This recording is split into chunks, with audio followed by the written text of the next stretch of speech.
Paramashivoham Om Nithyananda Paramashivoham Om Nithyananda Now, Paramashivoham start to wiggle your feet and your fingers and raise yourself to a comfortable seated position. Congratulations for all the participants. You have finished the Ditya Vinyasa Krama sequence, the 308 sequence.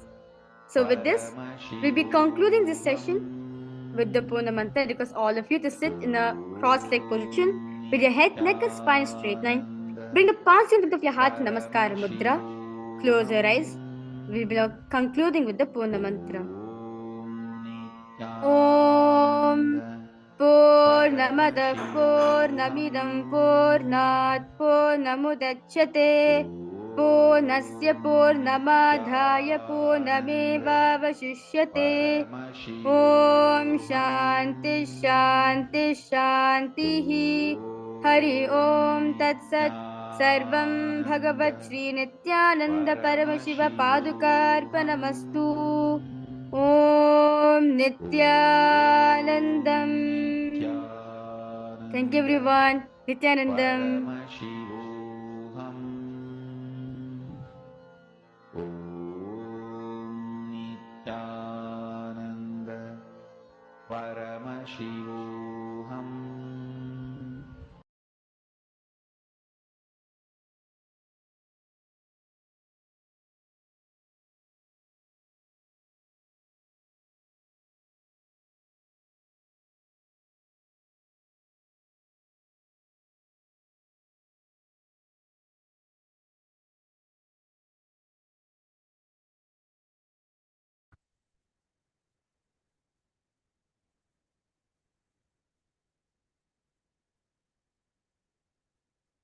Nithyanandam, everyone.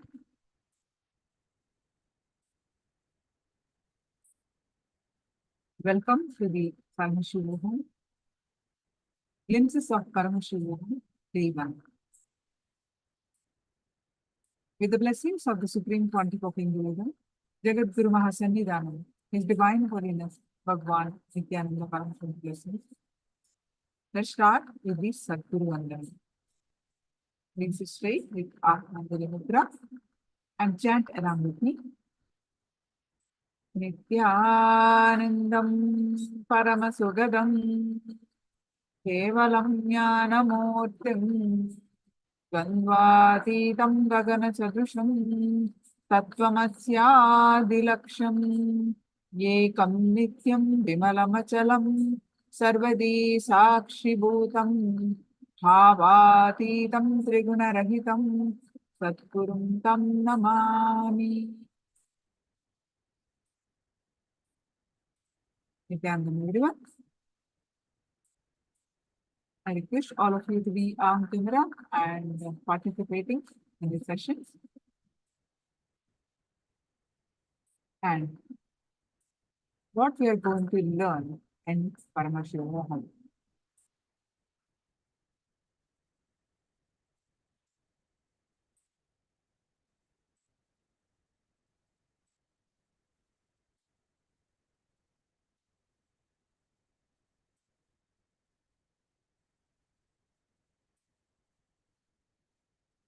In this program, the lifestyle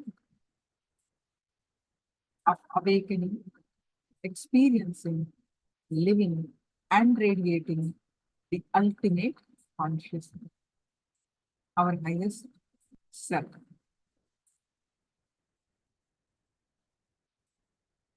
Whatever life that we are leading, if any one of you wondering, is that what it is? Am I here to live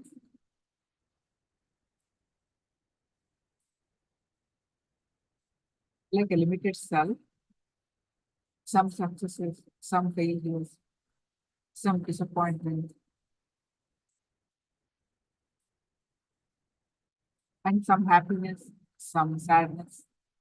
like moving like a pendulum continuously, good mood, bad mood, powerfulness, powerlessness, what we consider as a normal life, or the life, whatever life we call, is the what is there for our incarnation on this planet Earth. Is that what we are born for? What is the significance of this human life?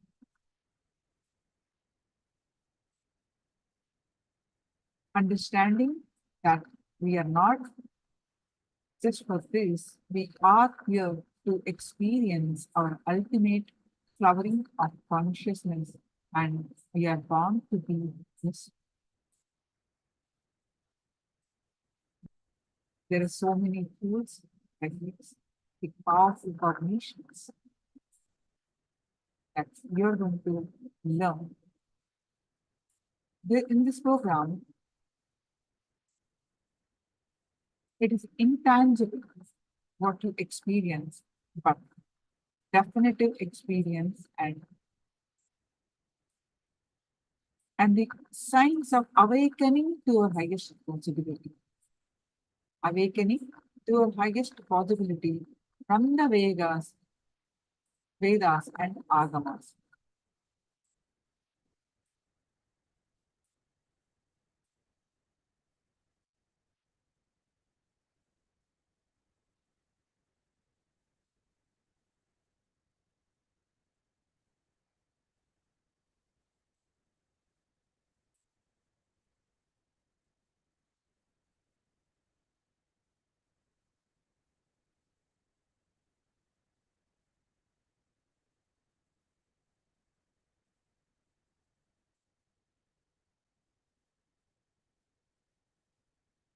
Understand whatever we are learning, whatever we are not the same person every day, isn't it?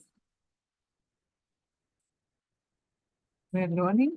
If we are aware, we are learning every day, learning from our mistakes, learning from our successes, learning from others. And we go to school when we are really young, preschool, kindergarten, and up till our college. Whatever knowledge that we acquire, some subjects, science, history, social, political science, so many subjects, medical, law, all this is intellectual. We learn from both. All this is intellectual, which we can learn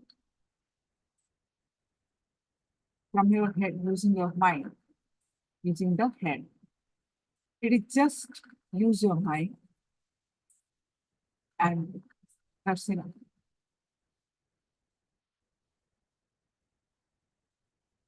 If you want to learn from arithmetic, if you want to learn something to do with the outer world, which is from your regular academic system, the next type of knowledge is something to do with the art. From your heart, what comes out is art. What we call is art. Knowledge, something to do with your heart. Heartfelt knowledge. Poetry, music. Here, there is no use for our head. We don't need intellectual knowledge. You feel it from your heart, you do it. Using the head, you won't be able to learn the art, poetry, or music.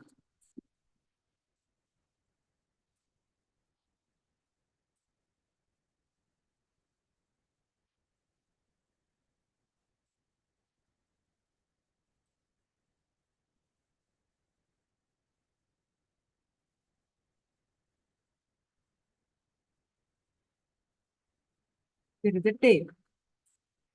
One potter is doing pottery and making the beautiful pots in different versions from the clay. His son also picked up from that art, started making parts and various different types. Somebody asked him, "How did you learn this of your father?" He said, "No, I didn't learn. I just picked it up." So seeing every day what he is doing, I picked it up. So if we have to learn something from the heart, something like a music, that's the reason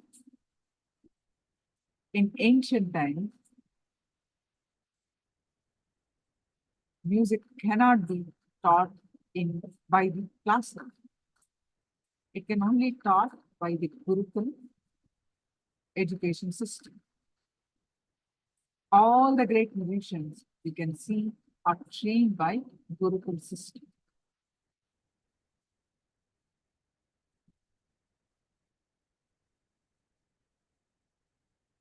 The student will stay with him, with the master or the teacher, and he will see every day how the teacher sings and how the master sings, how life itself is a poetry. When he sees master's poetry, when he sees master's life, he picks up something from it. He became a poet.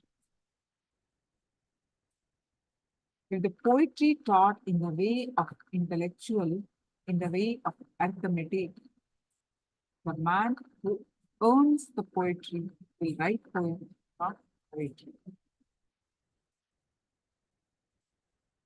So the first one is from the intellectual, from the mind. The second knowledge we learn is from the heart.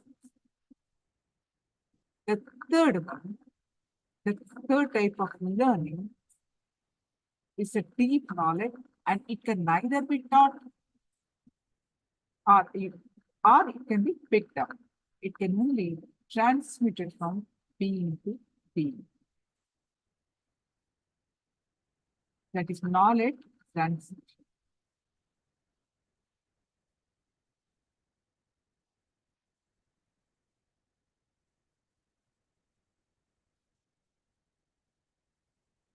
That's how the knowledge transmission happens, right? The grace of the Guru, the initiation from the Guru. The initiation can be of various types. Just with glimpse, with a touch of initiation,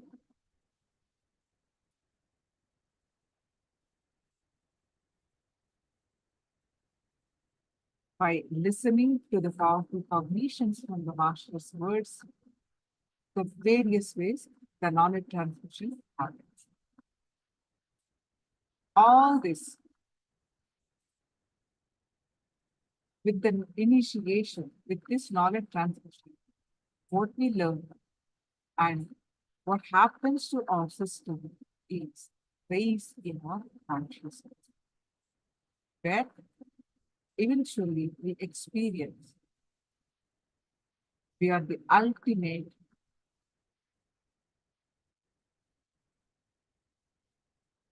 Paramashiva. We are divine, experiencing that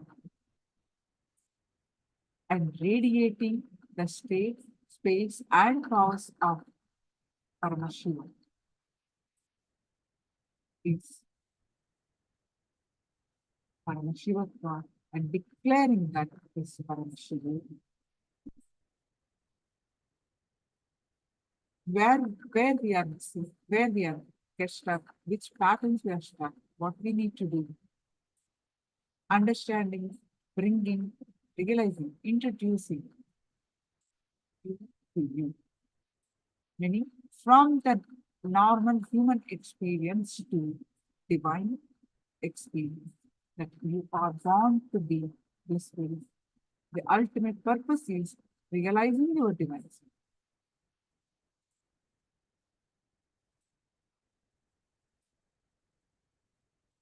is Paramashiva, this journey of Paramashivoham. So let's listen from Swamiji explaining about Paramashivoham.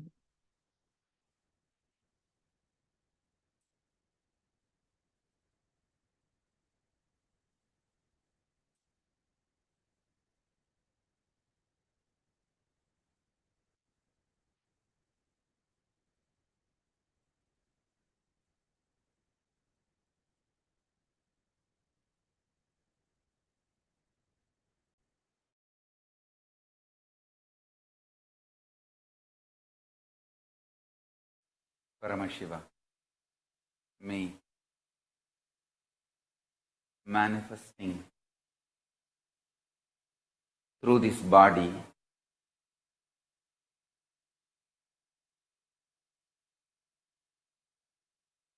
without using the being of Nithyananda, using only this body and the memory and the capacity to relate, communicate with you all, which I myself created for myself directly to make myself available to all of you.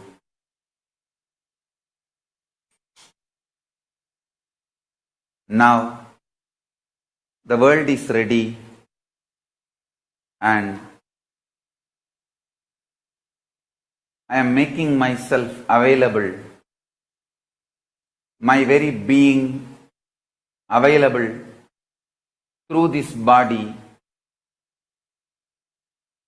using the memory of this body, muscle memory and bioenergy of this body,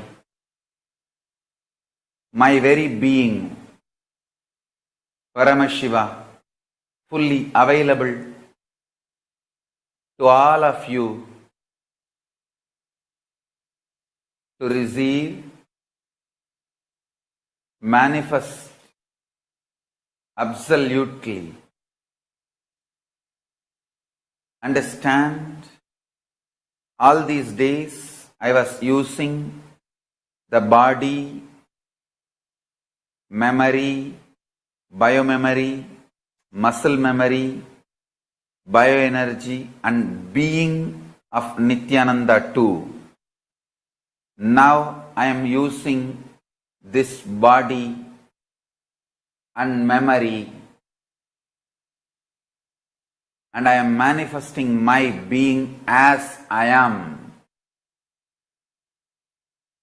Even Paramashiva needs a human body to relate with human beings and this universe.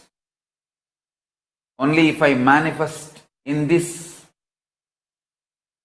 system and radiate neuron activities, your brain can mirror this same neuron activity and manifest my being.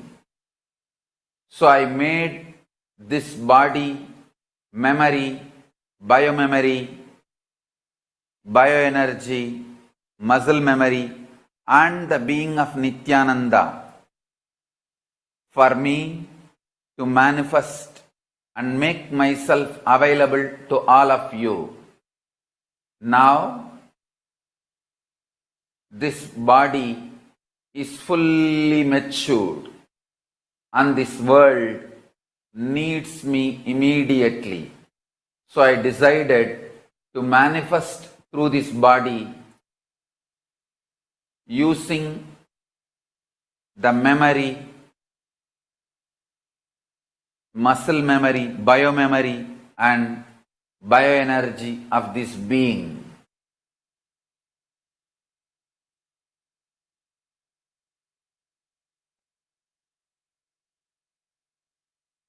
I am now available to all of you to make this super alchemy process happening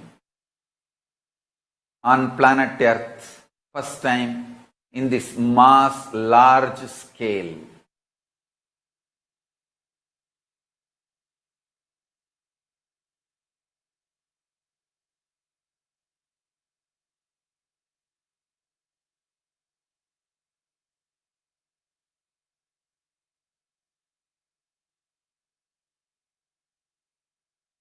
I am a living, alive being, not just totality of some principles, ideas, concepts, philosophies. I am zillion times alive, infinity times alive than what you feel as your being. So understand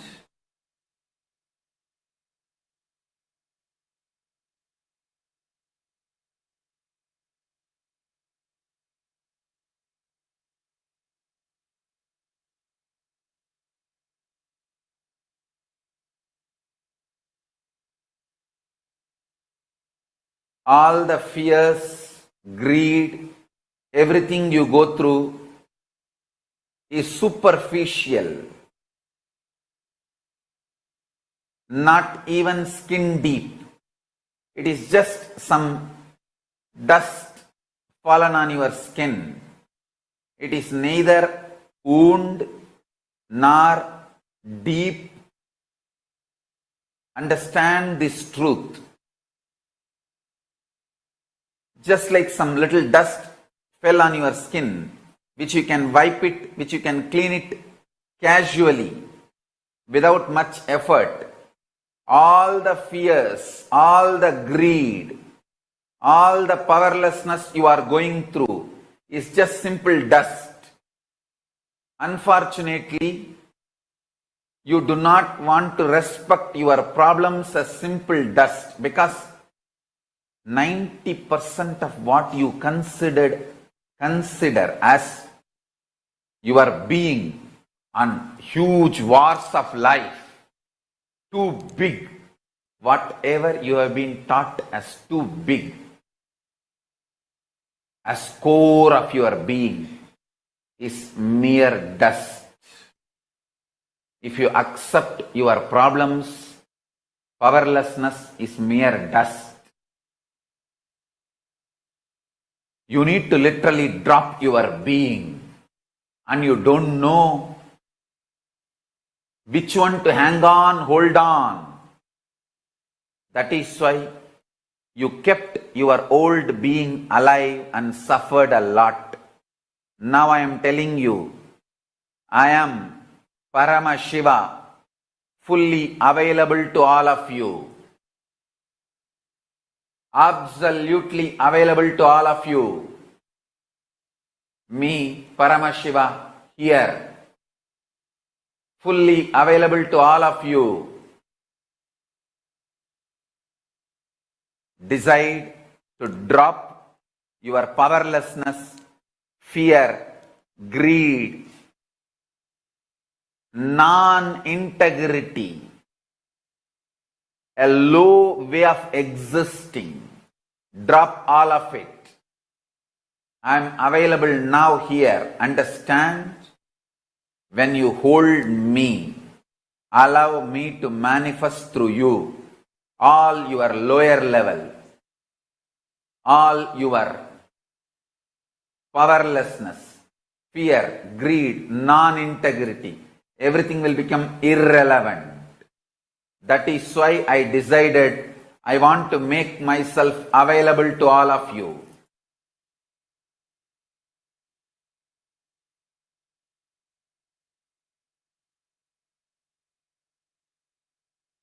So understand,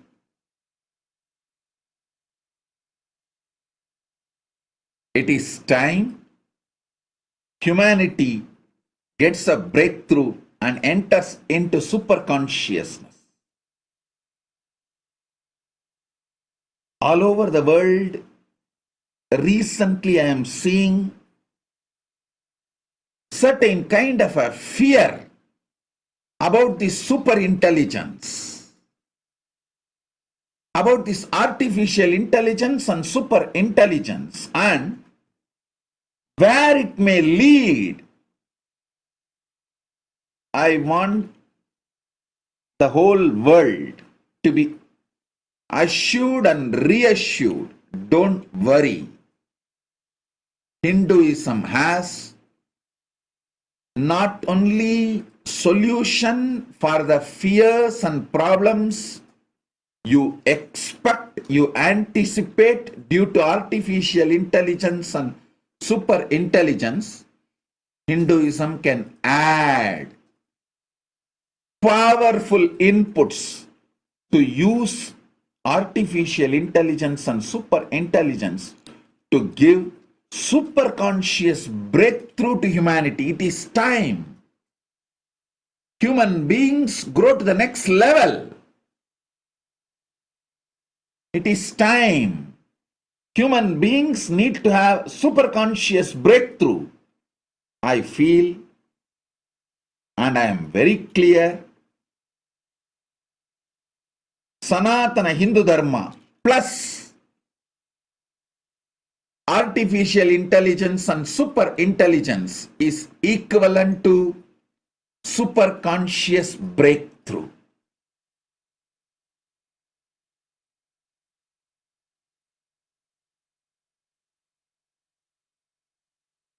Listen.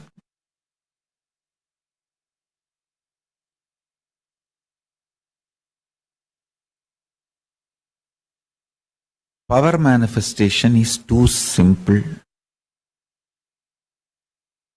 and really too powerful and too useful for your day-to-day life. It's a most useful spiritual practice. It is intense prayer, intense Advaitic oneness, intense yogic samyama, and intense Shaktipada and Shaktinipada. All put together I have given as one method, power manifestation. Just three things. Listen, Paramashiva is inside you, cognize it. And he is endless resource. And he is waiting to manifest for you. And you just need to connect with him, declare your integrity to him, and make Satya Sankalpa. That's it. That's it.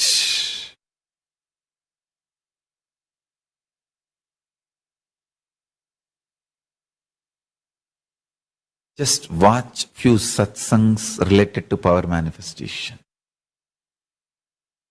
See how I had initiation from Arunagiri Yogi Ishwara, from Nerur Sadashiva Brahmendral, from Mahavatar Babaji. All those stories, just read. How I had initiation from Annamalai Swamigal, Isakki Swamigal, Raghupati Yogi. Read all these stories. Every line will give you a deep understanding about this whole science. Axiology of Paramashiva Jnana is autobiography of the avatar. Understand? Ontology of Paramashiva Jnana is Nitya Satsang. Every day, Nithyananda tea.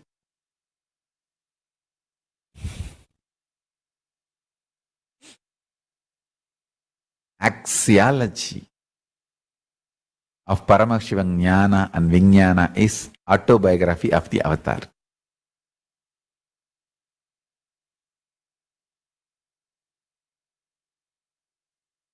If you read how I had initiation from my masters, you will simply have initiation.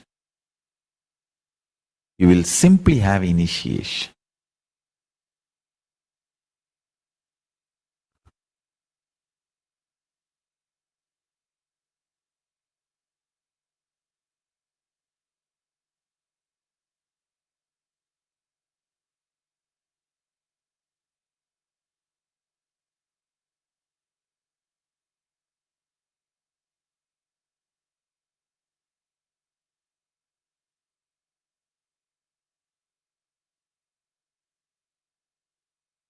Nothing is more powerful than power manifestation science. Nothing is more powerful than power manifestation science. Power manifestation science in life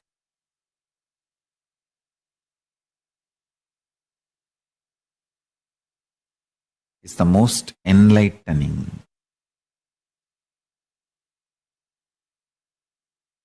most exciting, most inspiring spiritual practice.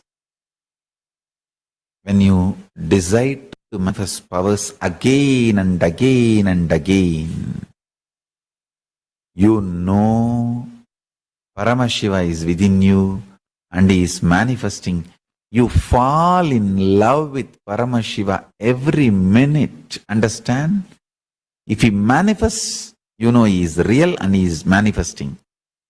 Even if you don't manifest what you declared, you will manifest the jnana and vijnana, knowledge and understanding, why it is not manifesting as you want, why it is manifesting much better way than you want, as Paramashiva want. That's the beauty. Sometimes Paramashiva gives you as you want. Sometimes when he is too much in love with you, he gives you as he wants.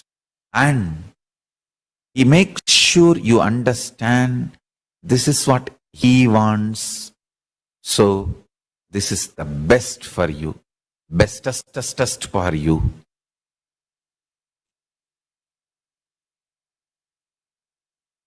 Axiology, the branch of philosophy dealing with values as those of ethics, aesthetics or religion. Axiology of Paramashiva Jnana is power manifestation science. It is just power manifestation science.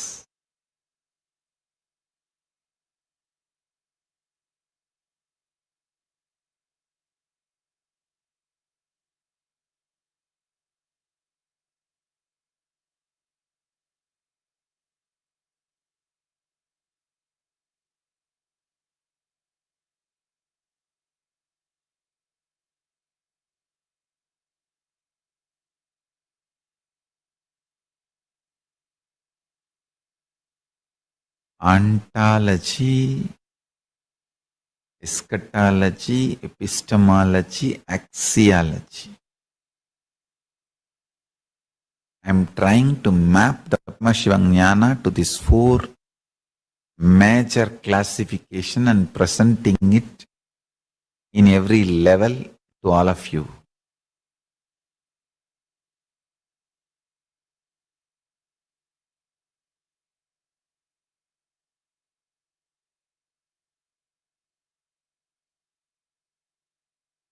Most of the time,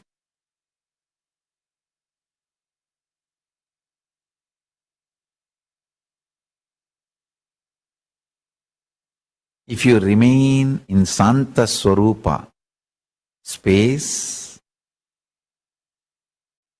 you will understand why Paramashiva did not manifest as you want, but manifested as he wants.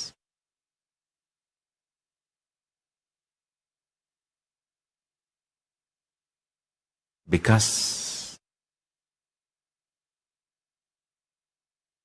he is greater planner than you. He is higher intelligence than you.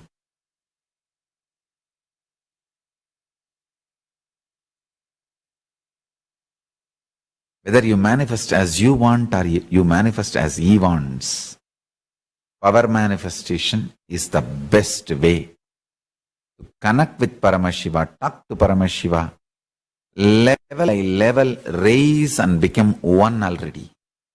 Achieve the oneness.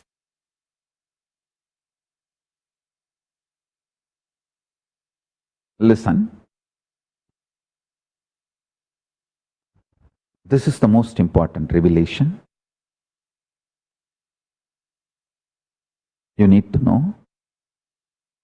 One conscious being can avoid any accidents possible in Milky Way among the planets. He can avoid any collision just by his existence. He can drive the planets. Please understand, I am talking sensibly.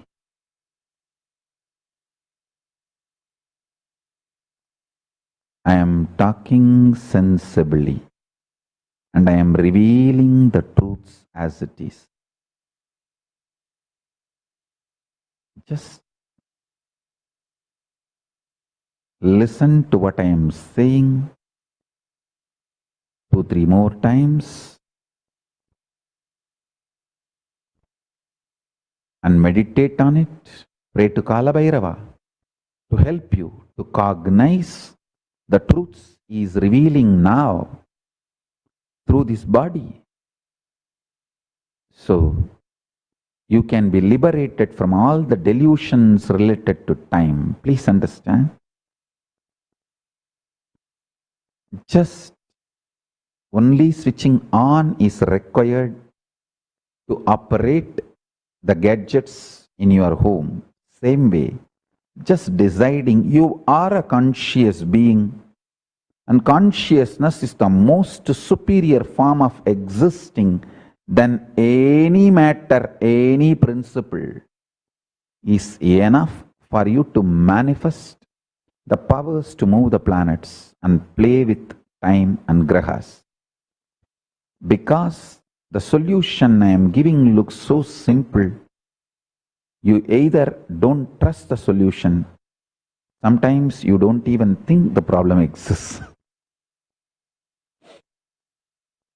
You don't even cognize the problem's depths or the delusion's depths.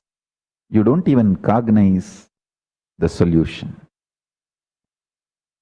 Understand one thing.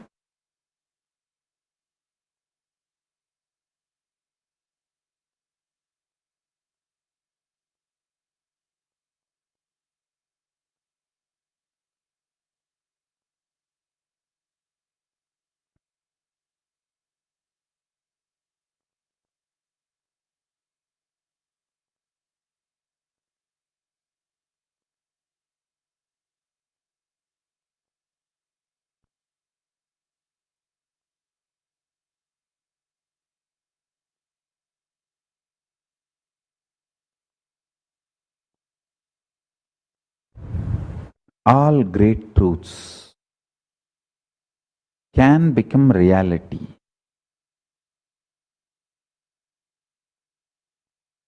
just if you create the alchemy space of tapas and sacrifice in you.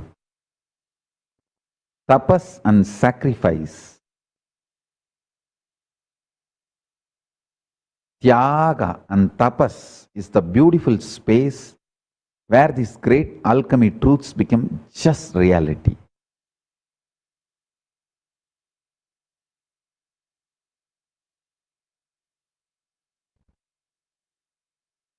The next, the shape of the black hole is like a Shivalingam. I should say, what you perceive as black hole looks like Shivalingam. Yes. Next, the black hole attracts everything and gobbles up to become even more massive. The destruction quality of Shiva. I should say this is truth. And the most interesting part in this video, it's a new discovery. It shows how black holes create stars and another galaxy. The rejuvenation quality of Shiva. Yes. Please understand, destruction and rejuvenation is one and the same. If you feel you are not a conscious being, if you cognize you are just a matter, destruction is going to be the form of Shiva you will experience. If you know you are a consciousness like Paramashiva, you are just a reflection of Paramashiva, extension of Paramashiva. The moment you cognize this, rejuvenation will be the face of Paramashiva you will be experiencing and enjoying. Understand? With whom you fall in love, you are going to live with that person. If you cognize you are just matter, you are going to fall in love with matter and materialistic pleasures, and you are going to be having that same quality of life. If you fall in love with Paramashiva, if you cognize you are extension of Paramashiva, if you decide consciously you are an extension of Paramashiva, you are going to experience the rejuvenation phase of Paramashiva.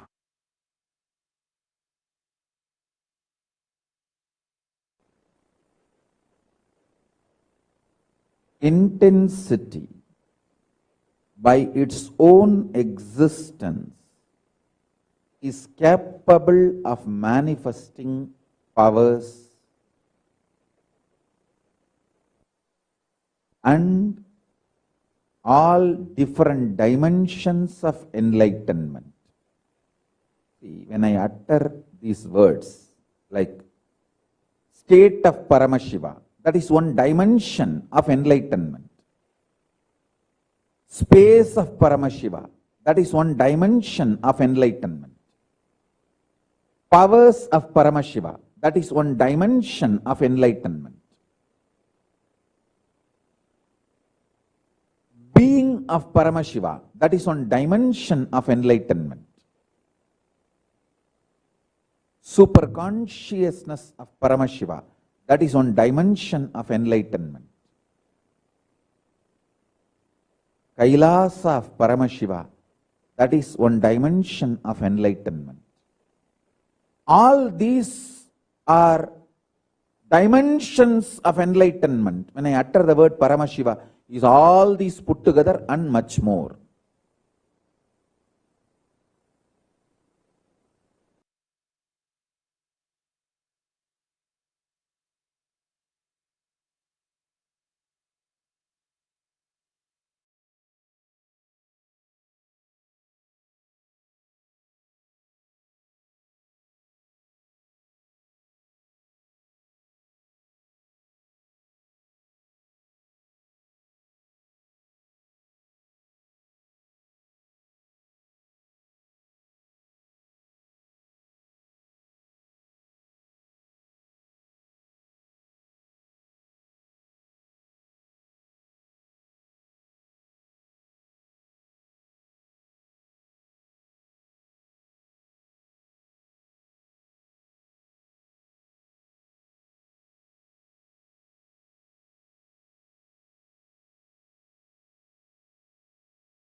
Passions you will receive every day with song and how it helps.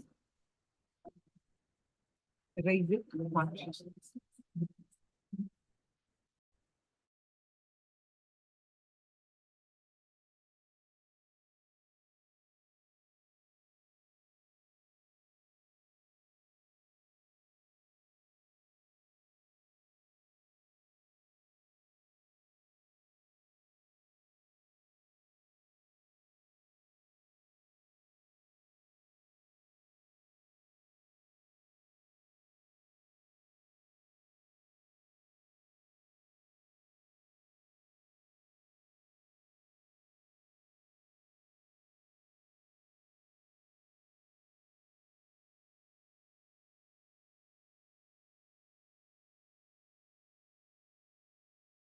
When the fluoride settles, even if I infuse energy, it so quickly. Why I don't?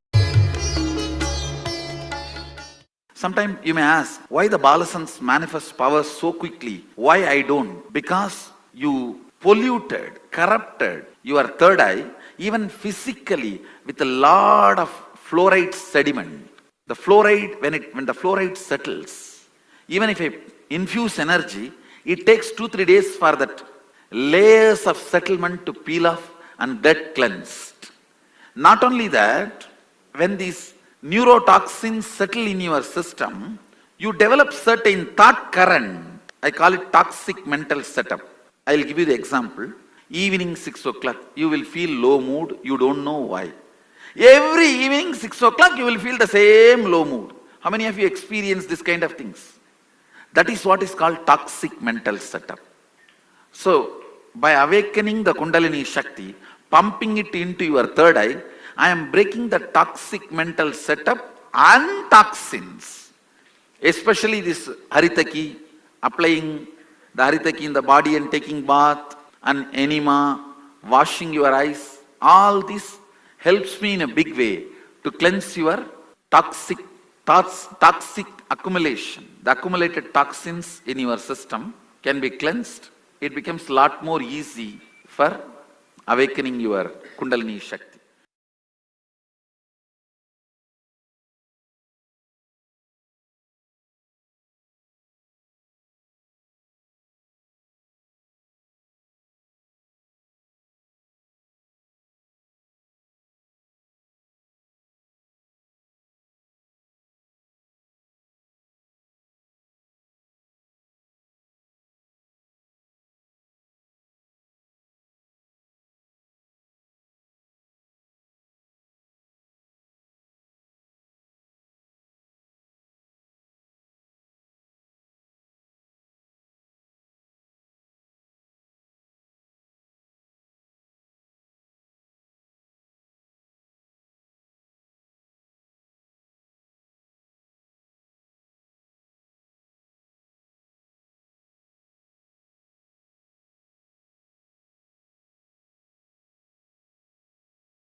சுகநாதரும் மீனாட்சியும்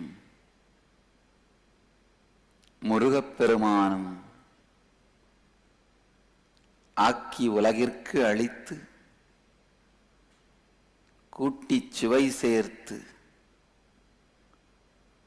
குமரிக்குத் தந்திட்ட அன்னை தமிழாலே தத்துவங்கள் அமிர்தமாய்ப் பொழி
just 800, 900 rupees cell phone is enough. Having the best updated 70, 80,000 rupees cell phone, but not knowing anything to do with it, just you pick up, speak and leave it back, is what most of us are doing with our body. Our body is basically hardwired. Our brain is hardwired. The system is developed to experience so many extraordinary powers. Understand, you are not built just to be a clerk, just to be an attendant, or just to be a worker. Is successful in developing the powers and your being is basically built in science. As a science to experience God, to experience divine, also to experience the ultimate, because the third eye is the seed to experience complete completion, within the eye. To experience Mahadeva. And third eye awakens the moment you start. Understand? Your body is basically built for experiencing many extraordinary things. That is why when Hinduism introduces you to you, it says, Shrunvandu Vishve Amritasya Putraha. Oh, listen, sons of immortality.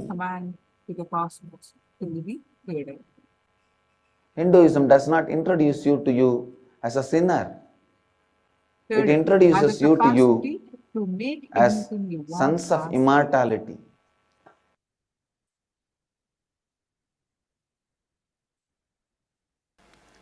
Kundalini is the inner potential bioenergy, it gets calcified by the neurotoxins. the possibility for God.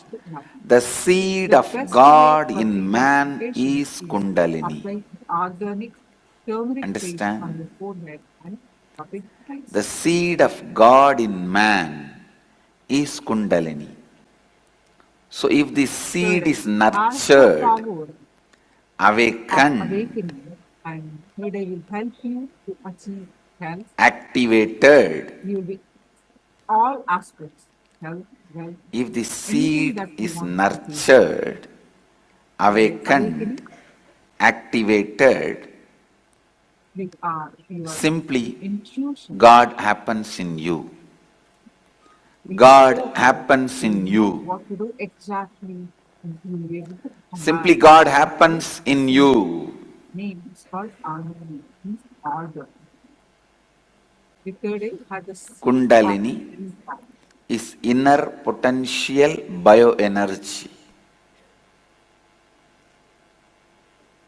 People The ask, third eye is why is not this by energy hidden addition at all? to Please understand, it is causing the not body. hidden, it is in the form of seed. So if you question Seed what is ego, whatever we're understanding that inflated, is the source of a not tree.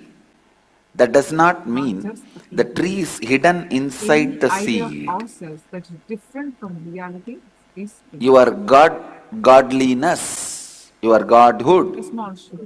An eye specialist is treating is a blind man.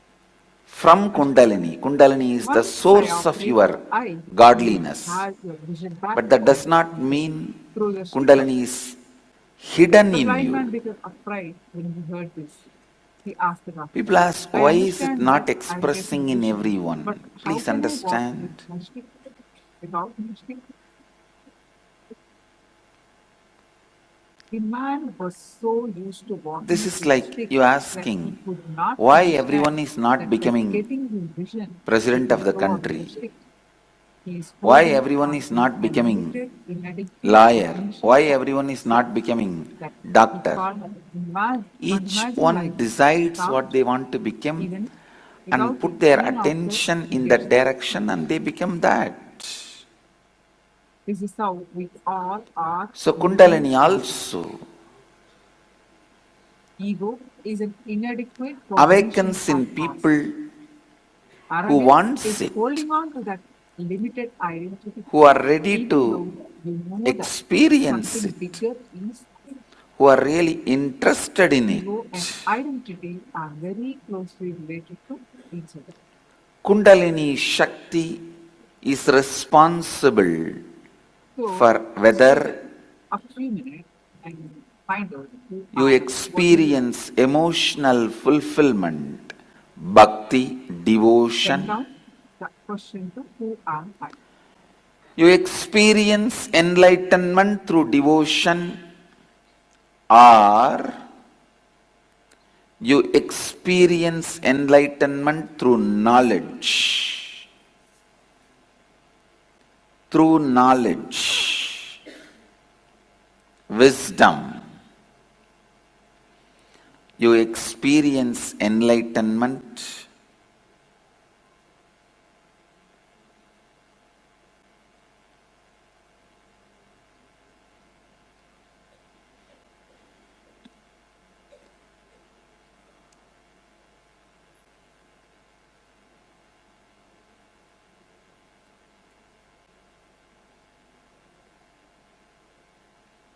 You experience enlightenment So through your personality, logic. I'm a tall, I'm short, I'm a nice person, I'm an Whatever engineer. achievement So many happens identities in your that life, change all the time. And we do not know whether in the clearly form who of we are. wealth We do not know what we or in the want, form and of we change what power we want all the time. or in the form of health So, or in how, the what form is of ego? Let's happiness understand more or in the and form of from fulfillment, Swamiji's own voice and everything, explaining for explanation from Swamiji. everything, Kundalini is the source. And we'll understand how to open the third eye Kundalini and is the few methods source of everything. related to that.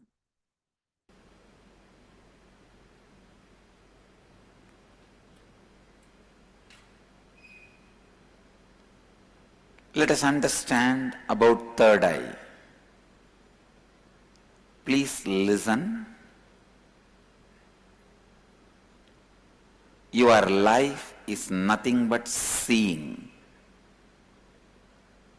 Seeing is your life. If you can see something through the eyes, you can experience it with your physical body. If you can see something through your mind, you can understand it with your mental body. If you can see something with your consciousness, you can control it as Lord of it. Listen. If you can see something with your physical eyes, you can enjoy that with your body. If you can see something through your mental eyes, you can understand it, experience it. That becomes power. If you can see something with your inner space, consciousness, you become Lord of that. Anything you can see. Seeing is an important aspect of life. I can say life starts with seeing. Even blind people continue to see in their inner space. Whether you are blind or having physical eyes, you continue to see through your inner eyes.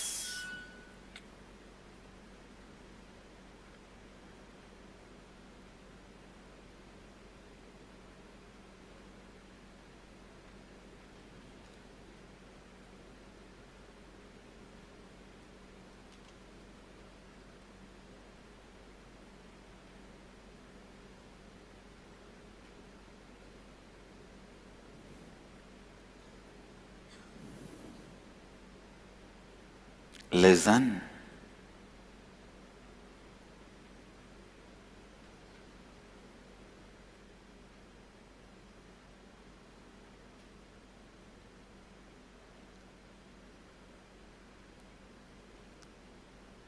Third eye is nothing but conscious seeing.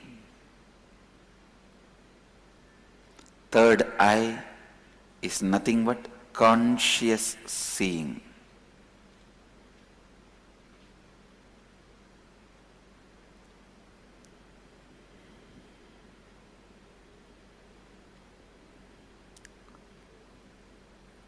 Third eye awakening awakens your non-mechanical parts of the brain, helps you to experience extraordinary powers like telepathy, materialization,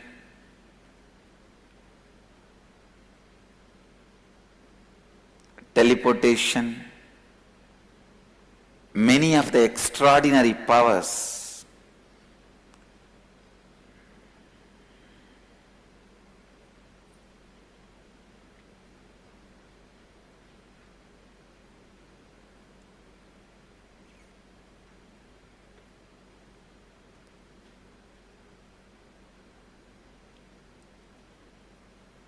The concept of third eye is the unique contribution of Vedic tradition. All the Hindu gods, if you see, you will see them with three eyes.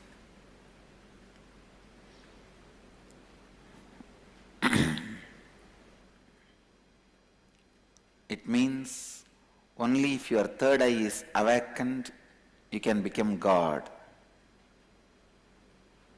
Not otherwise. Hindus have worked so much on third eye. Even if you are born as a Hindu, the possibility for opening your third eye is already there, because our ancestors have worked on third eye for ages. In very DNA, opening possibility of DNA, opening possibility of third eye is programmed. Because for ages, our ancestors are keeping the bindi, processed turmeric, on the third eye, continuously working to awaken it.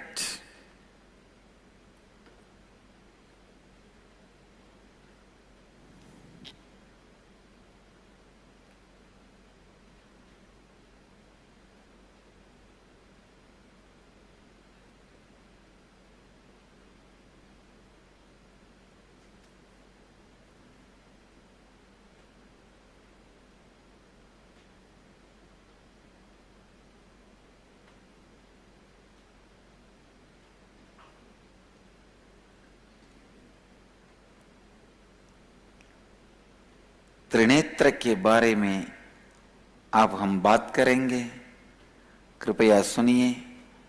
आपका जीवन और कुछ नहीं बल्कि देखना है।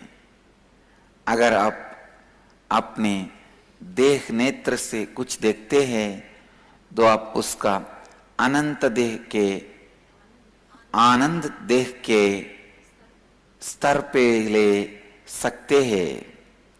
अगर आप उसको अपने मनोनेत्र से देखते हैं तो आप उसको समझ सकते हैं, और अगर आप उसको अपने जागृत चेतना स्थिति के नेत्र से देखते हैं तो आप उस चीज के मालिक बन सकते हैं और उस चीज को परिवर्तित कर सकते हैं।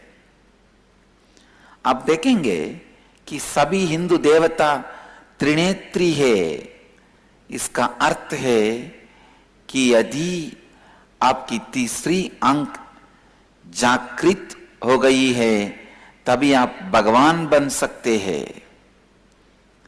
देखना ही आपकी जीवन है। चेतना स्थिति के नेत्र से देखना ही आपका त्रिनेत्र है।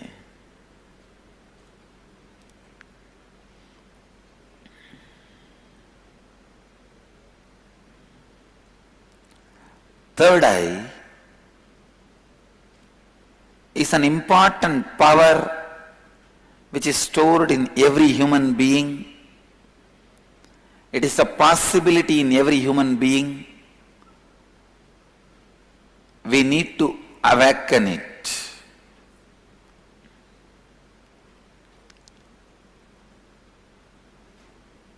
We need to make it as reality. पुनः सुनिए। देखना ही आपकी जीवन है। चेतना स्थिति के नेत्र से देखना ही आपका त्रिनेत्र है।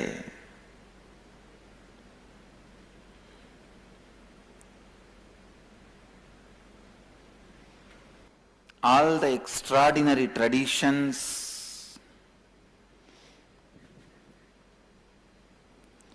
mystical traditions,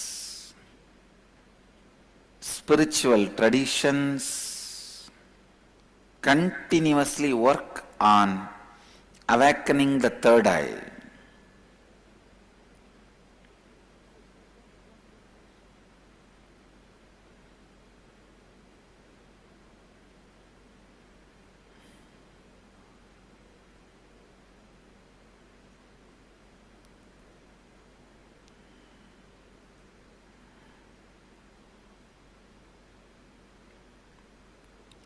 Third eye awakens the moment you start giving attention to it.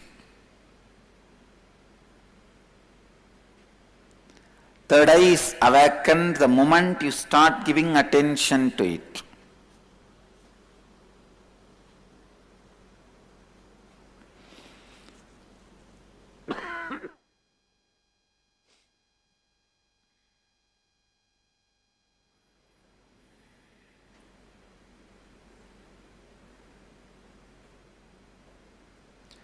It is one of the important energy centers in your body.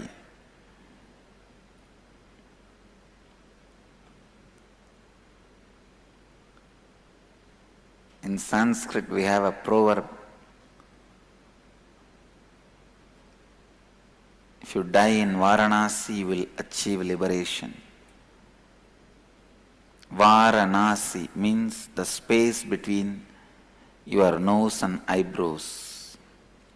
The very Sanskrit word means third eye. If you leave your awareness on the third eye, if you leave the body while your awareness is on the third eye, you will become enlightened. Of course, Varanasi in the banks of Ganga in UP also has sanctity. It is a very powerful spiritual energy center.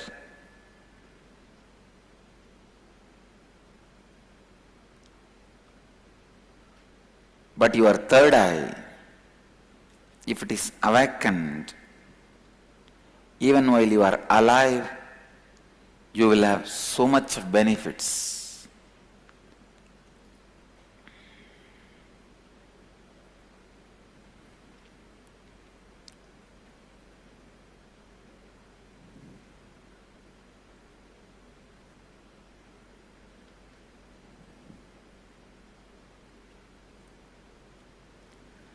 सभी असाधारण संप्रदाय रहस्य में संप्रदाय आध्यात्मिक संप्रदाय लगातार त्रिनेत्र जागृति पर काम करते हैं। यदि आप त्रिनेत्र पर जागृत होते हुए शरीर छोड़ दे हैं, आप मुक्त हो जाते हैं। त्रिनेत्र हर मानव में संग्रहित एक अद्भुत शक्ति है। उसे जागृत करना बहुत आवश्यक है। जब आप उसकी तरफ ध्यान देने लगते हैं, तब त्रिनेत्र जागृत होने लगता है। Please understand,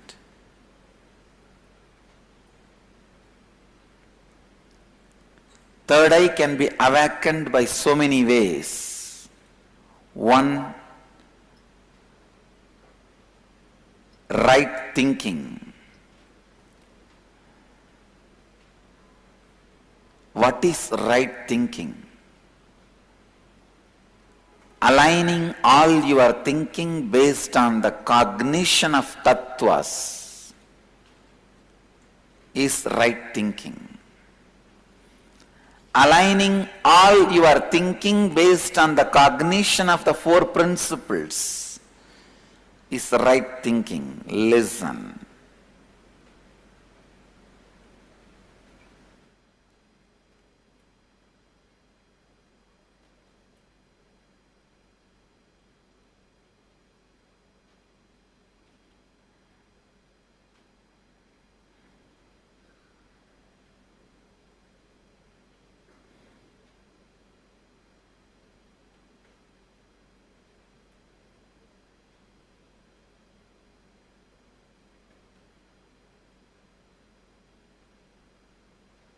Listen.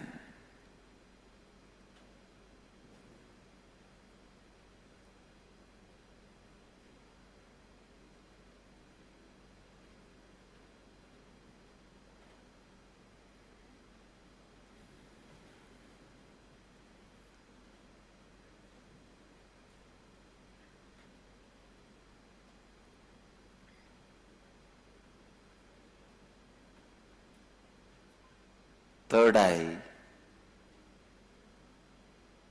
is not just an eye, it is the very source of your consciousness. If you align your thinking based on the four principles, all your energy will become centered on third eye. All your energy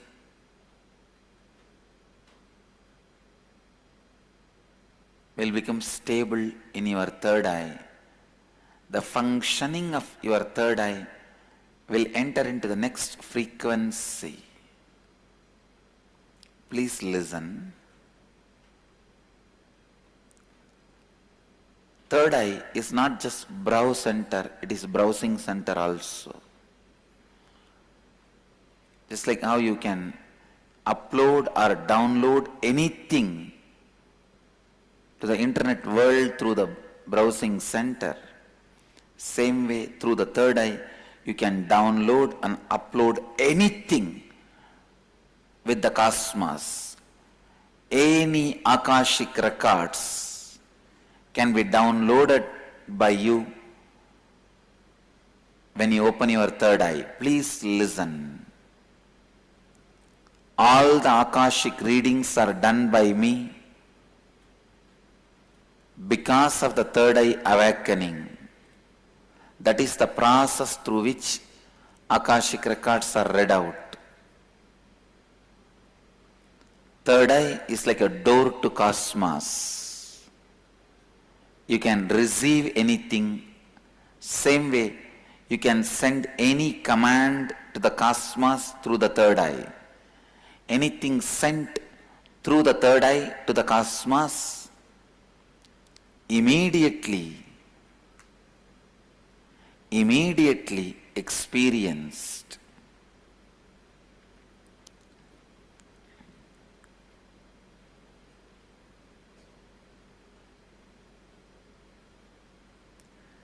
Trinetra जागृति के कई माध्यम है। पहला है सही विचार। सही विचार क्या है?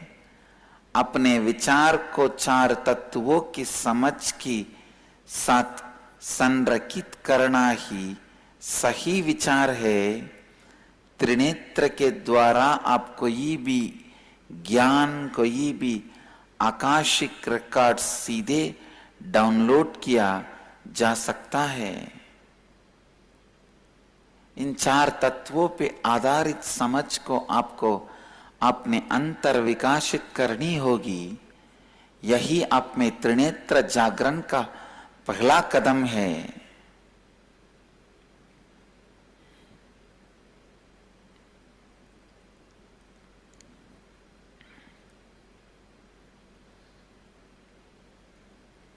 Bring integrity in your thinking. Immediately your energy will be aligned in your third eye. Bring authenticity in your feeling. Immediately the third eye energy will be awakened. Bring responsibility into your conscience. Please listen. Conscience will become consciousness the moment you bring responsibility to it. Conscience means struggling with the do's and don'ts, guilt and desire. Consciousness means pure flow of life. As long as you don't take the responsibility, you will be struggling with the do's and don'ts. You will be struggling with the do's and don'ts. Understand? You will be struggling with the do's and don'ts.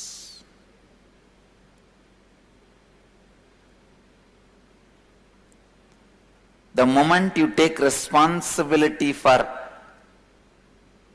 all aspects of your life in which you are struggling, feeling powerless, conscience is struggling. In all those fields, take responsibility. Suddenly you will see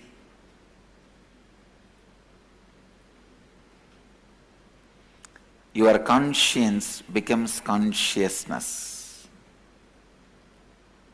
You don't struggle anymore. Life becomes a smooth flow.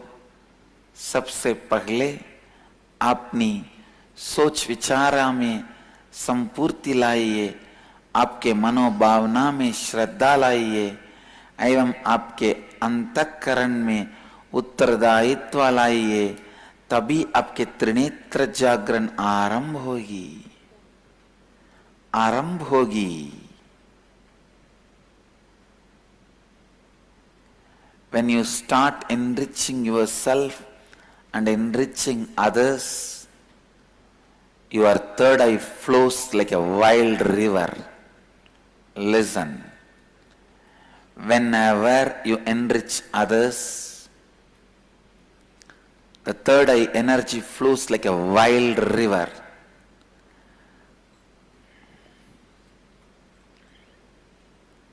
Conscience is do's and don'ts. Consciousness is flowing with life. अंतःकरण विधि निषेध है, चेतना जीवन के साथ सरल प्रवाह है। आपके जीवन में जिन क्षेत्र में संघर्ष का अनुभव कर रहे हैं, उन सभी क्षेत्र में उत्तरदायित्व लाइए, उनकी जिम्मेदारी उठाइए। Third eye is not just extraordinary power, it is extraordinary way of life. Don't think it is like a power, you can possess it and use it for your ulterior motives. No. It is extraordinary way of life through which you inspire everyone for the ultimate motive. Ulterior motive is different, ultimate motive is different. When you keep anything for yourself or selfishness, it is for ulterior motive. When you share with the world, it is ultimate motive.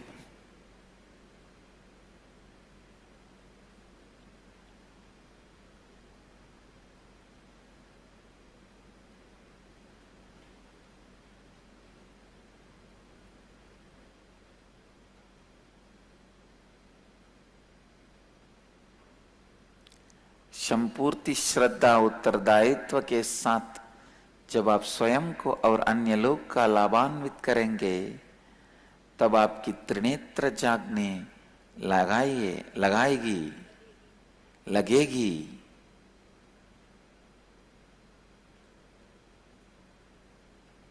Trinetra जागरण केवल आप में एक अद्भुत शक्ति नहीं है, वह एक अद्भुत जीवन शैली है जिसके आधार पर सबको प्रेरित कर सकते हैं।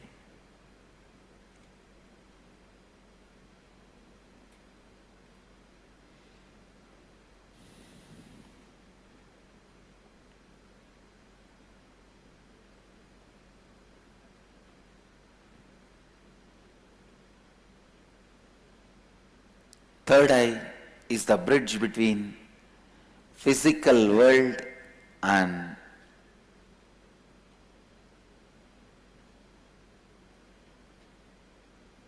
psychic and cosmic space.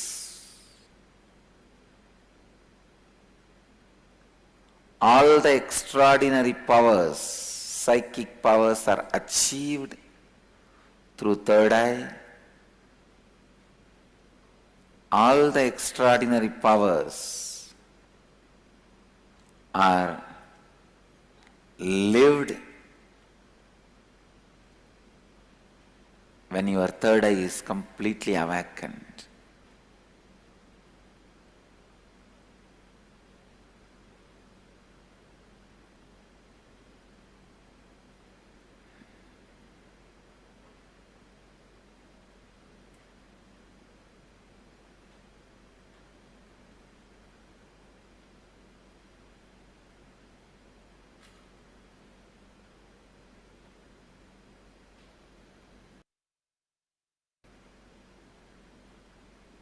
Is flowing with life.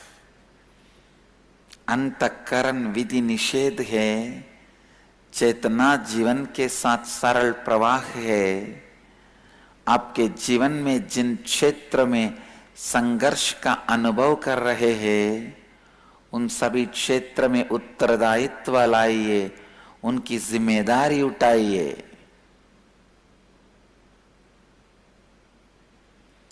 Third eye is not just extraordinary power, it is extraordinary way of life. Don't think it is like a power, you can possess it and use it for your ulterior motives. No. It is extraordinary way of life through which you inspire everyone for the ultimate motive. Ulterior motive is different, ultimate motive is different. When you keep anything for yourself for selfishness, it is for ulterior motive. When you share with the world, it is ultimate motive.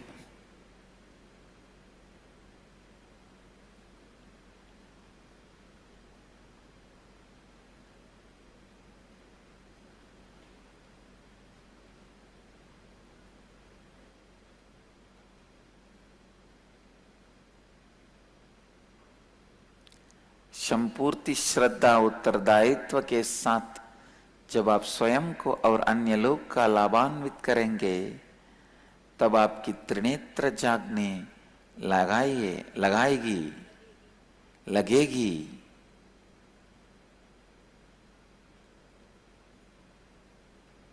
Trinetra जागरण केवल आप में एक अद्भुत शक्ति नहीं है, वह एक अद्भुत जीवन शैली है जिसके आधार पर सबको प्रेरित कर सकते हैं।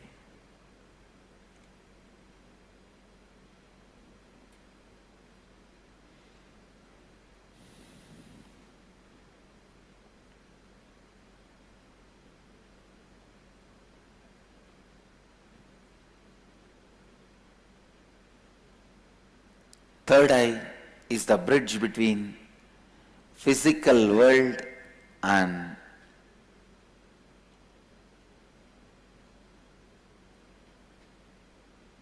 psychic and cosmic space.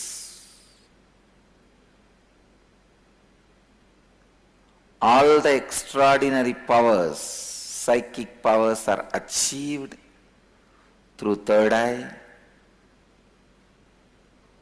All the extraordinary powers are lived when your third eye is completely awakened.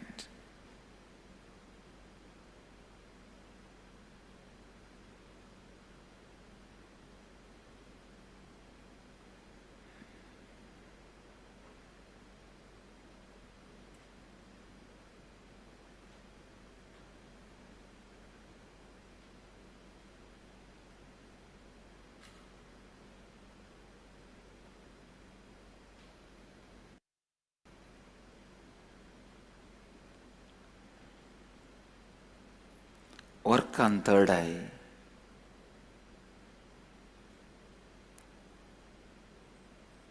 You will see the extraordinary powers immediately. There is nothing much to talk about third eye other than giving you the direct technique to awaken it. Awaken it and see. You cannot talk about the power of seeing both the eyes to a born blind man. How much ever you talk, he won't understand. Same way, I can't talk about third eye till your third eye is open.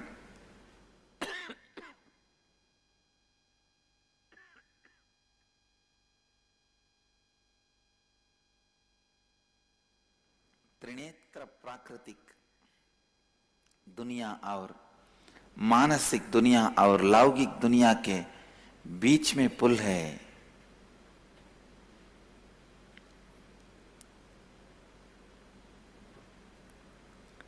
I'll give you the method, technique to awaken the Kundalini Shakti.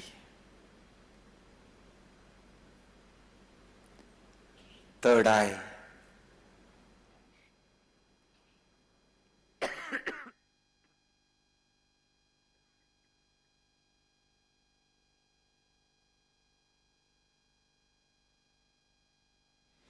Only then you will understand the power of third eye.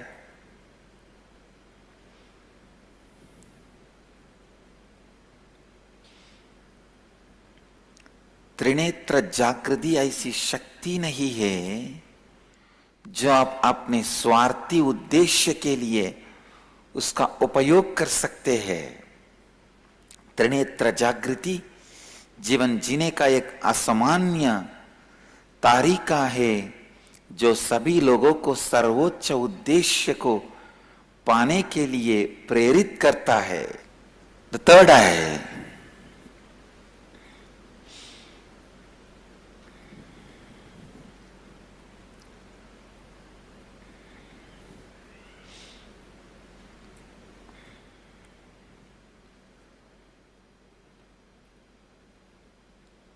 is a direct bridge to God. Let you all achieve, experience, live, express, radiate, share, and explode in eternal bliss.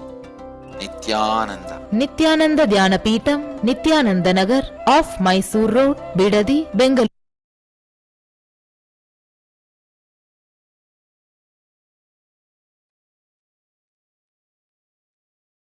So a restful awareness is the ambience, the vatavarana, the atmosphere for the third eye to flower.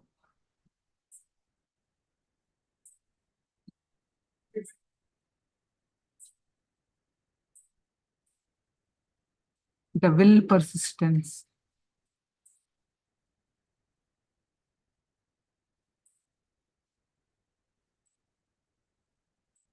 When you have this restful awareness on the forehead, the Anya region, when we constantly keep that region with restful awareness,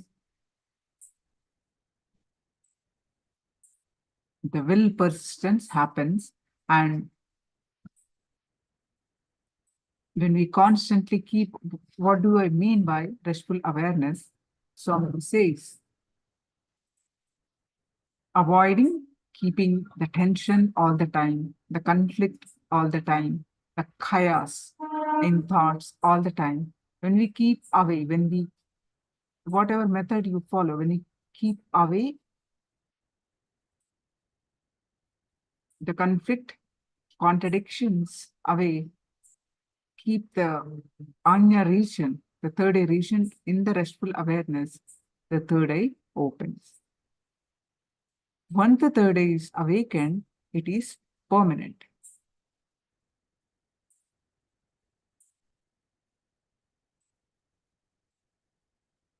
And some more methods are all the time being in the space of powerfulness, cognizing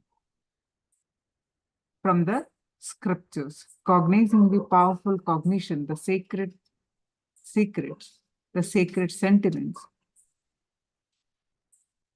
cognizing, understanding, reading all the time, listening to satsang, and keep our inner space with powerfulness, this third eye opens.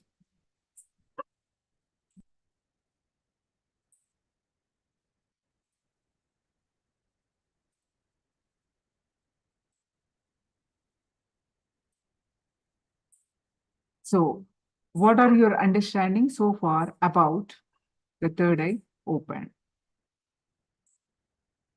Please post your understanding in the chat about your understanding of what opens the third eye. What is your understanding and what opens the third eye? Please post it in the chat.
analyzed, debated, argued, and most misunderstood subject.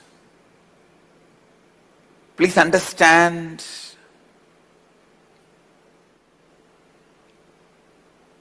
what is third eye? Let me define. Third eye is an intra-organ. You really have it. Which can be awakened, which can directly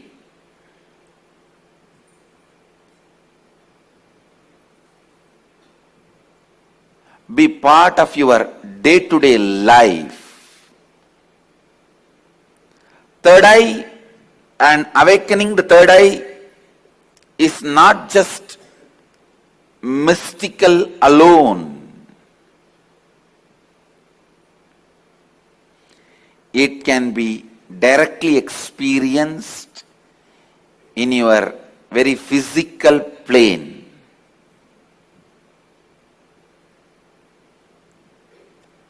It has a clear,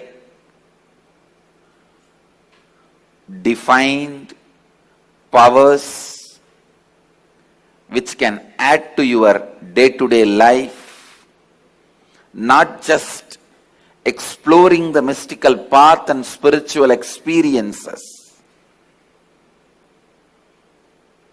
It can directly help you experience so many extraordinary things in your day-to-day life.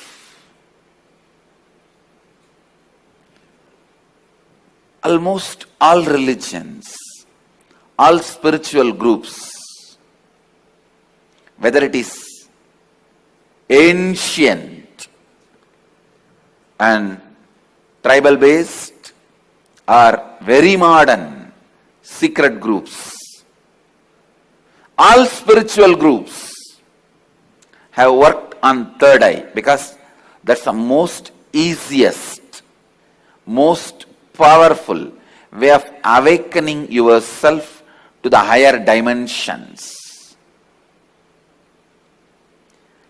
Awakening yourself to the higher dimensions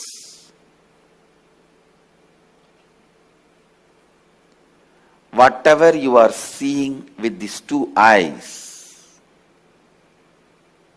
are not reality and not enough.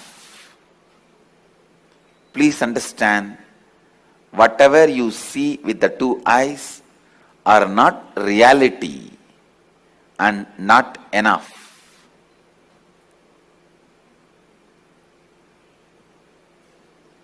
Third eye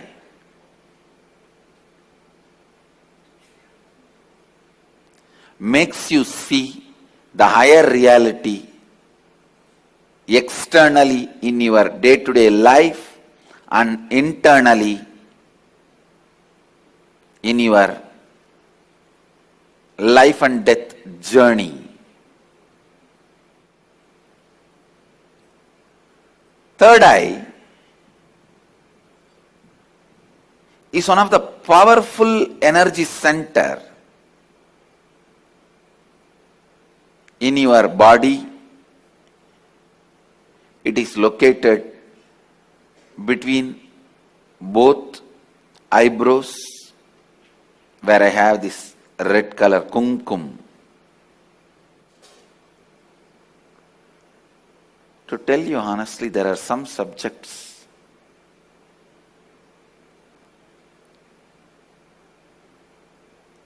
when I start speaking about, I am stuck for words because so much need to be told.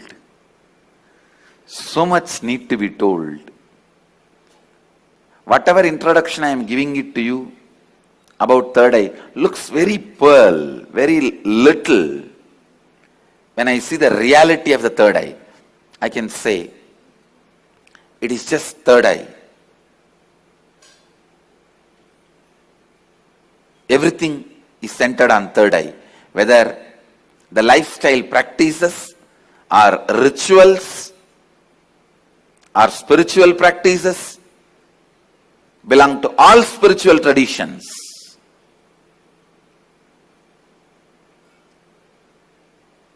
Everything is centered on third eye.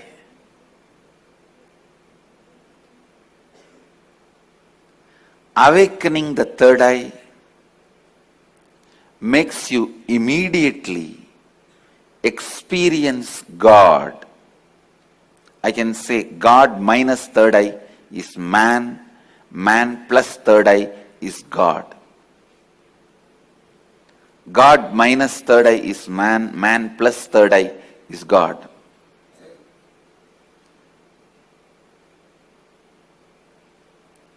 Third eye is called Chakra Raja, king of chakras. That's the last chakra. The crown center is not actually chakra, it's an opening. The third eye is the last chakra, an ultimate chakra in your body. All the different energy centers in your body is ruled by third eye chakra. It's called Ajna chakra in Sanskrit. It means literally the seat of the will power. Will. Ajna means will. That's the seat of the will power. Ajna chakra. Will power. Chakra Raja. The third eye is the king of all chakras, energy centers. If that one energy center can be awakened,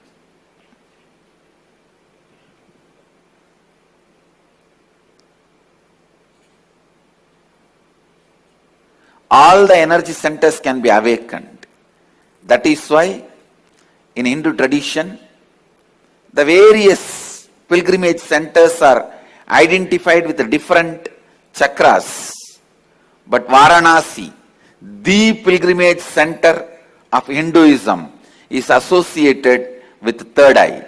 That is called as a third eye center. The Ajna Chakra Sthala,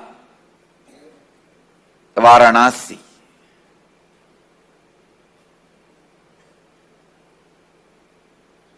People ask me, what happens to you when you activate your third eye? Actually, I can't say.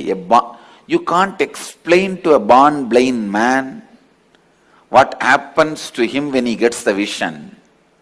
How much ever you try, you can't explain all the dimensions.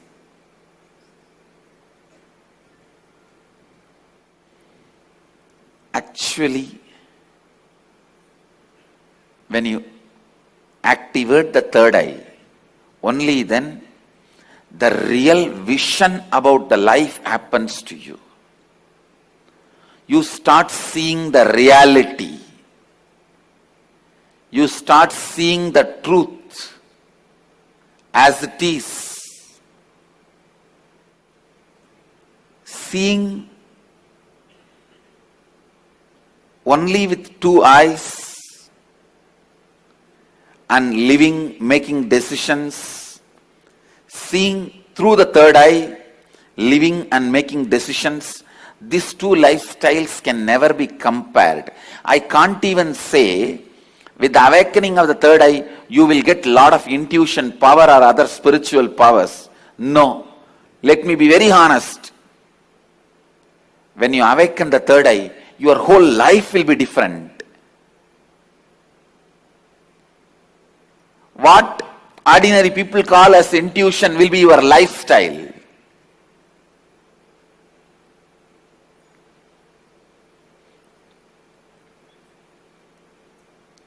What individuals call as spiritual powers, that will be your lifestyle. It is not easy to describe the difference. I am telling you, the truths about the third eye was never believed by mass because it seems too good to be true. Too good to be true. When I declared, if your third eye is awakened, you can see with closed eyes. Your ordinary two eyes are not required for seeing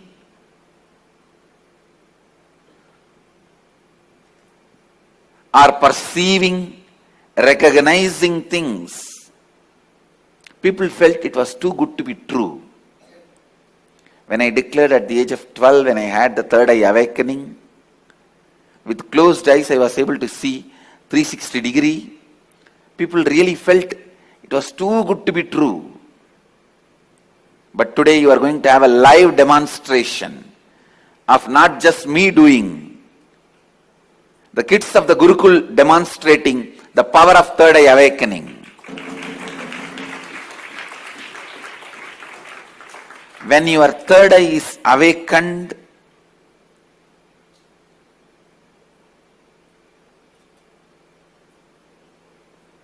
not just your intuition will be awakened. Just understand this one example. A person who is standing in a road and seeing both sides. How much he can see? He may be able to see 100 meter this side, 100 meter this side. But if a person is standing on the 10th floor and seeing the same road, he can see 1 kilometer this side, 1 kilometer that side.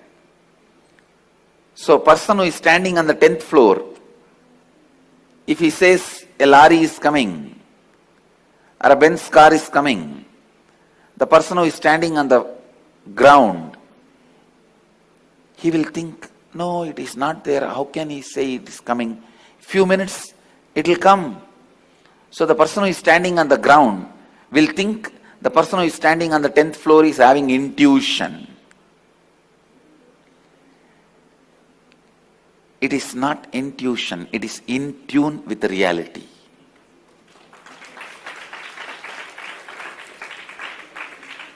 When your third eye is awakened, you will be able to see everything from the higher plane.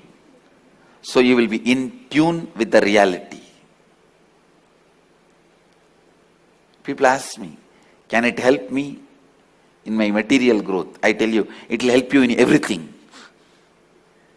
In your health, you will be able to see through your body. I have seen so many siddhas. They will just scan their body with closed eye. They know where the problem is and heal it. Very soon you can expect my kids doing X-ray and scanning. You will see they will be demonstrating. Just by seeing a person, they will diagnose them.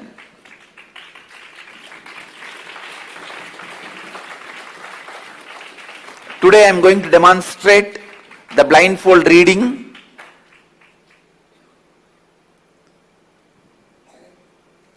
Now I am demonstrating the power of third eye awakening to the whole world in front of all of you. And I am also declaring now, I will be taking my Gurukul kids to the next level where they will be able to just see a person and diagnose whether he has a kidney stone or tumor in any part of the body or a heart blockage. They will just be able to scan. I just need to educate them in body anatomy, that's all, and sharpen this power. These powers of awakening third eye will help you to achieve health, and not only you will be able to diagnose, you will be able to just command your body to get back to health, because the third eye is the seat of willpower. When Kundalini is activated there, when third eye is activated there, To tell you honestly, the moment third eye is activated, Kundalini is activated, alive in your third eye, you can get anything you will.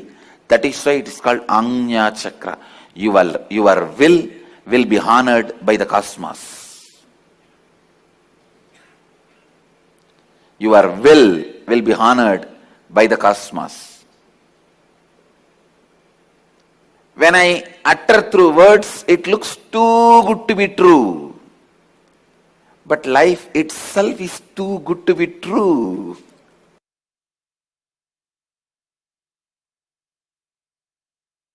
It's a simple, straightforward science. Let me give you these simple basic definitions. 1.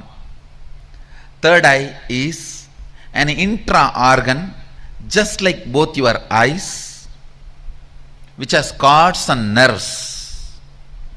First. Second, the consciousness you are using to operate these two eyes, called chakshu, the same consciousness only needs to be used to operate third eye also.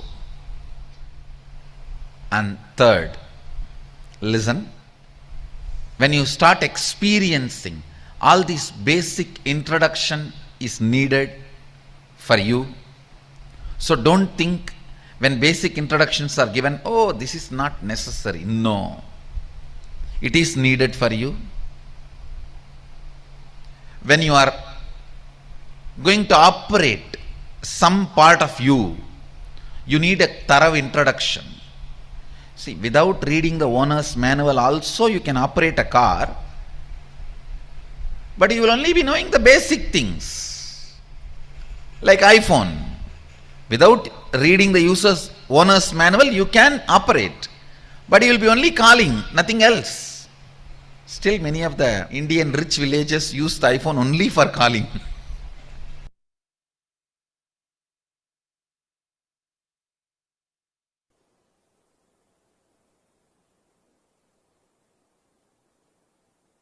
Listen carefully. First truth you need to know, probability even if you get the best probable happening in your life among the good, okay, bad, or worst, or great, or best, all these probabilities. We can start from this side. Worst, okay, good, better, best. All these are probabilities. Even if you get the bestest, you will only have growth. Possibility of your consciousness will give you breakthrough. There's a difference between growth and breakthrough. For example, the tallest building you have seen in your life is 20 feet tall. And if you plan to build 50 feet tall building, it's a growth. But the tallest building you have seen in your life is only 20 feet.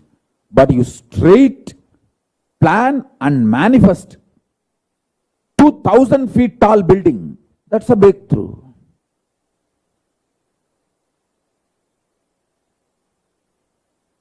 Growth is always the language of mediocre mind. Breakthrough is the lifestyle of leaders. They understand. Please understand.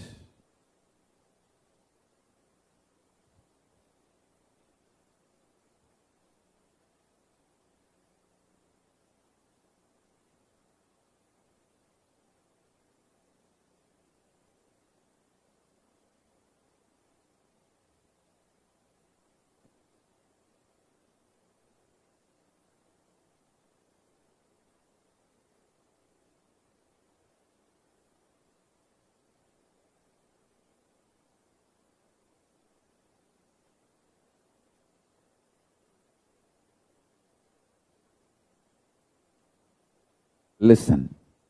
Listen carefully. Listen sincerely. Listen intensely. Listen. I want you to receive these powerful cognitions and not to miss the essence of the satsang, what I am sharing now. So I am repeating. Understand? Your brain, when it looks down, it looks at the probabilities. Bad, okay, good.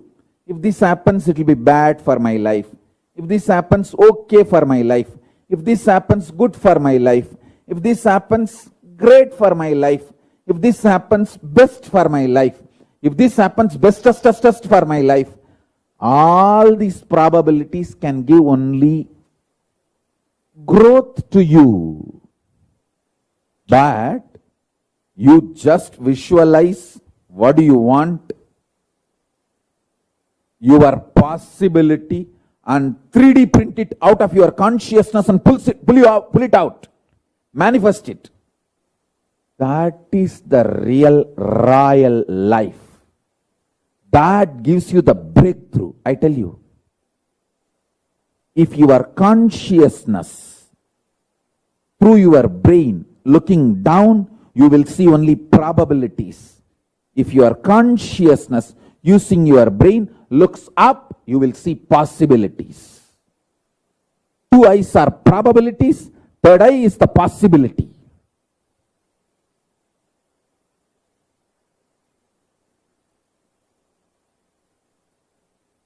Anyone who treats themselves very cutely and who feels a delusion is very cute, or juju, life is very cute.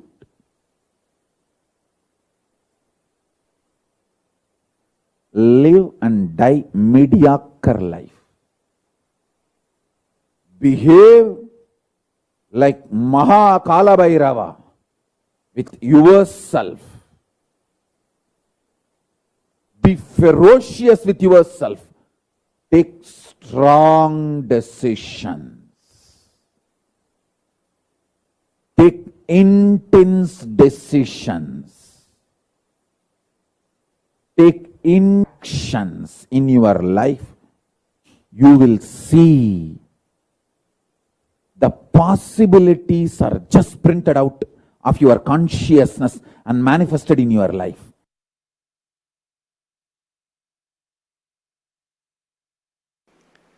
The third eye is blocked by your decision to be comfortable, cozy with arrogance and ego.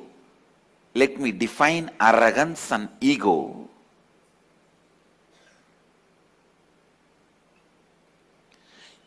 Your decision to carry on with your life with the small informations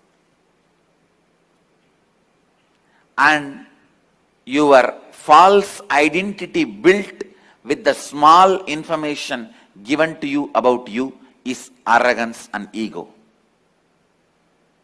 Your decision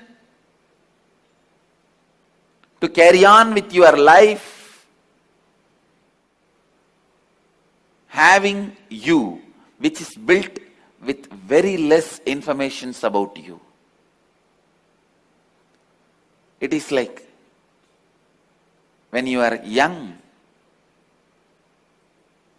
the informations you receive about you and others, which are not completely complete. If you received the information, you are insecure, you need to be protecting yourself, you are powerless, you are weak, you are ignorant, and building your identity based on those informations and continue to live with it. Building your identity based on less wrong, misguided informations is ego. Continuing to carry on with the same ego is arrogance. This too blacks your third eye. Spending little time and recognizing you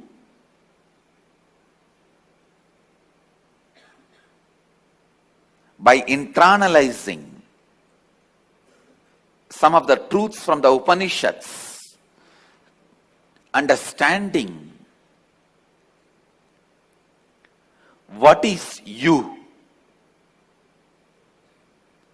and after understanding you in a real sense, living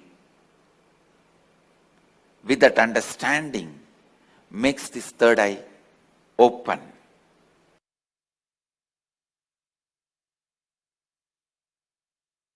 Sacred secret. Listen. A restful awareness is the Vatavarana, atmosphere for third eye to flower. Restful awareness is the Vatavarana, atmosphere for third eye to flower. Will grows, expands in the space of restful awareness, never in the space of chaos or tension. Listen. Whenever you remember, you will always have certain tension in this area. Only with the tension in the muscle, the forehead muscle, you can even remember you.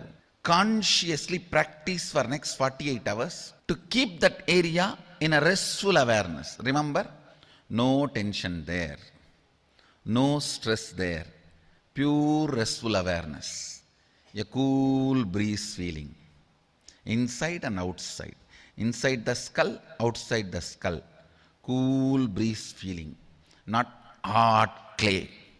If you are having hot clay feeling, that is what is inside the skull. Consciously remember, decide to have the cool breeze feeling. Actually, that cool breeze feeling is the atmosphere, Vatavarana, where your will can grow, the will persistence can become more and more matured reality. See, whenever you create a will, if the stress is generated in this Anya region, you will not be able to hold on to that will because there is a fight inside you. How long you can keep that stress? No. You can't. So naturally you give up on your will and it leads to will failure, will not being fulfilled, will arrogance, will pain. The will persistence happens if this region, the forehead, Anya region, is kept in the restful awareness. If you are in Bangalore Adinam, I can give you a very powerful technique. Just pick up one leaf of the banyan tree which is dropped by banyan tree as a prasadam. Please understand.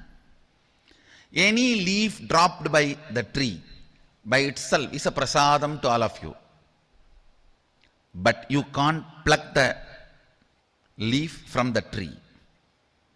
Take any prasadam leaf, put it on your forehead, lie down, which you always do 24 hours anyhow. So nothing new about it. Just in your usual posture, just put the banyan leaf prasadam on your forehead.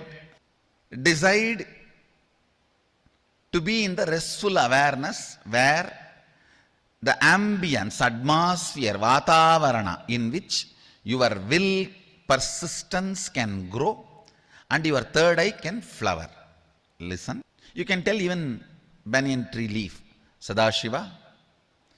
See that tree, the banyan tree itself is nothing but breathing of sadashiva. It is literally sadashiva. So the leaf, the prasada of the banyan tree is literally sadashiva prasada. Tell him, create a vatavarana, atmosphere, space where my will persistence can grow and my third eye can flower. You will see that restful awareness start happening. This muscle, not having any tension, being in the restful awareness is the basic condition for the third eye to flower, for the will persistence to become reality. If you fall asleep, that is okay, but it will not be like a regular sleep. It will be the space of restful awareness. Today I wanted all of you to practice this at least once. If you are not in Bangalore Adinam, pick up the sacred ash, vibhuti from our temple or given by me, apply that. It is Sadashiva Prasada. Apply that on the forehead. If you are in Bangalore Adinam, pick up the Prasada leaf from the banyan tree and put it on your third eye. If you are anywhere other than the Bangalore Adinam, put the sacred ash, lie down, support your head and tell yourself, O Sadashiva, let the Vatavarana, the atmosphere, ambience for the third eye to flower happen, which is restful awareness. This whole muscle, this forehead muscle should be completely relaxed. Whether you are awake or asleep, no matter, it doesn't matter. This area need to be relaxed. Restful awareness, remembrance of you.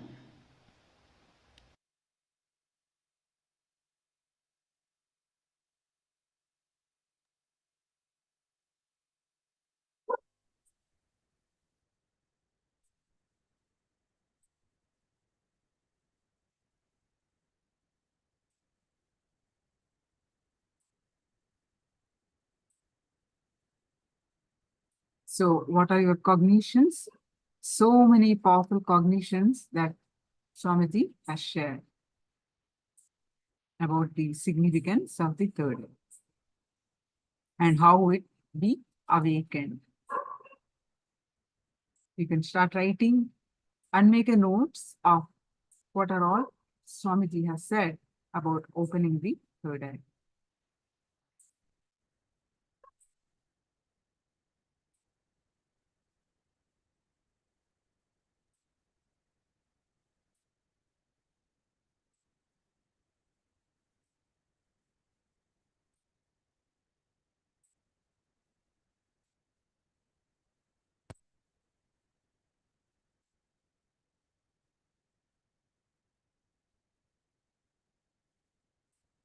Third eye science is real and breakthrough from the consciousness to super consciousness starts with the third eye opening.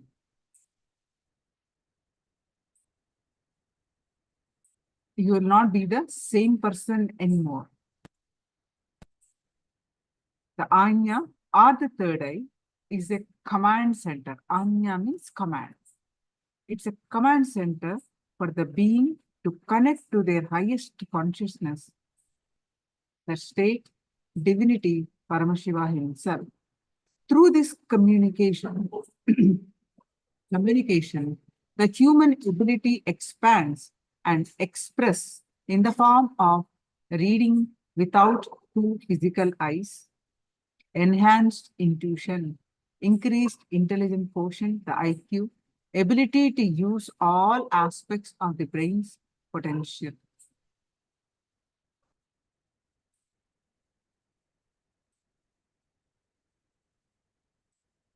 how to see through the third eye.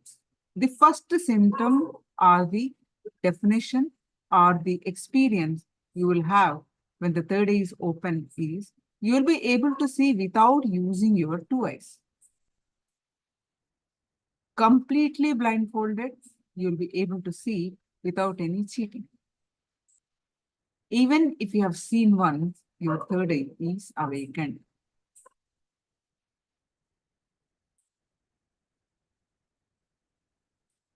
Then you need to start operating more and more from the third eye.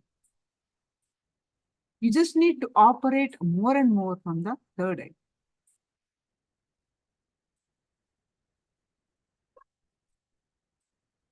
In Bhagavad Gita, Bhagavan says, in Netra Tantram, chapter 1, it's from the Kashmir Shaivism. Bhagavan Paramashiva says, you ask these questions with great eagerness and intense yearning. He's saying to Devi, listen dear, I will speak all about fire, Vahni, and the incomparable ultimate nectar, Amrita, which is within my eye, between the eyes. The third eye. I will speak about all that. Listen dear, established in yoga, the uniting space of oneness with me, its real form and nature is, without origin, pure, pervading all, and having faces everywhere. It is existing within all the living creatures and present in all the hearts of all things attained by yoga. Difficult to accomplish, hard to attain for all beings.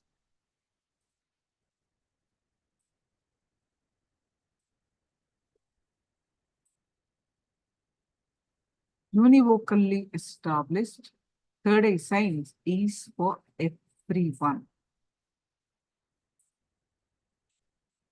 Beyond physical, social, religious, cultural, educational, political, psychological, neurological upbringing of the individual. Powers of third eye, awakening the third eye are now just day-to-day regular lifestyle happening.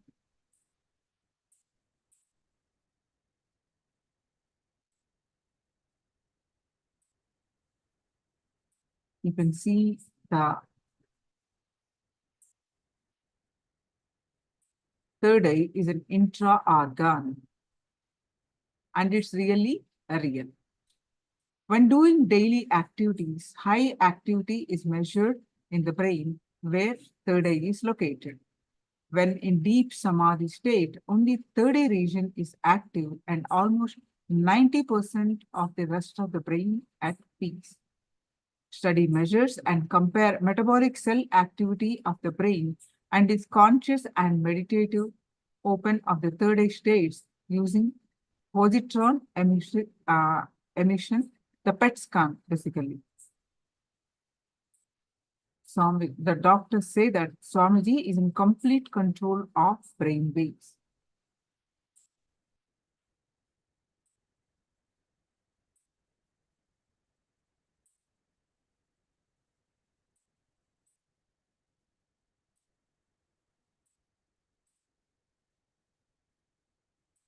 Disciples who received Diksha, the initiation from Swamiji, also have their third eye awake. The results and observations of this EQEE is spiritual healers have same brain activity as, as that of Bhagavan when they are healing in comparison to non-initiated members.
Now, let's understand some more cognitions about the initiation.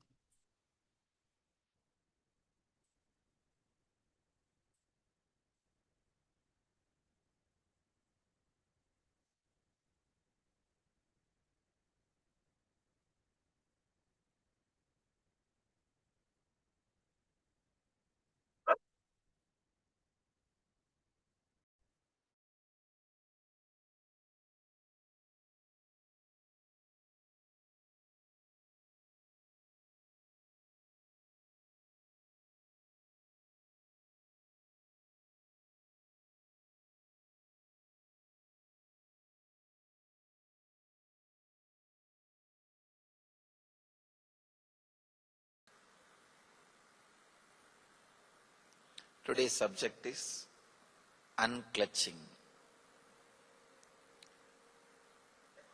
Deprogram the inner self. Experience your true self. Let's get ready to experience initiation. Understand, today is the main part of 3 days, maybe I can say essence. Let me define the word initiation.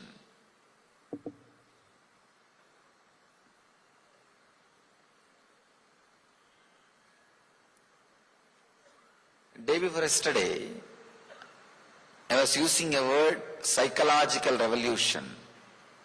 Yesterday I introduced a word, Shastra Shastra. Understand? Knowledge weapon. Whenever you need to heal yourself, you need inner healing. You need to bring yourself again to the life energy. Many times you can see a simple disturbance from the outside or from the memory inside, either from experience or from memory, can drain your energy, or even taking too many decisions drains your energy. Anytime you can see in your life, morning if you go and sit in your office, you don't have to do any work, just take some 5-6 major decisions. You are already tired. You say, I am done. That's all.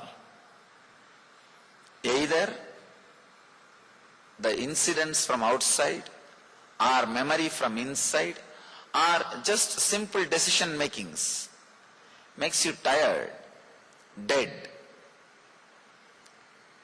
The truths, ideas, words which brings you out of the tiredness, which brings you out of that low mood, which brings you out of that depression, gives you the energy, confidence, life. Those truths only I call as Shastra Shastras, knowledge weapons.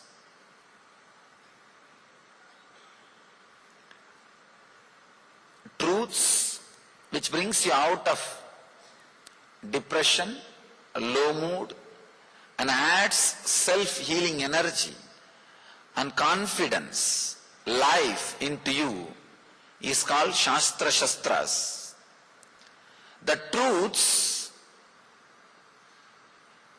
which not only brings you out of the depression, destroys the source of depression once for all, is called mantra. Understand? The mantra word has two meanings. Mantrayate idi mantraha. The words which shows path for human beings is mantra. The truths not only brings you out of depression, once for all breaks the source of depression in you, is called mantra. Any mantra, if it comes from the enlightened, experienced inner space, you do not know why, how, what. Suddenly you see It is true. It clicks. Even though one part of your logic continues to fight, because if you accept the truth and start expressing in your life, many of the things, your vested interests, many things which you thought as life is at stake. That part may continue to fight, but the main, your being, your core will have that click. I know what he is talking is truth. Maybe too strong for me. Maybe if I start living it, too many things are at stake. These all can be a confusion or disturbance, doubt in the corner of your mind, corner of your heart, corner of your being, but the very core feels connected. If that happens to you, it is called initiation. Truth, when it comes out of an enlightened inner space and clicks, that's the right word I have to use. It won't be any. If you analyze, how could he convince me about such great thing and such a wonderful thing? You yourself will feel, how did I get convinced? You don't know. But suddenly your heart feels connected to the words which he is uttering, the truth which he is expressing. That connection, that click is what I call initiation. Please get ready for initiation. Today we are going to enter into initiation. I am trying to express some truths. Understand? Yesterday whatever I added is Shastra Shastra, knowledge weapons. It can bring you out of depression. It can bring you out of low mood. It can bring you out of that dull feeling to the inspiring, healing mood, energetic feeling. But today, what I am trying to share can break the very core of depression, what we call root of your mind.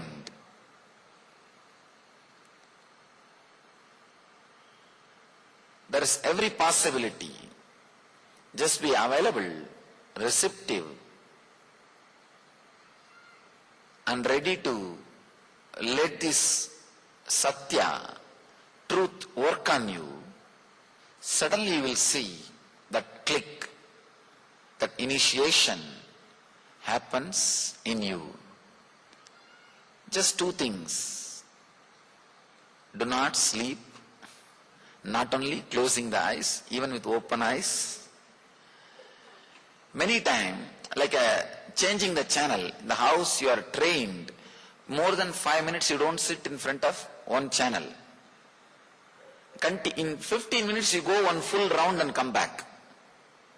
Some 30-40 channel you go around and come back. Same thing continues everywhere, even when you sit in the discourse. After 2-3 minutes you already changed the channel. Your eyes may be open. You may be sitting here, but you changed the channel.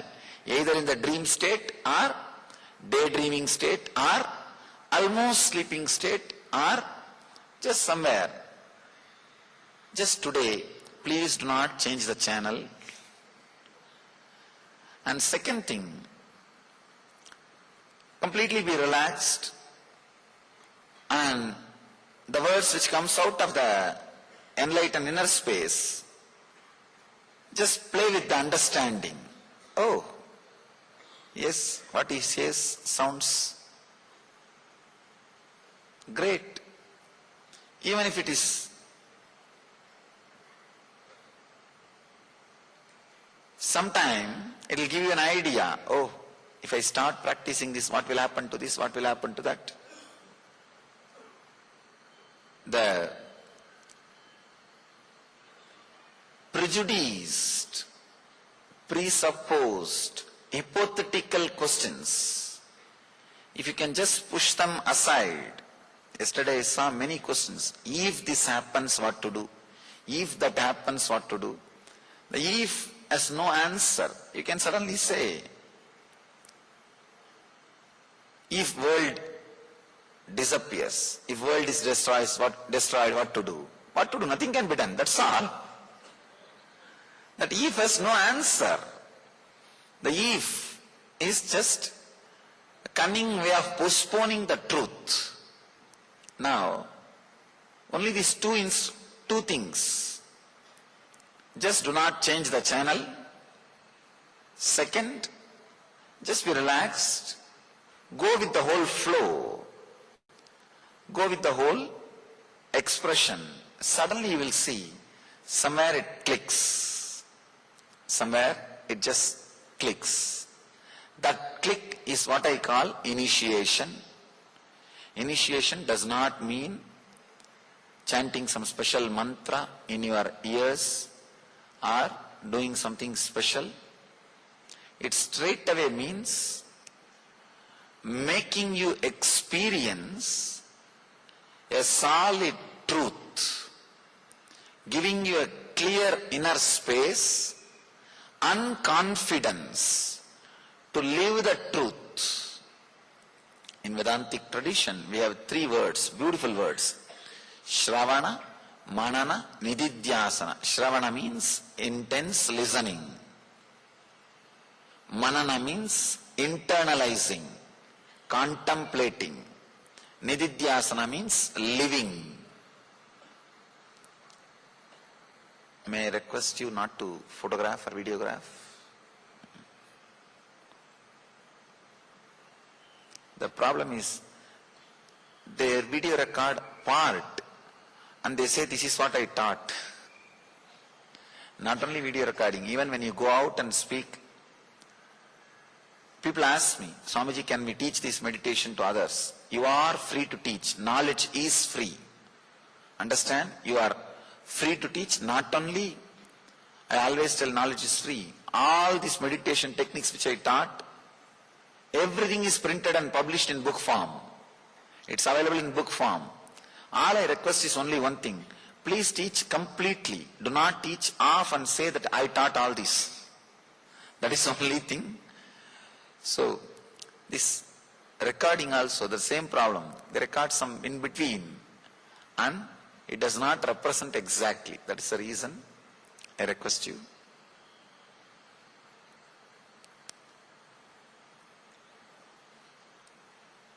Initiation means the great truths, mantrayate, the words which leads you to the truth, the clear path which leads you to the truth. If it is experientially transmitted, at least one glimpse, then initiation has happened. Then you are initiated. Many doubt, when I use the word initiation, there will be so many doubt. I am already initiated by some guru. Can I have initiation? If I get initiated, can I go to some other gurus and learn something? Everything is perfectly alright, nothing wrong. I always tell people, go to all gardens and pluck flowers and make a beautiful garland for you. It's not like shop, if you go there, don't come here, if you come here, don't go there, nothing like that. Our ego is such, if it is beaten by 10, 12 gurus, only then it will die. It won't die just by something which you learn from one person. So nothing wrong. Learn all best things from all sources and enrich your life. It is no way connected to any of the olden understanding you have about initiation. Initiation is just transmitting the authentic experiential clarity which happened into your inner space.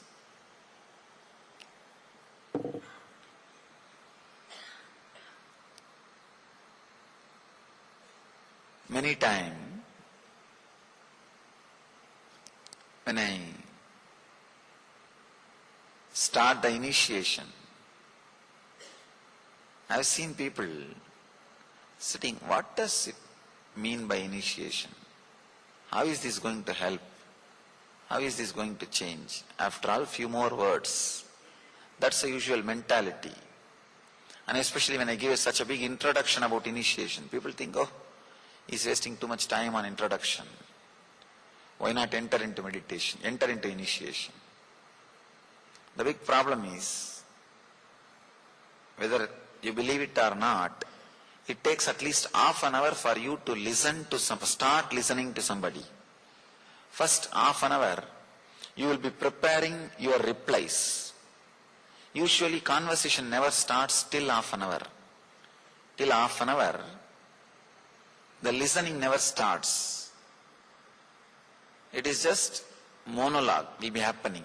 Just somebody talking, and you will not be, either you will not be listening. If you are listening, you will be just preparing your answers.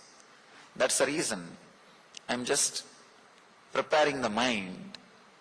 Unconsciously also you will be ready to receive these great truths, to receive the initiation, to receive the click. The click. Which word is responsible? Which moment the click happened, you will not know. By suddenly, once the expression of truth is over, you will see, you feel it. Yes, it is true. I am seeing it. It is true. So, just be prepared for initiation, entering into the truth. Let me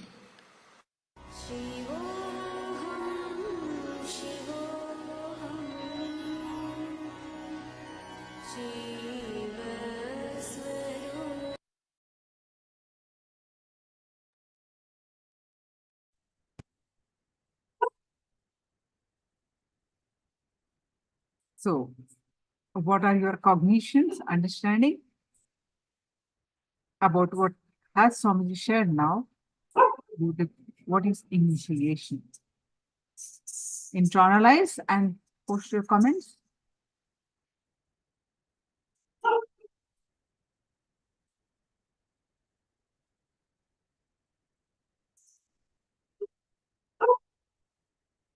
Now, let's understand the initiation, some deeper truths about the initiation.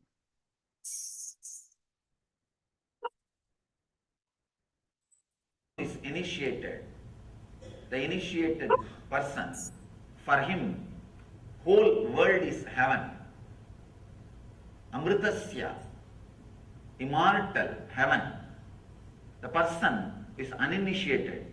See, understand the word initiation. It means not that doing some ceremony or ritual. Initiation means the click happening in you.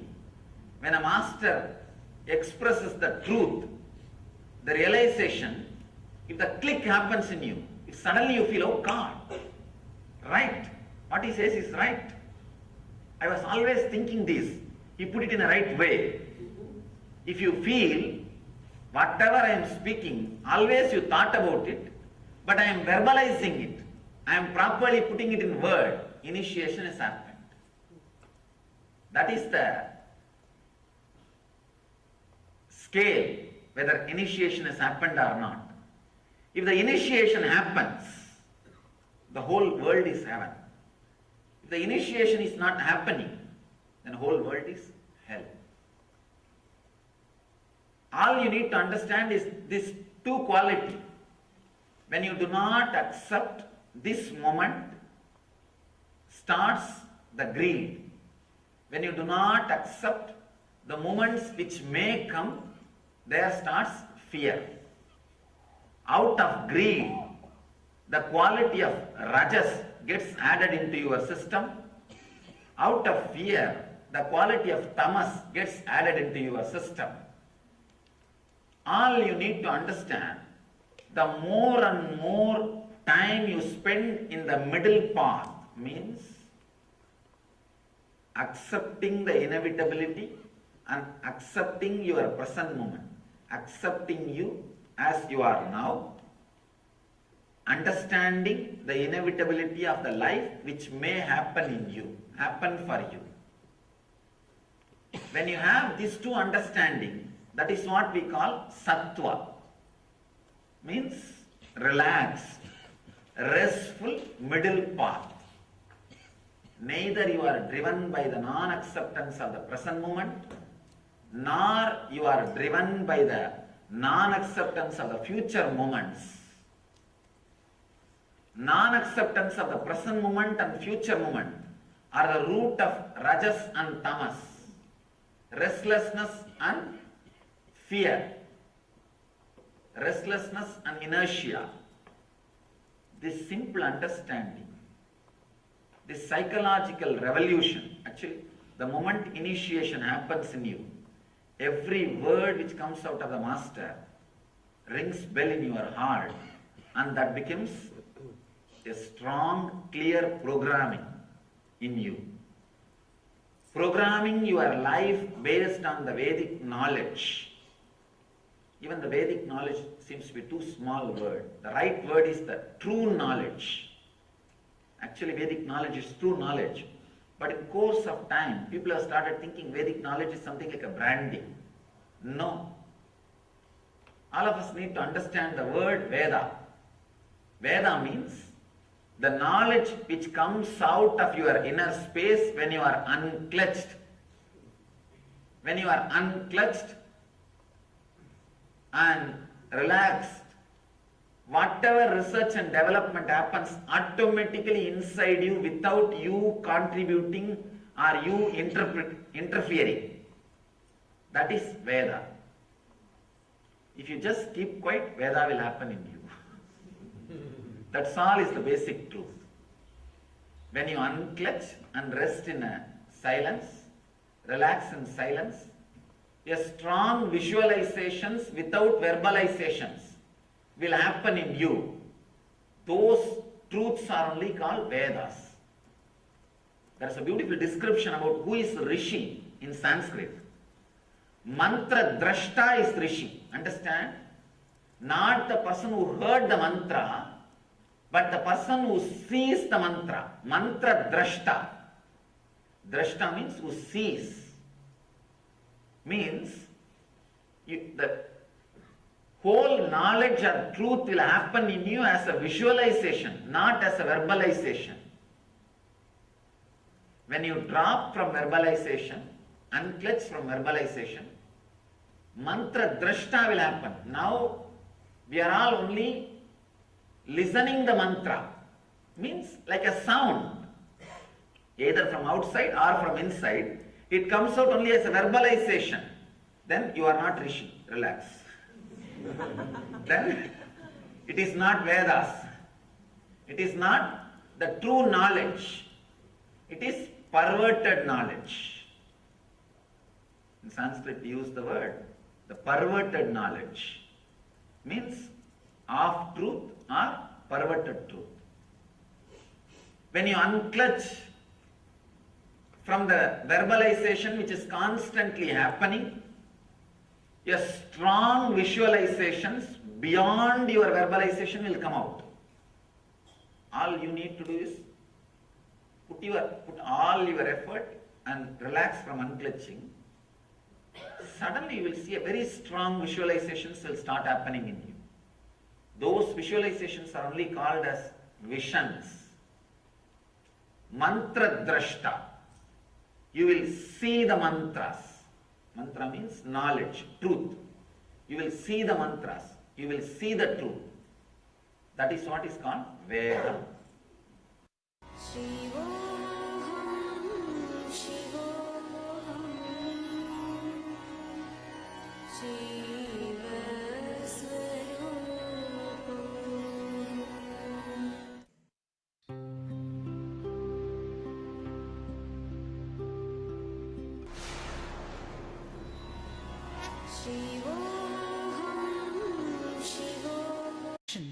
And Ayaki in the temple town of at the age of 10, right one day at the Tapovan in the Himalayas to Kanyakumari in the south, from Dwarka in the west to Ganga Sagar in the east. He wandered for 7 years in India and in Nepal. This was none other's penance, intense meditananda, or eternal bliss. Guru as a master to the entire humanity. Large ashrams in 30 countries of a mother and the seekers of God. Dhyanam Sharanam Gacchami, Anandam Sharanam Gacchami, Nithyanandam Sharanam Gacchami, Nityam Charanam Gacchami, Dhyanam Charanam Gacchami, Anandam Charanam Gacchami.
Swamiji says one of the greatest way, easiest way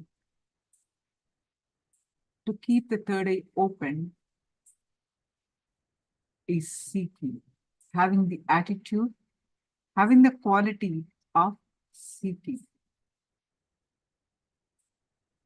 With seeking, it just doesn't answers you, but it only gives you the experience. Seeking for the higher truths gives you the experience.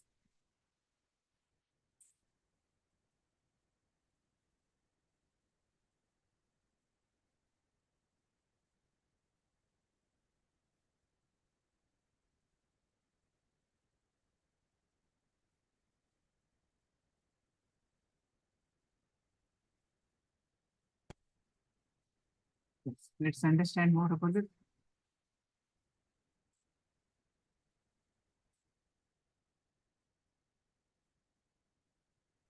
See, the Upanishads rishis are saying, seeing the sun, not just deluded by the brightness of the sun, but who is it behind you that is behind you with that brightness? That is, oh, the energy behind the sun, which is covered by your shining form, which you can all see. Please, you reveal yourself. And he is very clear, the Upanishad rishis, your shining face is covering your original truth. Please remove that and show your original truth. Even the glaring sun could not mesmerize the rishis from the seeking of the ultimate truth. In front of the glaring sun, they are saying, no, you may be glaring, but you are only a veil. There is something behind you. We want to see that. Let that be revealed.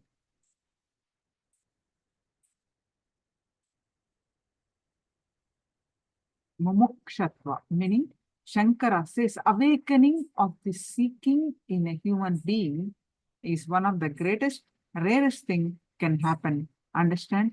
Seeking fulfills everything you seek and beyond. It awakens the truth in you. It awakens the possibility in you.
Yes.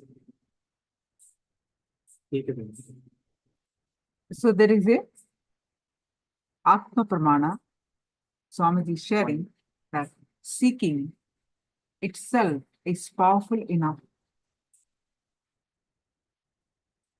to make you experience the space that you are seeking. So Swamiji shares his experience. Once, in his own words, once I went and told my guru, Mata Vibhurananda Puri Devi, I went and told her, you are telling me that I am beyond the life and death. And she read, I read about Ribhu Gita. She gave me the Ribhu Gita to me. That day, I explained some of the great truths in Ribhu Gita. And she explained to me the concept about immortality, and I went and slept over it. Next day, I went and told her, you explained, but I am afraid whether I will enter into that space at all. How to enter into that space? She said, please listen. This word is very important for you, for all of you. Just entertain this desire to experience that space so strongly, the fear whether you will experience or not will break. That is the moment you will experience that space. Listen. She told me beautifully, seeking is powerful enough to merge the seeker into that which is sought after. She said beautifully, what you are seeking, entertain that. That is intelligent enough to break the fear, whether you will achieve it or not, and make you enter into that space which you are seeking. It was such a powerful click for me. Swami says, this is the key I used to experience everything described in Agama and Tantra and Vedanta and Yoga. This is the master key. This is the master key that there are few master keys that I received from my masters, which I used in millions of places and realized the truth.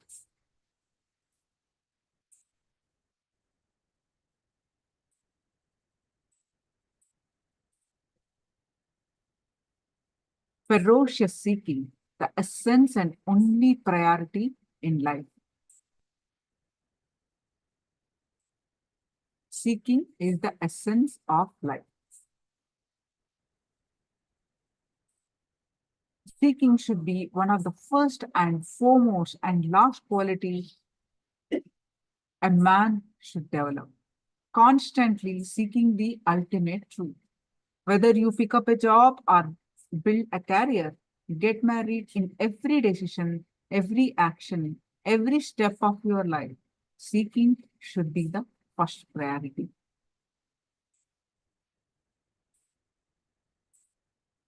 Let seeking be your first response team for your whole life and all the crises of life.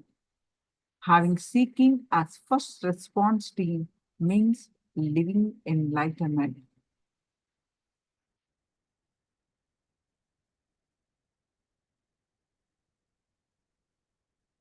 Brahma, once upon a time, Brahma and Vishnu searched Paramashiva's head and feet. When Paramashiva manifested himself as a infinite beam shaft, Brahma goes up, Vishnu goes down. Both are seekers. Vishnu goes on and on and on. At one point, he feels enough, tired and bored. At least tiredness and boredom will not become cunning. He comes back and says, no, I'm not able to do. Forget about it. He develops don't care attitude, tired and bored, leave it. But Brahma, not only he is not able to find the truth, he tries to become cunning with that knowledge, but not having experience. He becomes cunning and he gets engaged in avidya, the incomplete knowledge acquired for the vested interest, characterized by impure perception of truth, consciousness. When Brahma becomes cunning, not only he does not accept he has not found the truth, he tries to lie, saying, I found, and he develops these false evidences, just like false rituals, false techniques. He's saying, I have found, and do it, you will find. Seeking keeps you. The story goes that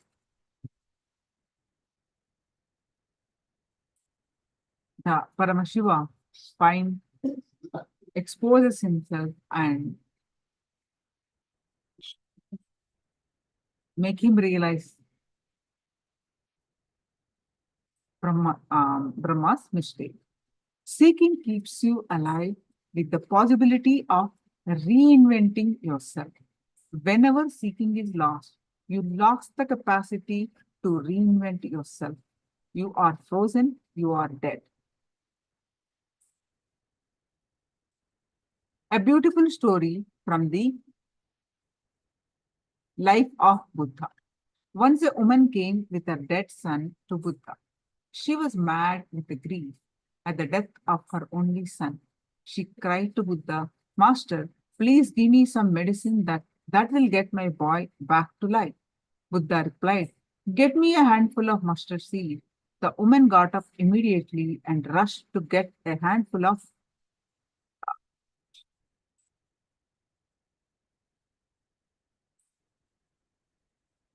mustard seed. The woman got up immediately, rushed to get a handful of mustard seeds. Then Buddha added, The mustard seed must be from a house where no one has lost a dear one, child, husband, parent, friend. The woman went from house to house. Out of pity for the desperately crying woman, people gave her mustard seed from their house. But when she asked whether they had lost a dear one, they had someone or the other who had died in the house. She went from house to house till sunset, but found no house where a death had not happened. Slowly, the truth started dawning in her that death is inevitable. She buried her son's body and returned to Buddha, and she fell at the feet of Buddha and asked him, Master, please teach me the truth. What is death? What exists beyond death? She became Buddha's disciple and followed Buddha for the rest of her life and get enlightened.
Now, let's learn how seeking raises your consciousness. Your conscious awakening happens with seeking. Seeking is the right attitude for any one of us.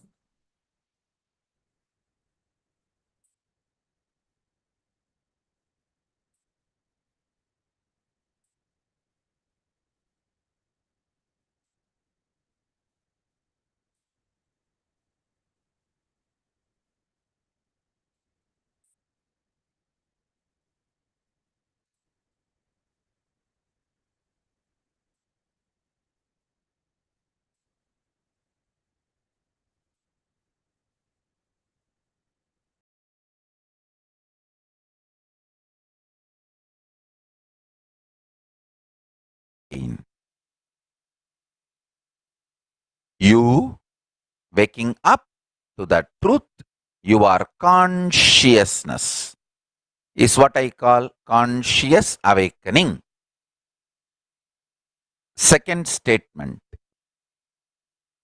decide to be responsible for everything happening outside you and inside you as your life, your reality. Third statement, because you feel you are responsible, do not try to engage with those complications, confusions, delusions. Don't get tempted to engage with them and correct them, alter them, repair them, thinking that you made the mess you need to repair. No. No. Listen to the secret.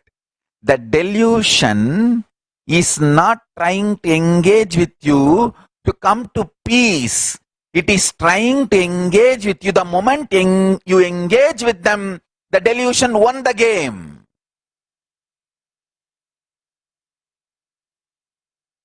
They are not expecting peace from you. They are expecting you to engage with them.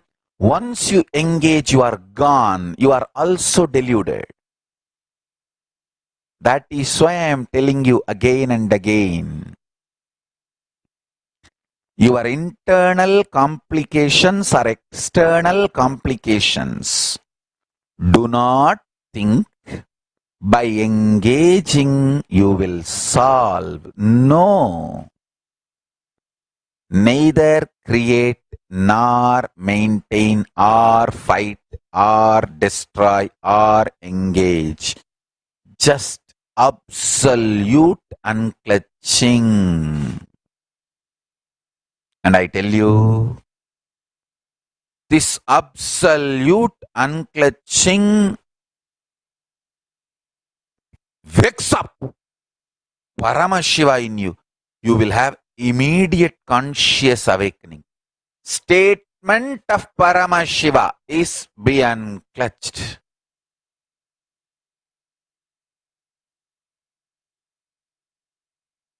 State of Paramashiva is be unclutched. I should say, statement of Paramashiva is be unclutched. State of this truth be unclutched is Paramashiva.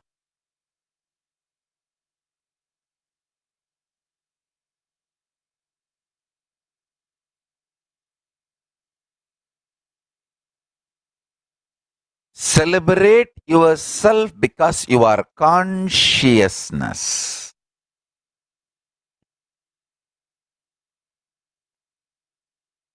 Naturally, the body, mind, delusions, illusions, physiology, psychology, everyone would try to declare their supremacy over you, or even ganged up and try to declare their supremacy over you, will just implode, collapse, destroy themselves and disappear. Be unclutched.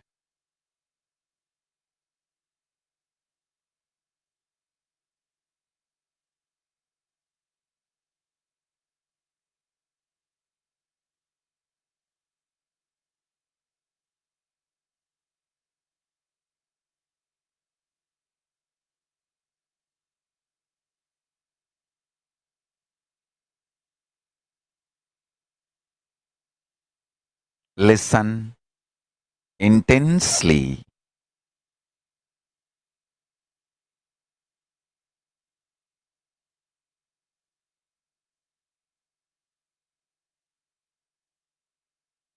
Your consciousness, nothing can destroy you. Many times people tell me, Swamiji, your solutions are too simple. Arey, your problems are too simple. Actually, even you are not that big guy as you imagine and delude yourself. So your problems are also not that big. If you just unclutch, you will understand neither your problems are too big nor your solutions need to be too big. You just need to stop repeating the stupid delusions with which you are engaged for quite a long time. You should stop stupidly planning, strategizing to fight with a cyclone, tornado with your crowbar. Do you know the power of this crowbar? For last 3-4 generations, we use this crowbar. I'll go out and finish off this tornado and this cyclone with the power of this crowbar. You are fool. Your logic and your delusory idea, with your logic and your mind, you can handle delusion. You can handle the deadly combination of arrogance and delusion is stupidity. Take responsibility for all the internal, external problems and be unclutched. Never get tempted by the delusion. Delusion will always try to tempt you, misguide you. Hey, just answer this one question and then go. Gone. Don't even peep through peephole to see who is knocking at the door.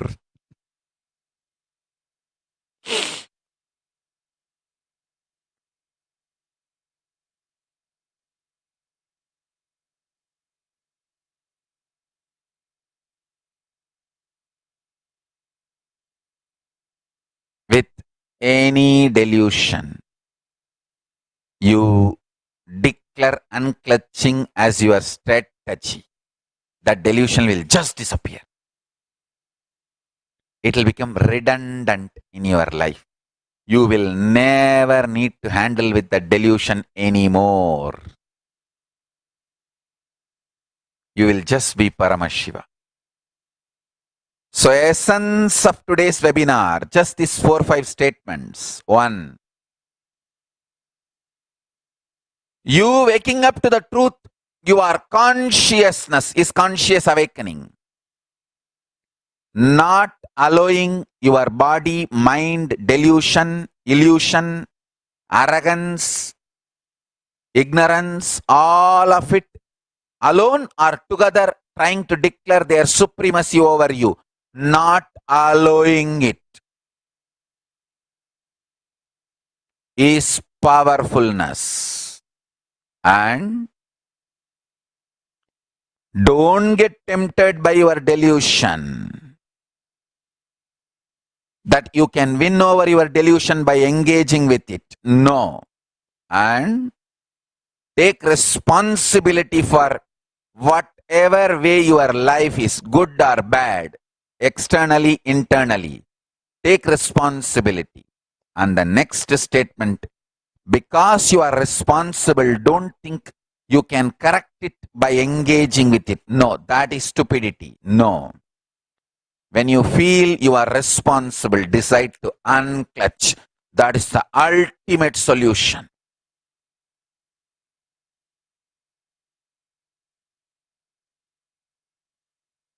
When you declare unclutching, you are Paramashiva. Parashakti. Even if you try to engage with delusion, you will subtly fall into the trap of violence, anger, powerlessness, and you will try to declare your supremacy over the delusion. That's it, you are gone. Neither accept somebody declaring their supremacy over you, nor have anger and violence to declare your supremacy over others. No. Be Paramashiva. People who try to declare their supremacy over you will implode, collapse, destroy themselves and die, disappear.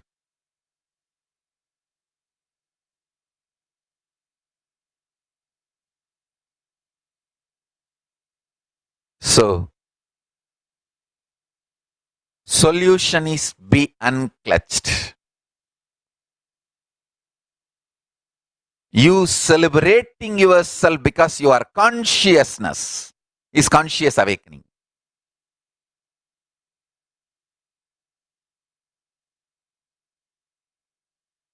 If you understand, at some point of time in your life, no, even when all these hormones, chemicals, body, mind, these ups, downs, all these impermanent things are not functioning, I am existing, I exist. So there is something more than this impermanent existence is in me. If you get the glimpse of, if you cognize that, if that hits your existence, the moment you know you have an existence, you may call it as identity or different words you may use. Pratyagatma Chaitanya Chakratam, conscious awakening, any word you may use. If you start understanding you exist more than these impermanent components, impermanent permutation combination, body mind. If you understand you exist more than this body mind complication, then you know the cosmos also has some Parameshwara, superior conscious existence, more than the permutation combination of impermanent things. More than these impermanent things, impermanent permutation combination, something exists. So if you understand your identity, you will understand the identity of Paramashiva, Parameshwara.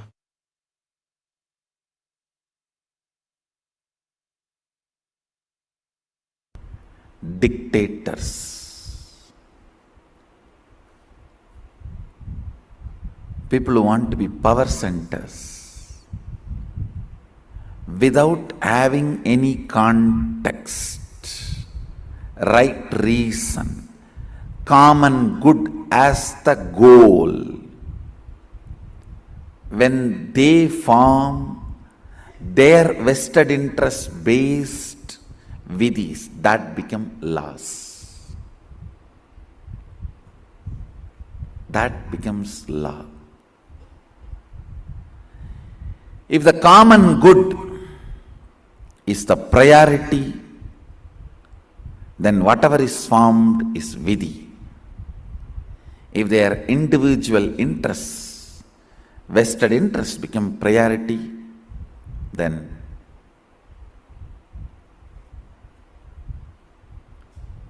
what is formed becomes law. You need to understand this fundamental truth.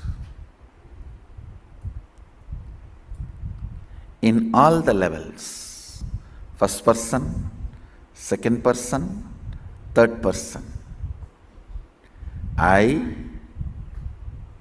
and you, and they. Whatever you perceive as your life,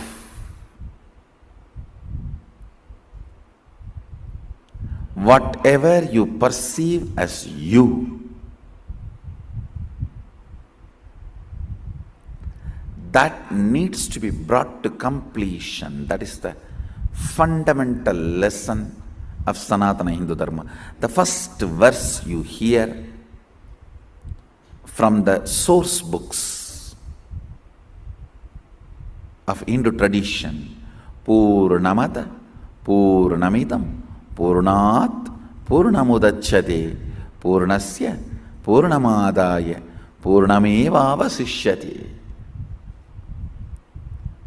It is from completion happens completion. From completion, completion comes out and continues to be established in completion.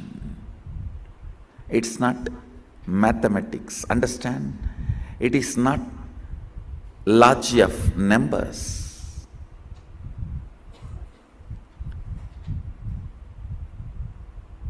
Each field works with a different logic. The logic with which bio works is biology.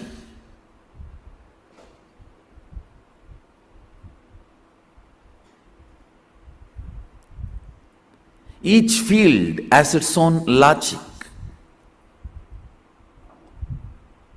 This verse is logic of cosmos, logic of existence. In the space of completion, completion is established.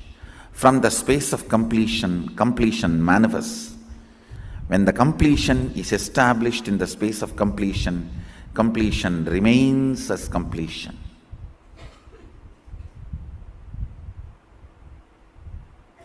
Even when the completion feels it has left the completion and it is incomplete, it continues to remain complete.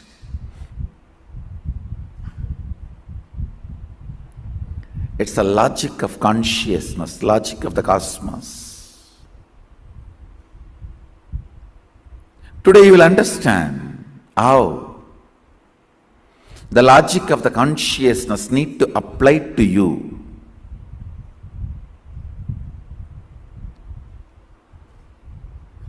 I'll teach you the science of how to apply the logic of the consciousness to understand you.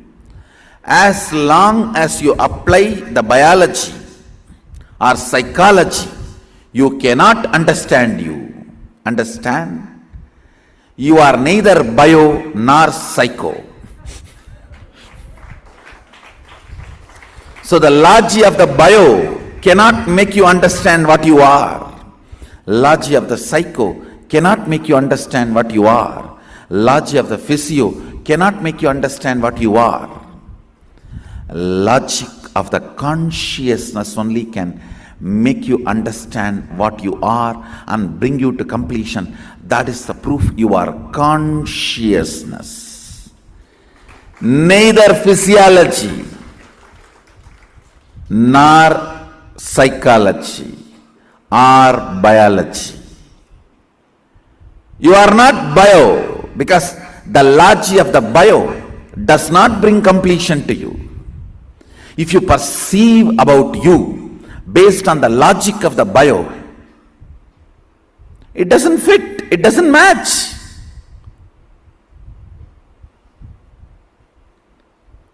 Tons of conflict, contradictions.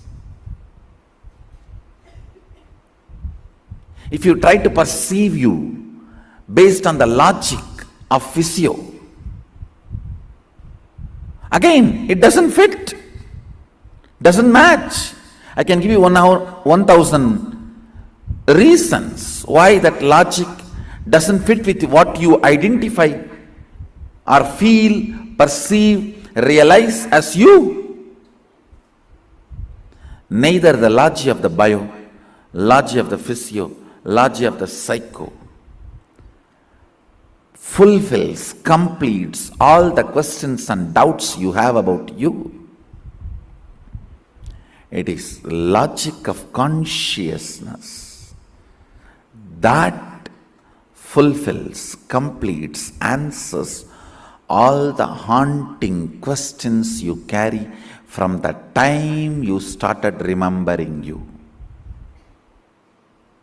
I guarantee, from the time you started remembering you, all the questions, haunting, daunting questions you have, if you have created the questions about yourself and no answers is found, it is haunting. If others have created questions about you and you believed it and still you are not able to find answers for it, they are daunting. All the haunting and daunting questions you have about you, I commit with you, I'll answer it with this one logic of consciousness. This one logic of consciousness. Purnamata purnamitam purnat purnamudachyate. Purnasya purnamadaya purnameva vasishyate.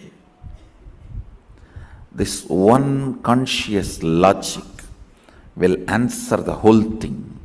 That is the proof you are neither bio nor physio or psycho. You are consciousness.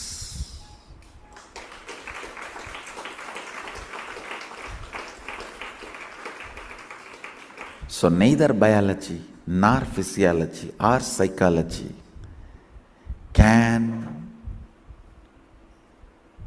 introduce you to you and answer all the haunting and daunting questions you carry about you. It is only the logic of consciousness can introduce you to you and bring completion to all the haunting and daunting questions you have about you from the time you started remembering you.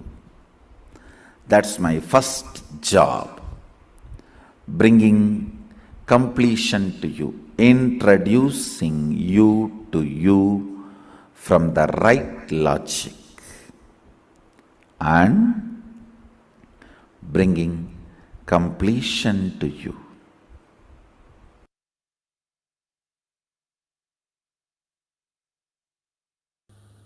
I'll give you the secret given to Bhishma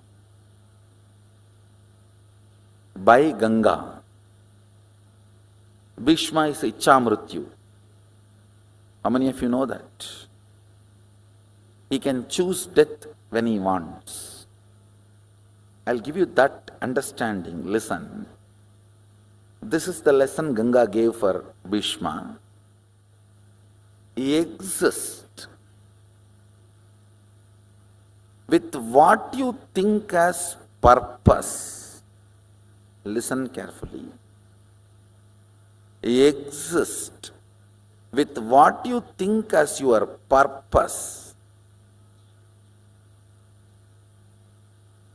Work only for purifying your cognitions about purpose, not bother about whether you have time to fulfill your purpose or not. Listen carefully. I am not giving you a teaching, I am giving you an understanding.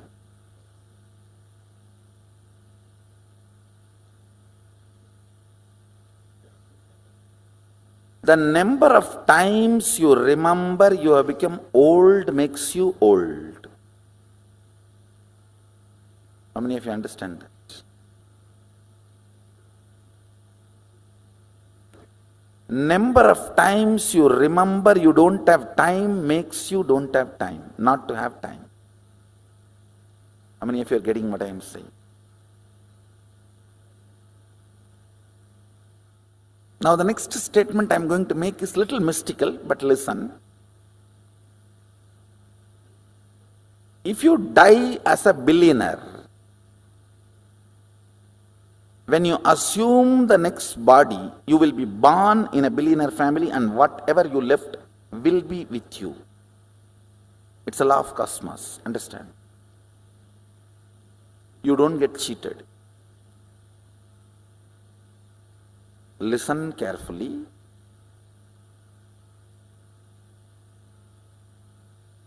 Lives after lives after lives, you are a continuous rhythm. It's a little mystical, but I'll establish experientially for you in the next few power manifestation and powerful cognition manifestation.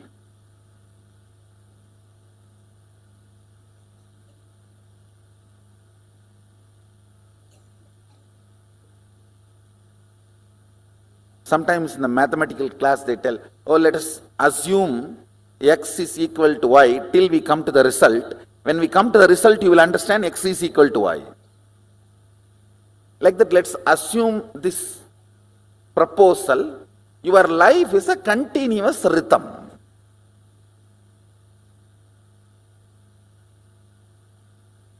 Whatever you acquired, whether power or money or love or relationship or fulfillment or completion in the last janma, and where you left, where you dropped out, you again start from there.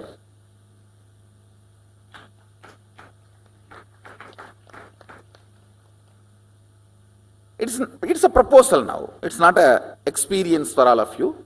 It's a proposal. I'm going to give you a few more understandings, then once it sinks,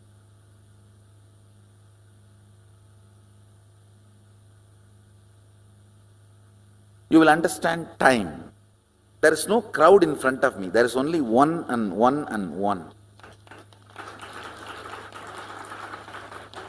All of you are sitting alone with me.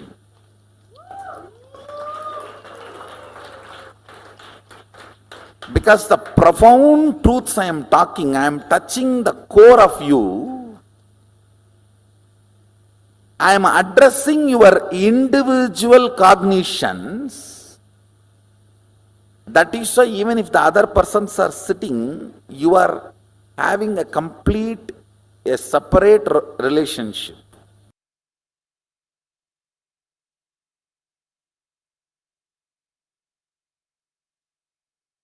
This is the secret of this whole Gurukul science. First, don't destroy a child by pushing information into his head. No. Then the child will be depressed, traumatized. Then putting it in that sedation, psychiatric drugs and destroying life. That is not Hindu way of education. Listen. Hindu way of education is empower the child with the best body, where he masters himself, his hormones and chemicals. Empower the child with the best mind, where he masters his ups and downs. Empower the child with the best conscious awakening, where he knows he is beyond body and mind.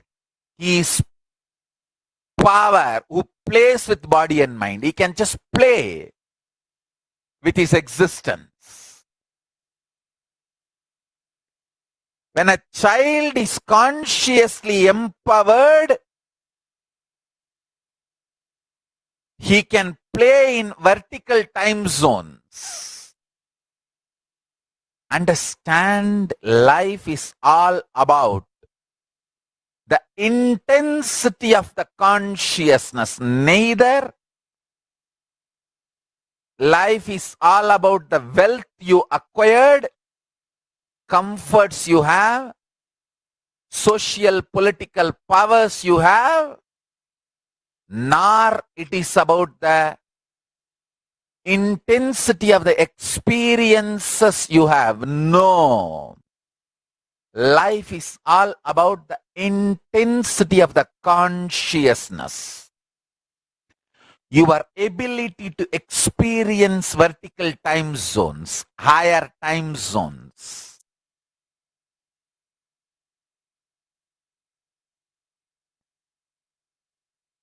I tell you, simple secret.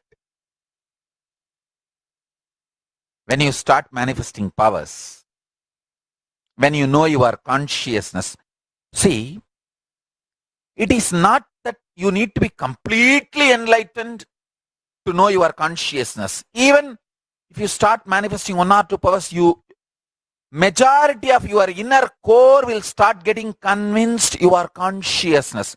You are little more than the body and mind. That is enough. You just know the whole life is in front of you. Means there's no time. Understand, I tell you. The anti-Hindus are so agitated because they are driven by the ignorance and delusion. Time is limited. Understand? The real Hindus who experience consciousness, they know the truth. We have unlimited time.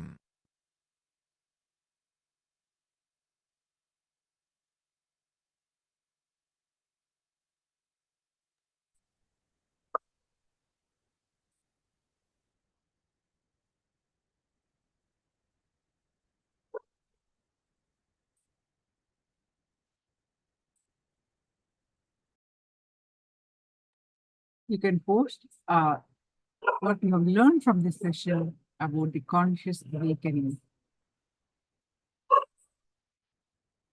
What are your powerful cognitions? Please post it in the chat.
Now, when the third eye is awakened,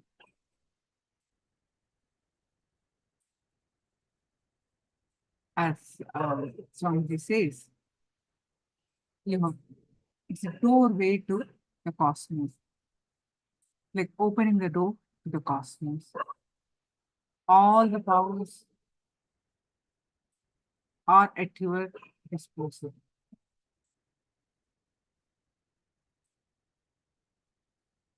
Through experiencing the conscious awakening, you manifest the state, space, and powers of Paramashiva. So let's understand more on how do we manifest the powers with the third eye awakening. What is the signs of the power manifestation?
Liberated thinking means awakening all the powers for which your body is built.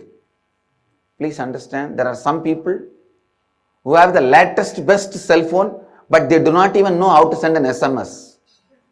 They can only switch on and speak, switch off and keep it. For that, you don't need a best, latest model 70,000, 80,000 rupee cell phone. Just 800, 900 rupee cell phone is enough. Having the best updated 70, 80,000 rupee cell phone, but not knowing anything to do with it, just you pick up, speak and leave it back, is what most of us are doing with our body. Our body is basically hardwired.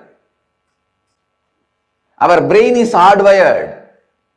The system is developed to experience so many extraordinary powers. Understand, you are not built just to be a clerk, just to be an attendant, or just to be a worker.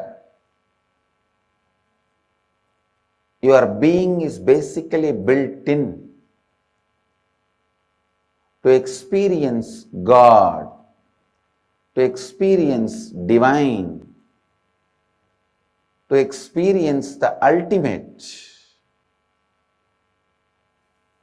to experience complete completion, to experience Mahadeva. Understand? Your body is basically built for experiencing many extraordinary things. That is why when Hinduism introduces you to you, it says, Shrunvandu Vishve Amritasya Putraha. Oh, listen, sons of immortality. Hinduism does not introduce you to you as a sinner. It introduces you to you as sons of immortality.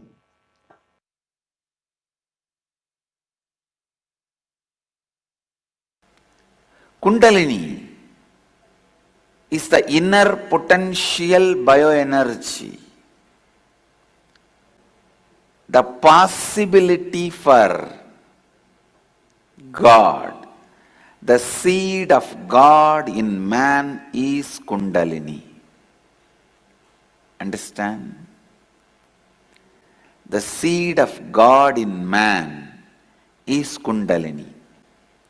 So if this seed is nurtured, awakened, activated,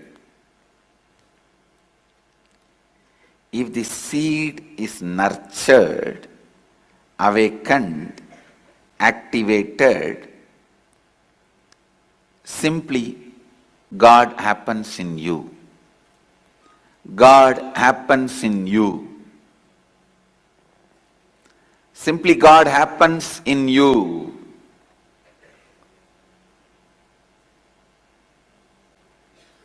Kundalini is inner potential bioenergy. People ask, why is this energy hidden at all? Please understand, it is not hidden. It is in the form of seed. Seed is the source of a tree. That does not mean the tree is hidden inside the seed. Your godliness, your godhood is from Kundalini. Kundalini is the source of your godliness. But that does not mean Kundalini is hidden in you. People ask, why is it not expressing in everyone? Please understand.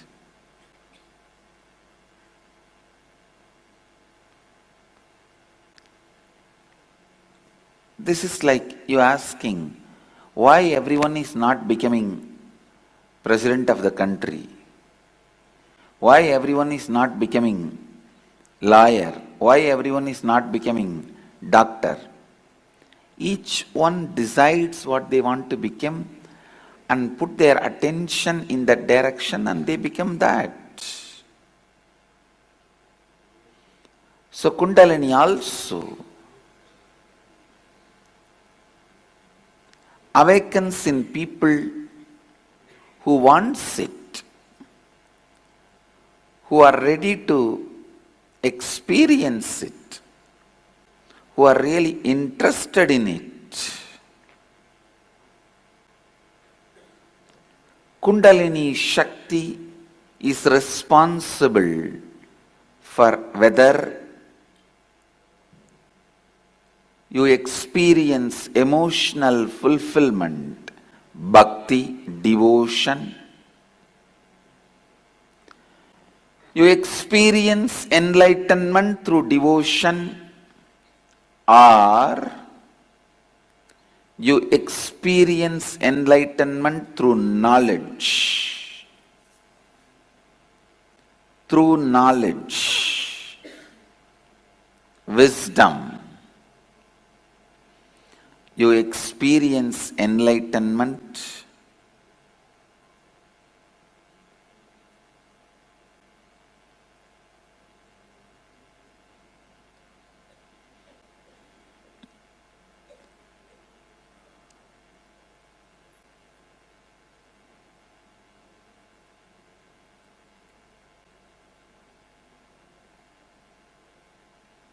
You experience enlightenment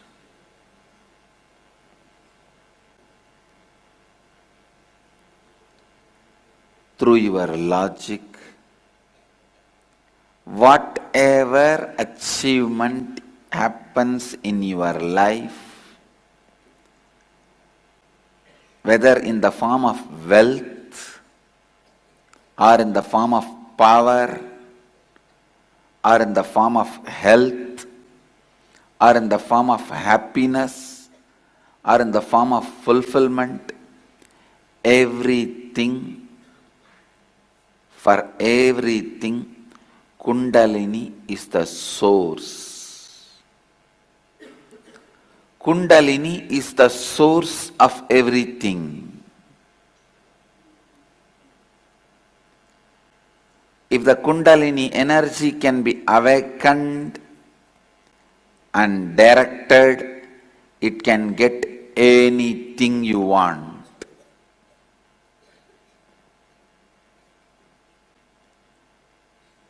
It can get anything you want.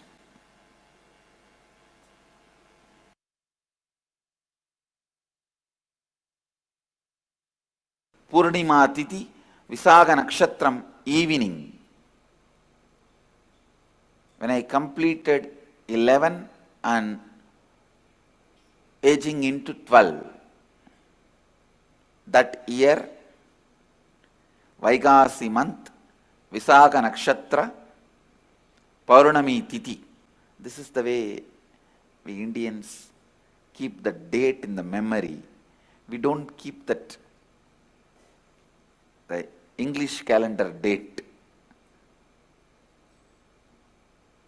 Somehow, I always kept only based on the Tithi and Rasi and Nakshatra. And so now if you can Google, you Google and find out exactly what is the date. Let me describe. Because we never bothered about the Kala. We bothered about only the essence of Kala. When I completed 11 and moving into 12, that year this has happened. Listen, exactly what happened. Let me describe. As usual, I went and sat on one rock. I did not choose. Please understand, I did not choose. It was just a casual Usually I'll sit here, there. Somehow, that day I sat on one rock, which has become a Tirtha Kshetra now for all our devotees and disciples. I sat casually. Whenever I find time, I'll go and spend time in that space, in that area, because Devi became enlightened there. My Guru Vibhudananda Puri always used to tell, this is Devi's energy field. That place is called Pavalakkundru, Coral Hill. She used to tell, this is Devi's energy space, energy field. So I always used to go and sit there. I was sitting on a rock. To tell you honestly, I was not even doing some serious meditation. I can say in a way the whole ambience was so calm, so beautiful. I decided to close my eyes. Once I closed the eyes, the intensity of my yearning started taking over me. The intensity to realize myself, my true nature, started possessing me. It has taken possession over me. The Kathopanishad declares Shraddha Vivecha. Shraddha just took over Nachiketa. All of you know how fear takes over you, greed takes over you. When a fear takes over you, when you have the panic attack, you just do things. You always feel guilty, shy, later on about it.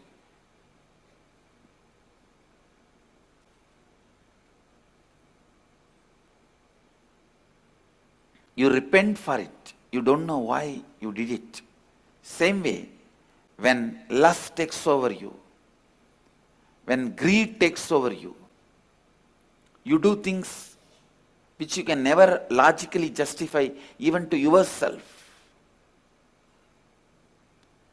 But when authenticity takes over you, it will be 10,000 times more intense than fear taking over or greed taking over.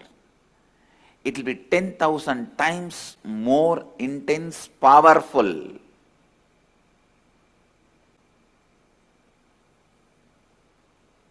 When fear takes over you, it's called panic attack. When greed takes over you, it's called restlessness. When authenticity takes over you, it is called Satori. My sincere seeking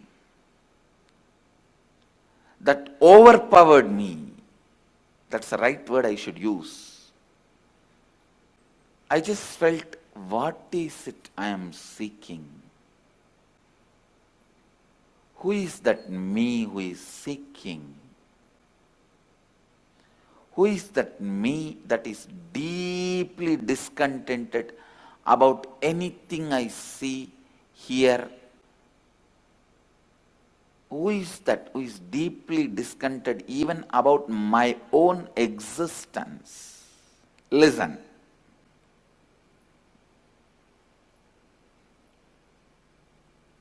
Almost like, who am I who is so discontented about my own existence?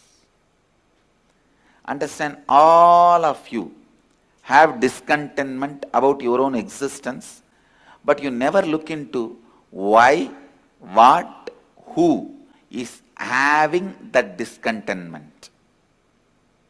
You try to look in, if you get one rasagulla, you forget that. You try to look in. If you get something else, you forget that. Very easily that question, why, what, who is so discontented, those questions are forgotten very easily. The person for whom the question has become the first and top priority, he is a seeker.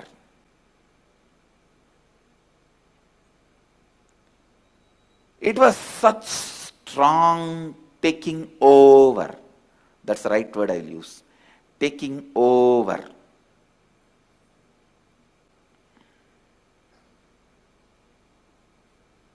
Listen. Understand.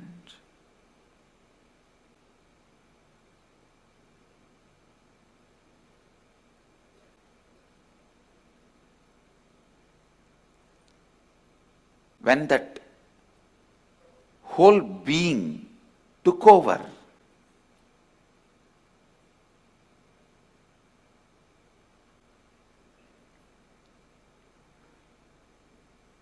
who am I that is experiencing this deep discontentment, suffocation?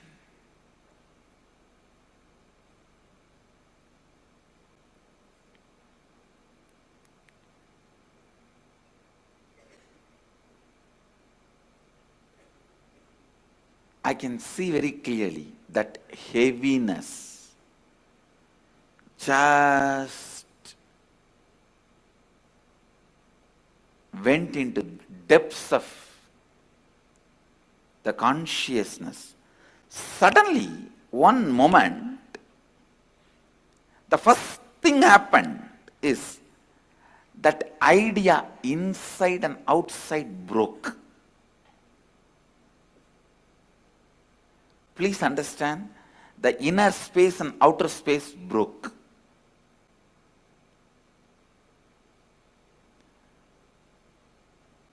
The first experience is that I was able to see everything around me, above me, the whole 360 degree, 10 direction, below me, everything.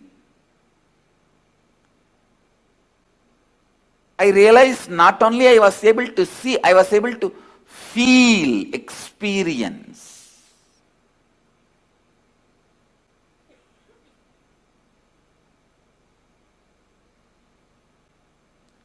I am actually now reliving that experience to describe any point I left out which I have not described. I felt that the skin of the stone on rock on which I was sitting and the skin of this body both carry me equally. In both I exist equally. Both carry me equally. In both I exist equally. The air, the breeze, the setting sun, rising moon, the whole Arunachala hill, all the plants, bush, shrubs, trees, everything, everything, everything. Just became so alive.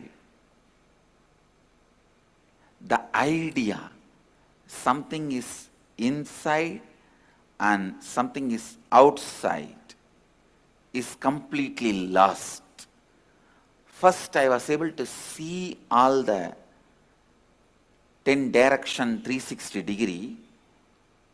The next moment itself, I realized not only I am able to see, I am able to experience all of that as me.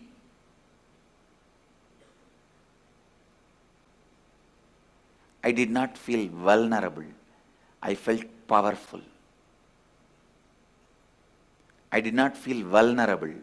I felt powerful. So powerful. I just know I am that oneness is the existence. There is no inner. There is no outer. There is no moving. There is no unmoving. The smallest movements of these plants is my movement, and the highest stillness of the center of the cosmos is my stillness.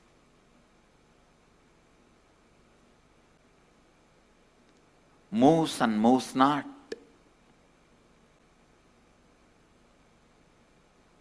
What do you call as near? What do you call as far off? Those concepts are lost.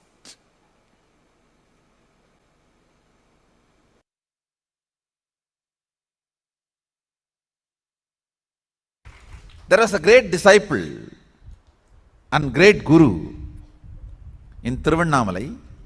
The guru's name was Guhainamachivayar and disciple name was Gurunamachivayar.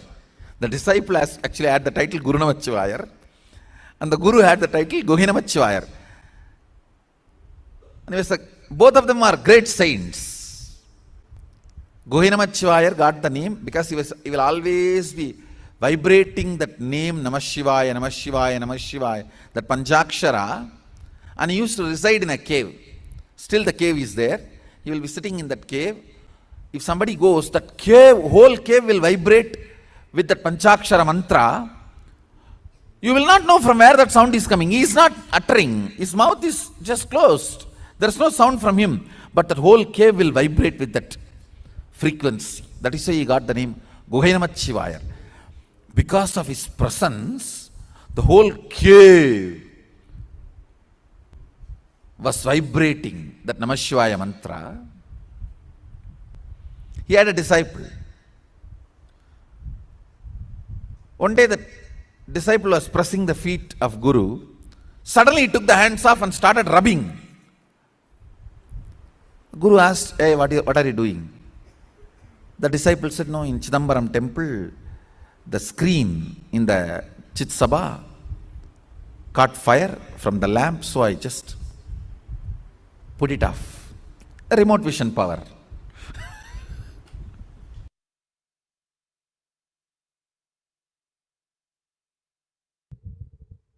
Manifesting the powers means what you think as extraordinary because of your wrong bringing up.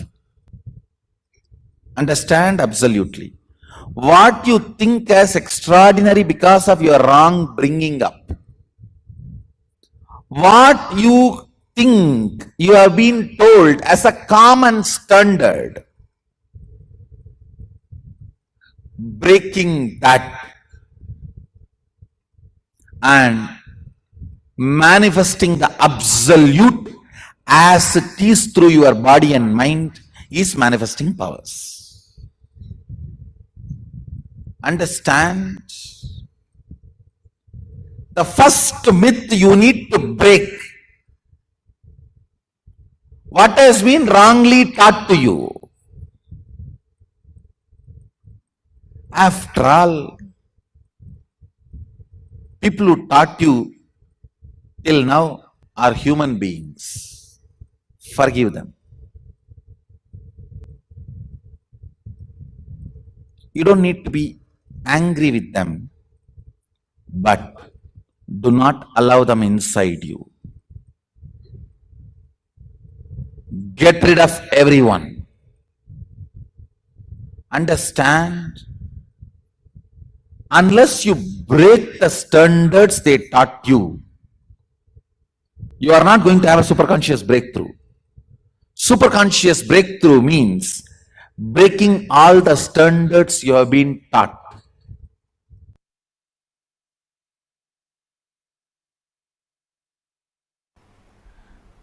I'll give you some of the understanding about the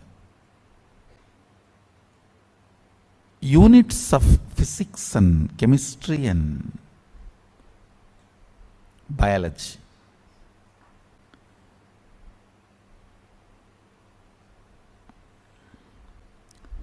Unit of the chemistry in you, I'm talking about as far as power manifestation is concerned. Biology is your biomemory. When you add powerful cognitions, the actions and reactions happen is chemistry. And what you manifest is physics. Powers. Or powerlessness, whatever.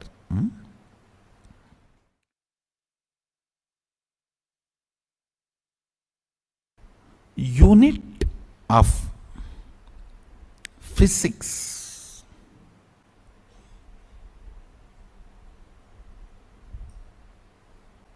is power or powerlessness. That's all. Only these two unit.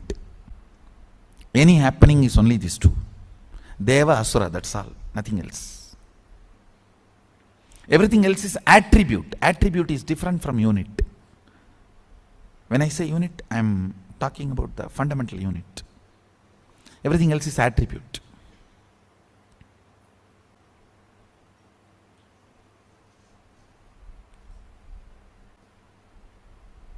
Same way in chemistry, pain and pleasure, only these two are unit.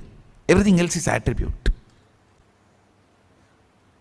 All experience, action and reaction is only pain or pleasure, that's all. That is why the day I was telling that don't invite pain but don't hate pain, because pain grows the roots in you which you can never grow by just joy.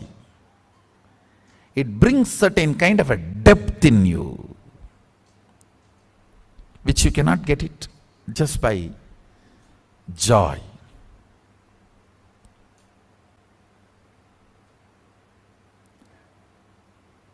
Kind of a stability, maturity is brought by pain. But of course, inviting it is stupidity. Don't invite. Don't become sadist. No. Neither invite nor hate. When it comes to allow it to do its job, the unit of biology is your wants and fears. Your fear and your greed is the unit of your biology, means biomemory. Pain or pleasure is the unit of your chemistry. Power or powerfulness, powerlessness or powerfulness is the unit of your physics. I am talking from the angle of power manifestation science. You can roughly equate it to the powerfulness can be called as plus and powerlessness can be called as minus in normal physics.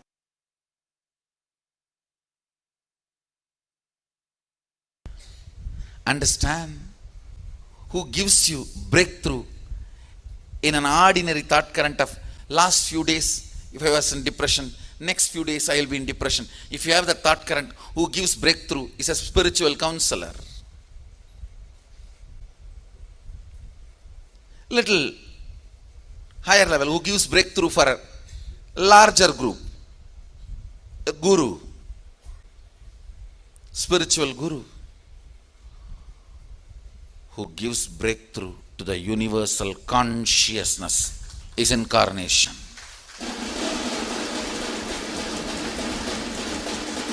Understand, when fishes lived on the ocean for tons of millions of years and stuck in the level of fish, did not have further breakthrough,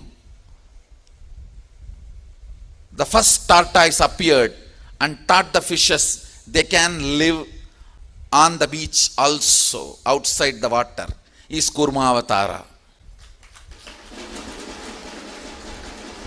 who introduced new possibility to fishes. Then tortoise. Tortoises lived for tons of years. Again came Varaha, who gave a breakthrough and introduced next possibility. The first Varaha is Varaha Avatara. Then came the next possibilities.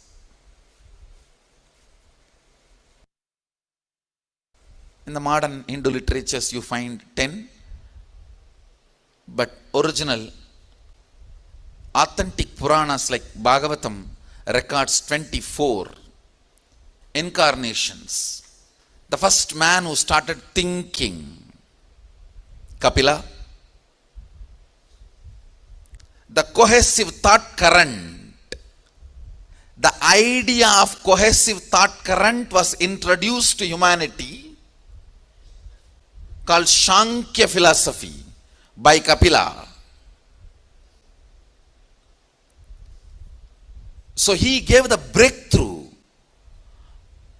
to the humanity by teaching humanity how to think. First man who started thinking, Kapila, is the next incarnation who pushed humanity to next levels. Of course, I am following the sequence of Bhagavatam.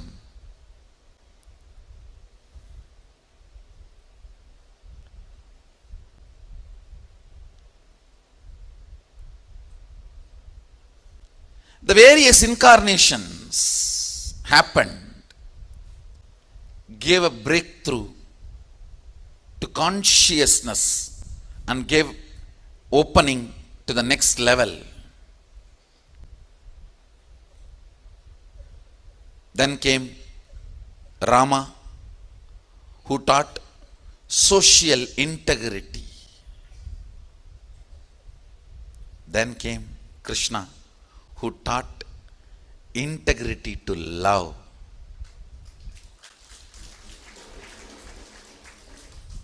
Much more than social integrity, personal integrity is the most authentic integrity. Krishna, who gave a breakthrough by showing human beings the value of personal integrity. So each time a being who introduces a breakthrough in the consciousness of humanity is incarnation. Understand, nothing to be proud about, nothing to brag. My responsibility is to introduce power manifesting consciousness to humanity.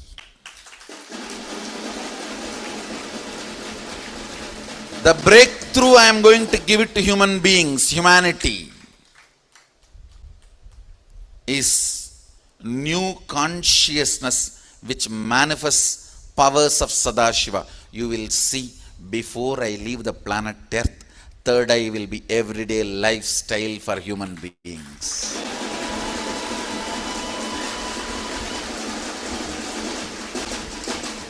Third eye and powers of third eye.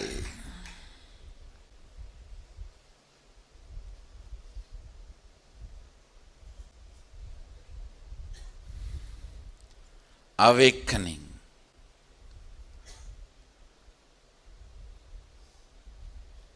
Third eye, powers of third eye, awakening third eye, all that will become just day-to-day regular lifestyle happening, just how you use iPhone 6 and how you are waiting for next iPhone 7 or 8, whatever. You will see simply humanity will be waiting from Bididi to declare the next power released. Understand, we have reached the tipping point. We have reached the tipping point. Not only I am going to make this power manifesting consciousness as a lifestyle for human beings, I'm going to make it just by Shaktipada.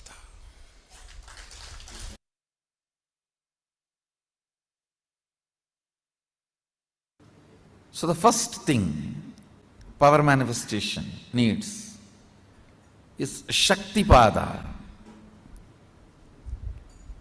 Shaktipada is connecting with enlightened space, Chidambara, a conscious space. In the conscious space, nothing happens as a compulsive thought pattern or unconscious flow current. Listen carefully. Thought or mood or ideas or incompletions, nothing moves unconsciously. In the conscious inner space, Chidambara, if something is going on unconsciously in you without your knowledge, then it is not Chidambara. If it is pure Chidambara, it moves consciously. Nothing moves unconsciously. So understand, connecting with the Chidambara, who already achieved that space of Sadashivatva, who is already manifesting Sadashiva, connecting with that being space is what I call Shaktipada. The first step for manifesting Shaktis is Shaktipada. One funny thing about Shaktipada is you can't speak, you can only do it. It is like how many hours you hear about swimming, it will not help you. You need to get into the water and start swimming. You need to get into the water and start the movements. Shaktipada is also same. You need to get into that space and start living. Getting into that space and start living. In that high energy and enthusiasm, in the high spirit.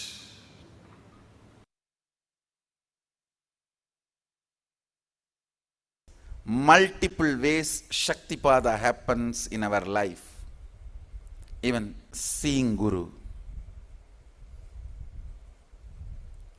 When you see, if your lips and eyes become big, Shaktipada is happening.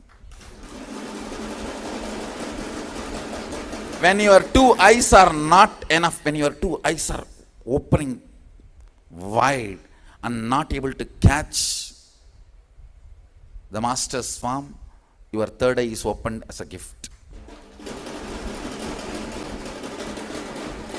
The energy enters through two eyes, hits the third eye, and it is opened. If you are not able to contain the joy with the mouth and becomes wide open, the energy enters, touches the heart and opens that.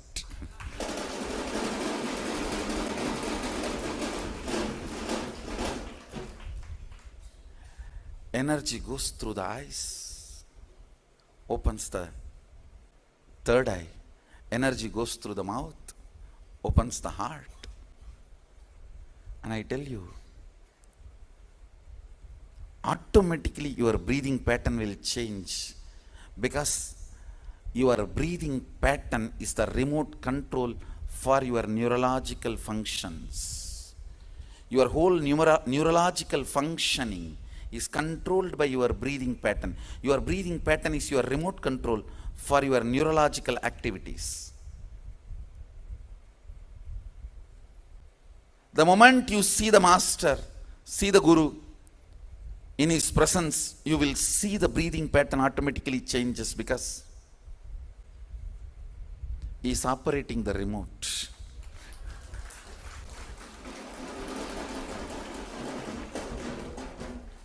Understand?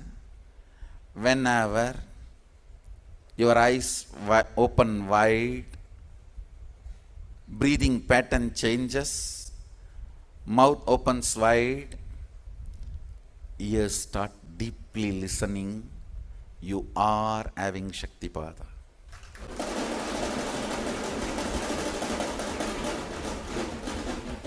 Sadashiva beautifully describes eyes opening wide to drink his form, mouth opening wide because uncontainable joy, breathing pattern changing, ears getting into the listening space, skin experiencing goosebumps. All these are the clear definition that you are having Shaktipada. Whether you see him, remember him, celebrate him,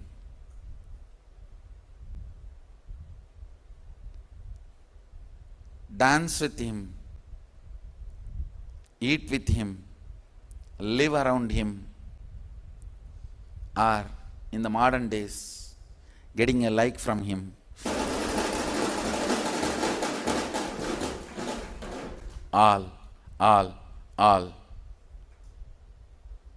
All this is Shaktipada.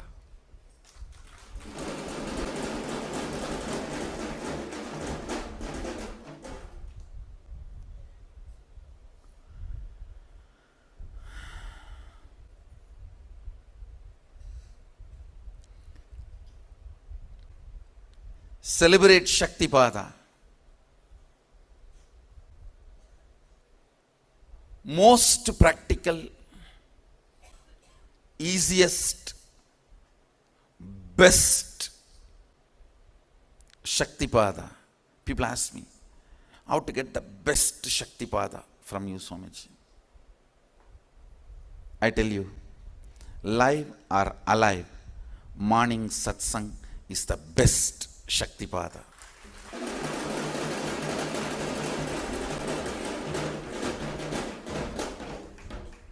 Miss anything,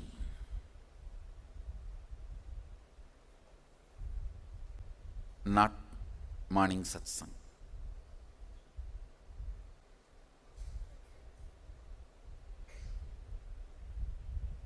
If you don't have time, miss breakfast, nothing wrong, good for health. But not morning satsang. Miss anything, not morning satsang.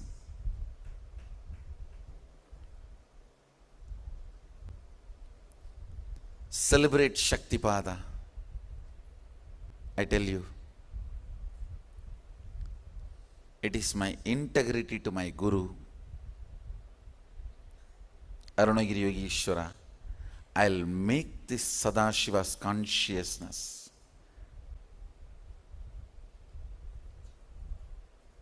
Sadashiva's power manifestation. I'll make Sadashiva's consciousness, Sadashiva's powers manifesting as lifestyle for the whole humanity.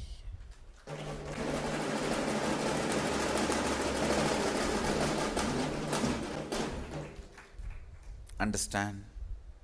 I am here for that purpose. Surely I'll do that to all of you.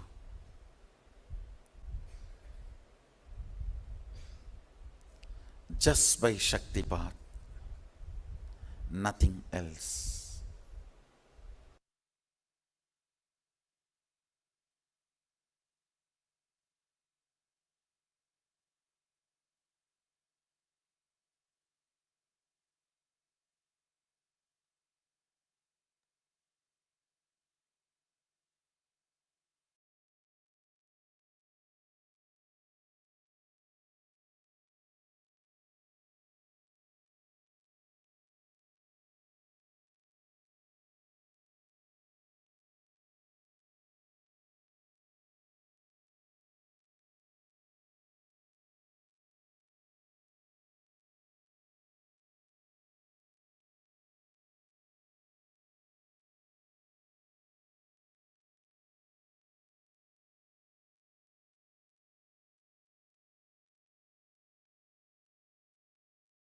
Now, let us do one meditation for detox or decalcification of the third eye.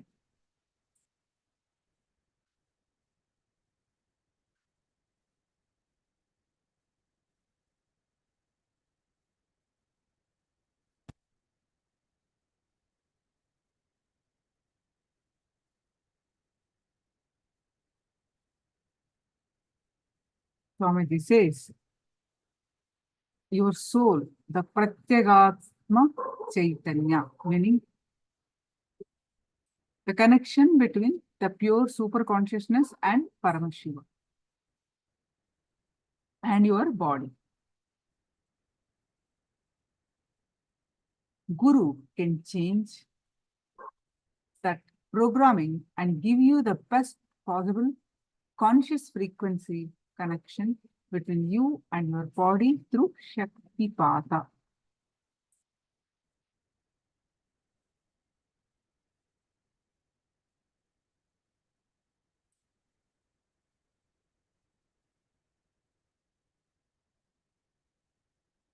All you need to for super consciousness breakthrough is to detoxify your intra-organ or the Anya chakra, the third eye, and the psychological mental center. Now, we are going to do one meditation, Trinetra Tadak meditation, entangling with the third eye. There are 5 steps. The first step, each step is few minutes, 5 minutes approximately.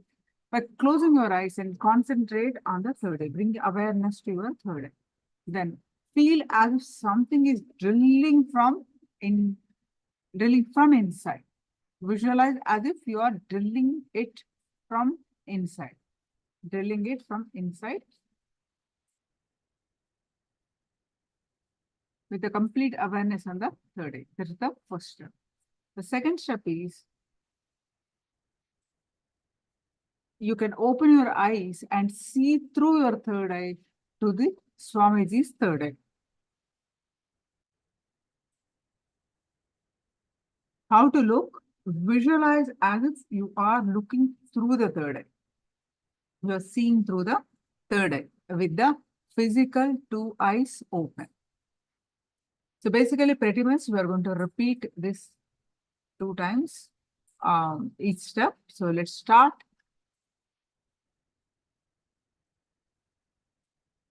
So on the next second step, you'll be projecting the picture like this. Swamiji's third eye. Now let us do the first step. By closing your eyes, concentrate on the third eye. Close your eyes and fully concentrate on the third.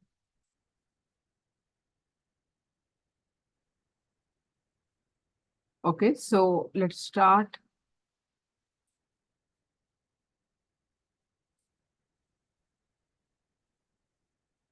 Please sit straight with your head neck back straight line. Sit straight with your head neck back straight line and close your eyes.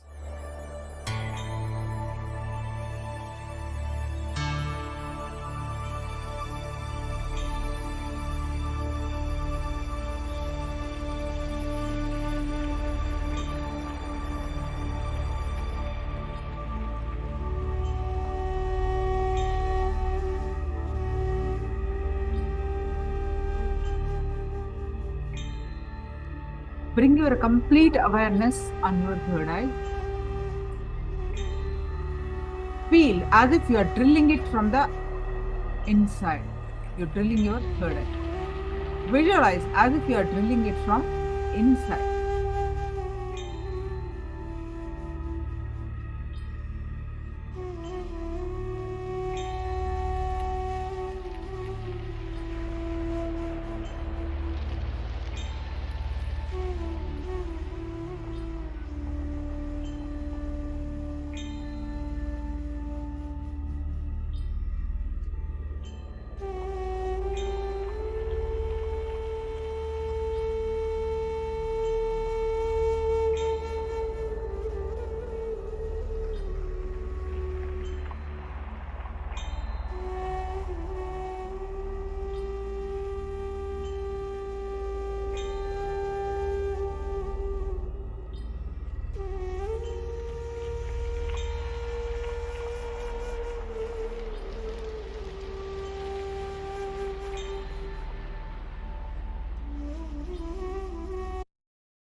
Now move on to step 2.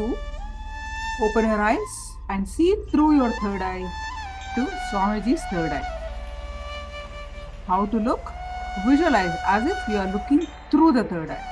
You are seeing through the third eye with the physical 2 eyes open.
Now, close your eyes and just see through your eyes.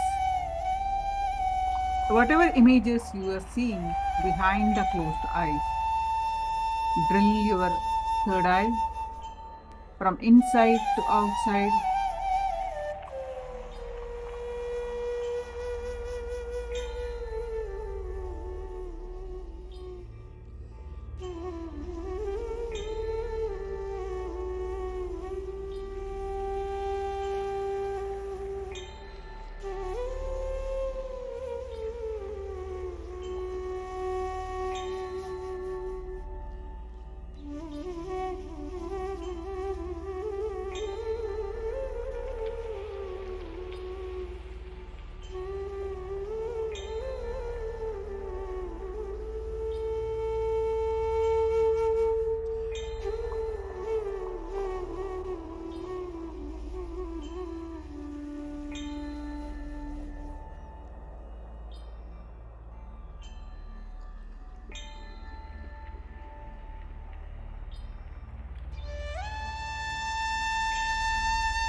Now open your eyes and see through your third eye.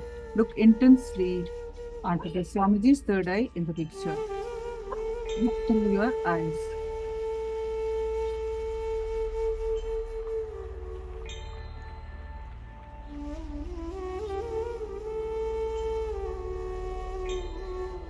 So basically, you're repeating the second step. One more round. From your third eye to Swamiji's third eye, you are looking intensely looking.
Nithyananda, everyone. I hope you enjoyed this meditation. And you can share your experience in the chat.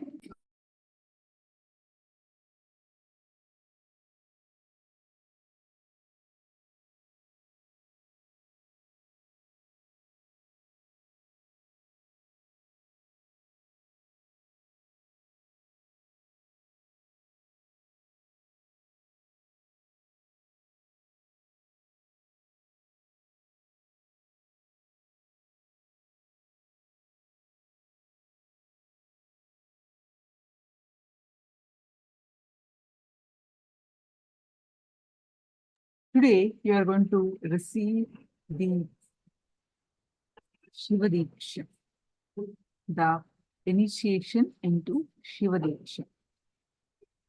Shivadiksha is of 2 levels.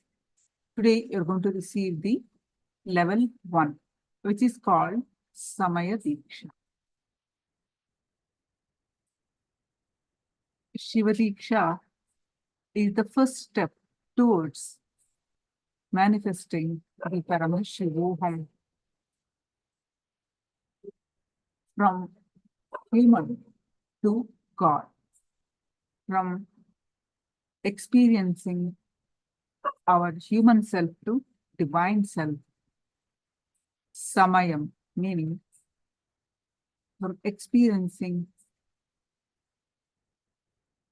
Mayam, me and mine, to Shivoham, experiencing that I am Paramashiva.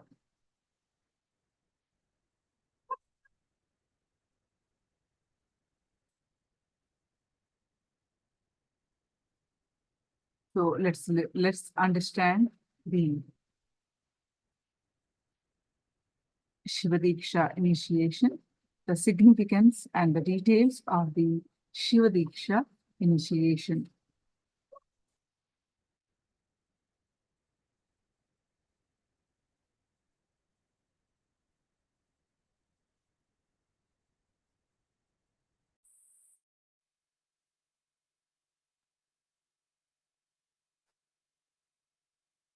Our inner software, you call it mind, you call it intelligence, you call it any name you use. In Sanskrit, we use the word mana, chitta, buddhi, ahankara. All these words put together, I call it as inner software. Please understand. The inner software you carry functions based on certain patterns and cognitions and understandings. That inner software can be binding you, torturing you, harassing you, abusing you more and more if it functions based on wrong content, wrong cognitions, powerless cognitions, abusive cognitions.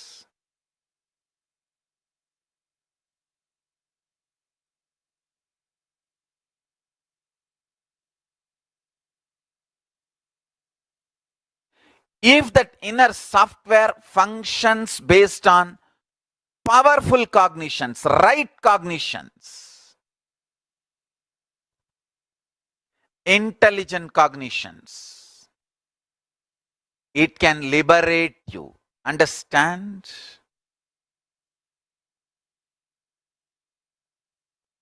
The inner software you are carrying, if that software functions on the right programming, powerful cognitions, it can liberate you and make you manifest powers and make you enlighten.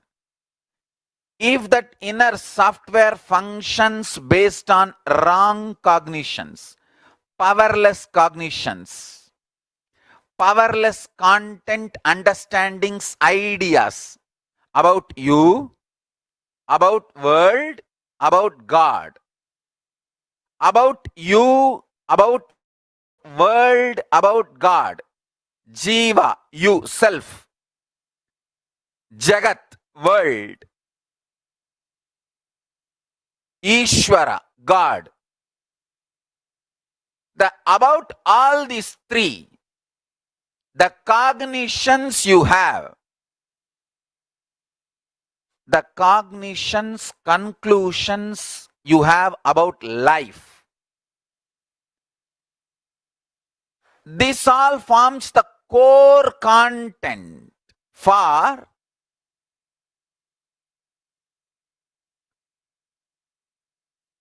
your inner space.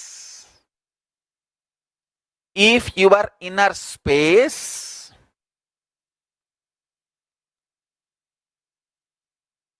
functions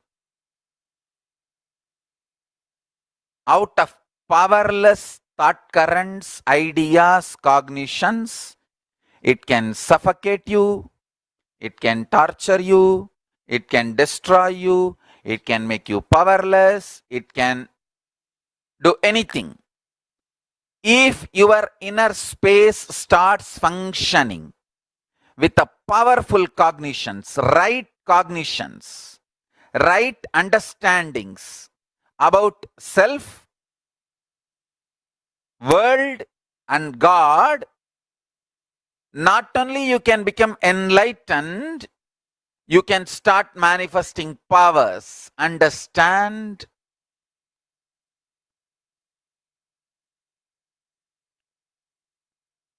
Shiva Diksha is all about shifting the way you function from powerless cognitions to powerful cognitions. That's all.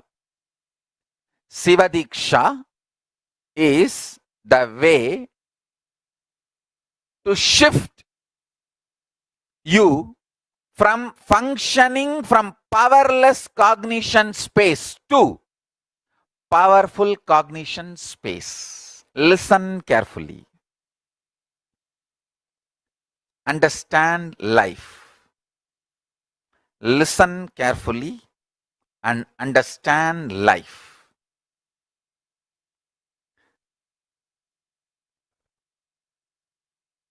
I will repeat. First,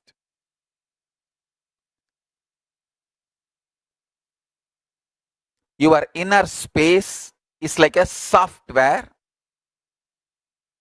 which decides how your life will be. That's the first understanding. Second, if the inner space is filled with powerless cognitions, powerless, suffocating,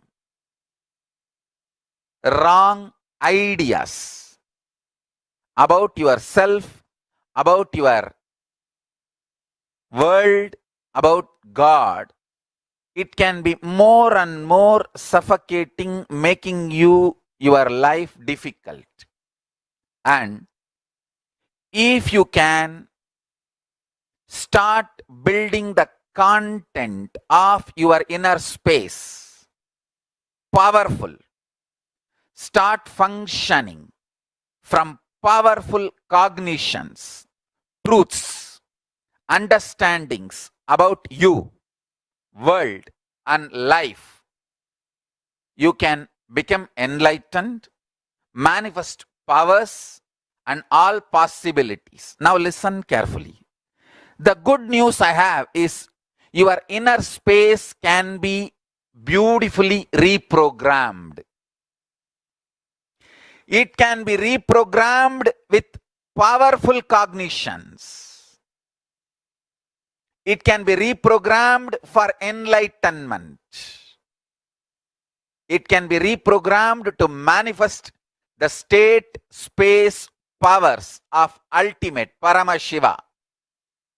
The great news I have is it is too easy. Understand? It is actually too easy. It is just shift in direction, nothing else. There is no effort. Shift in direction.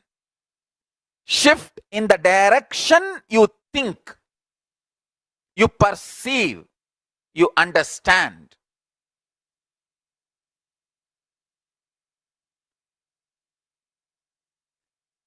Shiva Diksha is all about giving you that shift. Shivalinga is all about reminding you constantly that shift and making you start living, manifesting that shift, enjoying, entertaining that shift inside you. Listen carefully.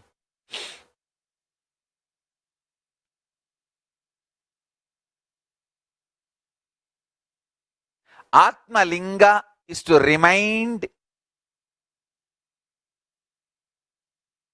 your Atma is Linga. To give you experience that your Atma is Linga. Linga means the pure form of Paramashiva. The formless form of Paramashiva is Linga. Shivalinga. Listen carefully. Now, I'll give you these basic few understandings. I want all the participants all over the world. I think it is one of the largest program, online program. Huge. At least 5-digit number. I want all of you to know two things. One, this whole program, whatever I am talking, will be uploaded. Please watch. And earlier, many Sivadikshas I have conducted. Please watch some of those videos for deeper understandings. Because deeper understanding enlightens you, awakens your Kundalini Shakti, awakens your consciousness. Now, listen to these few great truths first.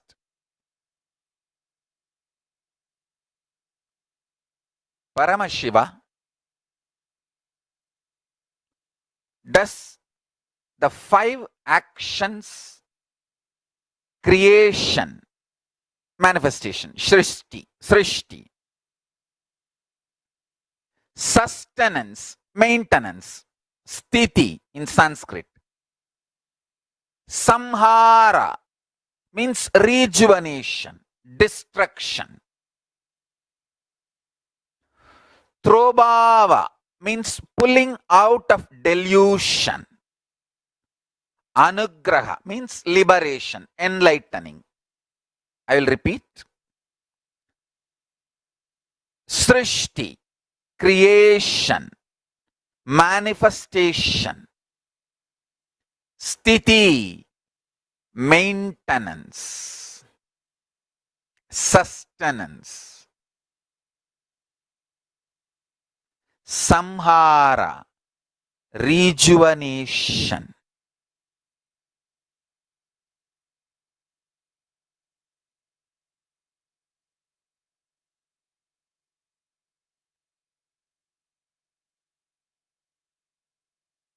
Throbhava, pulling out of delusion. Anugraha, liberating, enlightening. So understand few things.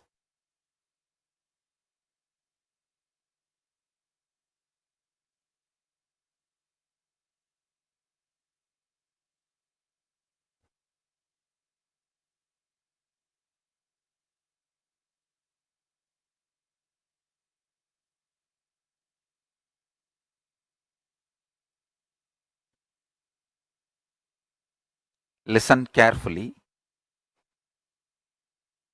Paramashiva does this 5 action: creation, maintenance, rejuvenation, pulling out of delusion, and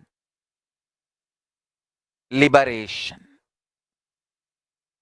Not only he sits in the cosmos and does all these 5 action, he sits in you also and does all these 5 action constantly in your life. Listen, the first powerful cognition. Paramashiva does all these 5 action, and same Paramashiva not only is sitting in the cosmos and doing this 5 action, he is sitting inside you and doing this 5 action. The core content of your inner space is Paramashivoham. You are Paramashiva. Listen carefully.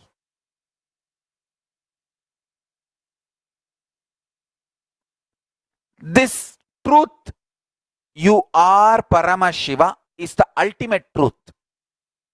Your day-to-day life facts may not immediately match the truth.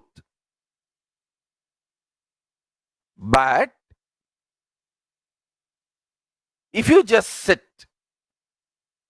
and start digesting this truth,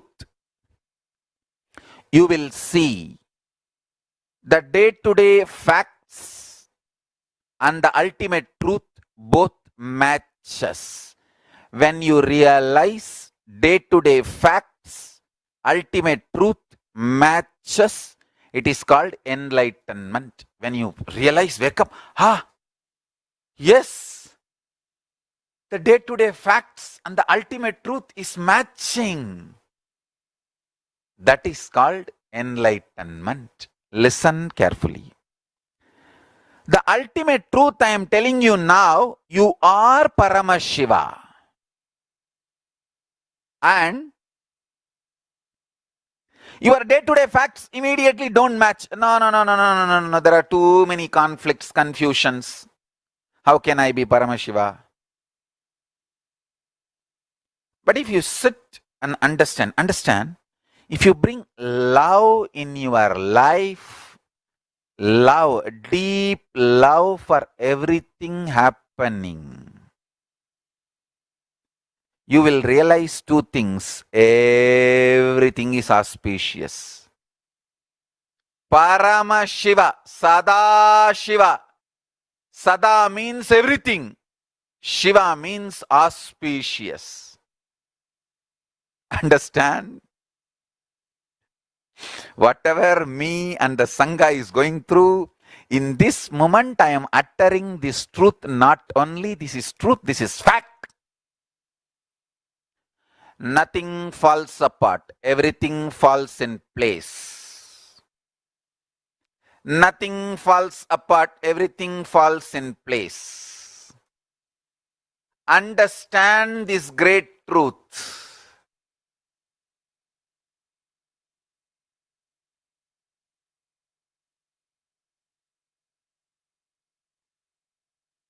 Have tremendous sympathy, love, compassion for life. It is the atmosphere, ecosystem of love, compassion, sympathy.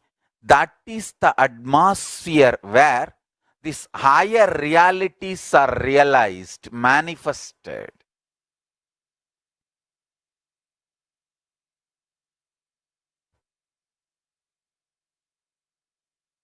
The day-to-day fact and highest truth both match. Highest truth only manifests as day-to-day fact, and you will start realizing that. And you will also know how to manifest the day-to-day life as you want, aligned to the highest fact, highest truth. when you start internalizing this truth I am initiating all of you into.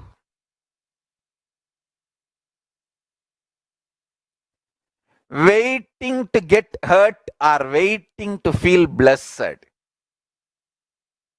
Are we interested in waiting to get hurt by life for every small thing, or waiting to feel blessed for every small thing happening around us? That's it.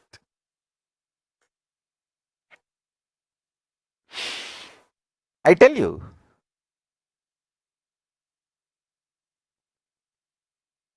whatever I am going through, Sangha is going through, during all this, I can tell you very clearly, Paramashiva is real. Paramashiva, Parashakti, Kalabhairava are protecting me and the Sangha. Please understand.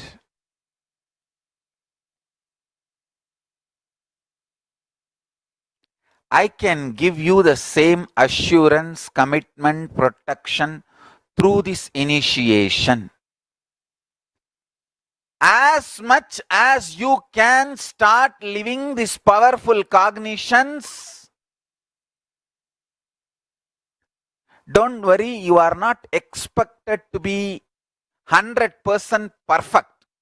You are only expected to be total as much as you can. Be total as much as you can. No need to be perfect. No need to worry about perfection. Start with your totality. More and more strength will start happening. Understand?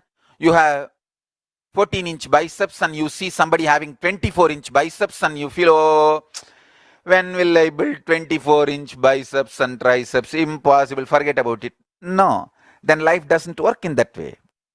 From 14, you build 15. That 15 brings so much strength, so your weightlifting ability becomes double.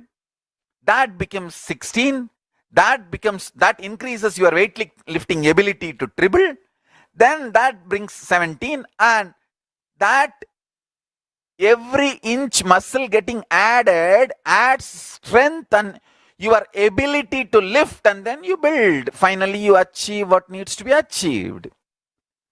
Every time you win using a powerful cognition, powerful truth in your life, you gain confidence on Paramashiva. That confidence gives you the ability to build more powerful cognitions. More powerful cognitions brings more confidence on life and enlightenment. Paramashiva, Kalabhairava, and that gives more confidence and more powerful cognitions. That brings more enlightenment, more power manifestation. Understand?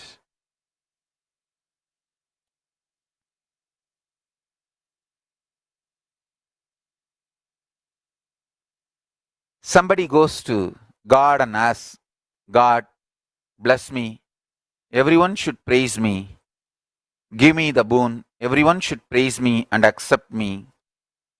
God said, hey, even I am not accepted by everyone. Why are you asking that? Even I am not praised and accepted by everyone. Don't ask for that. Life will ever be one side people praising you for your contribution. The other side people will be abusing you, attacking you, just because they are feeling deeply anger, violent inside for various reasons.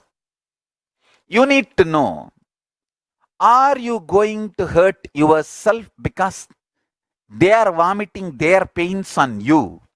Are you going to hurt yourself waiting to get hurt by them? No. Or are you going to be very clear and go on contributing to the world what you need to do? Understand, life is for people who decide to go on contributing and do what they need to do. That's it.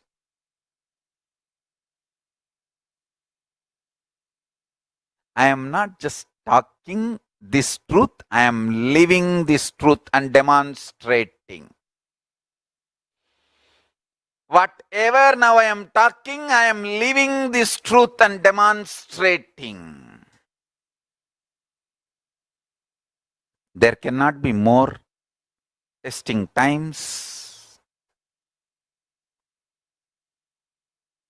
But this is the time to stand tall and show the power of the truth, the power of Paramashiva.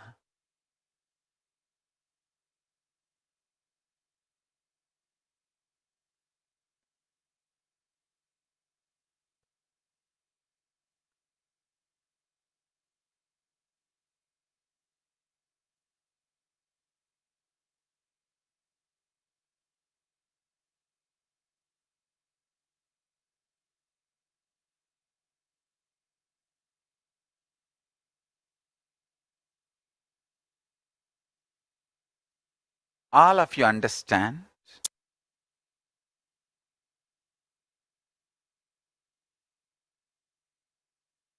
Listen to this great truth, whether you immediately cognize or not, understand or not, realize or not, you are Paramashiva.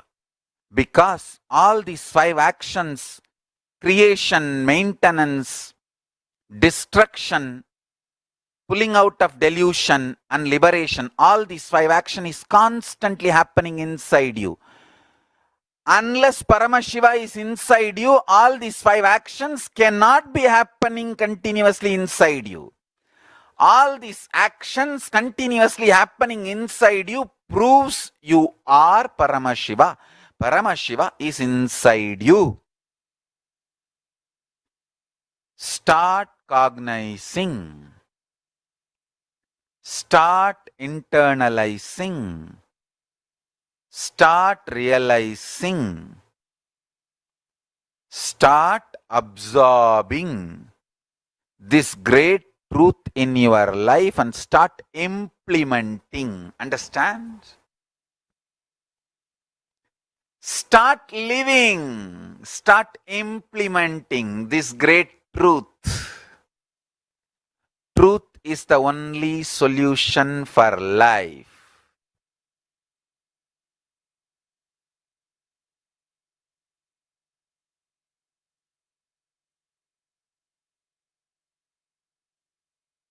I wanted you to know, at any situation in the life, truth is the most powerful strategy for life.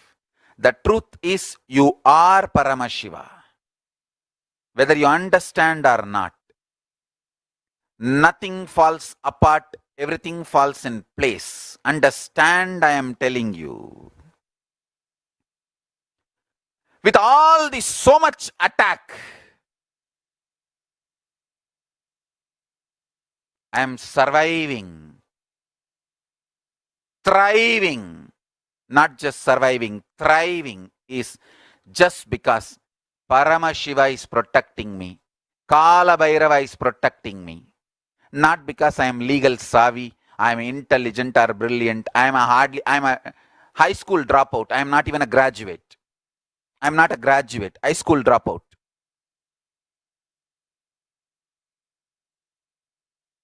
I am not graduate.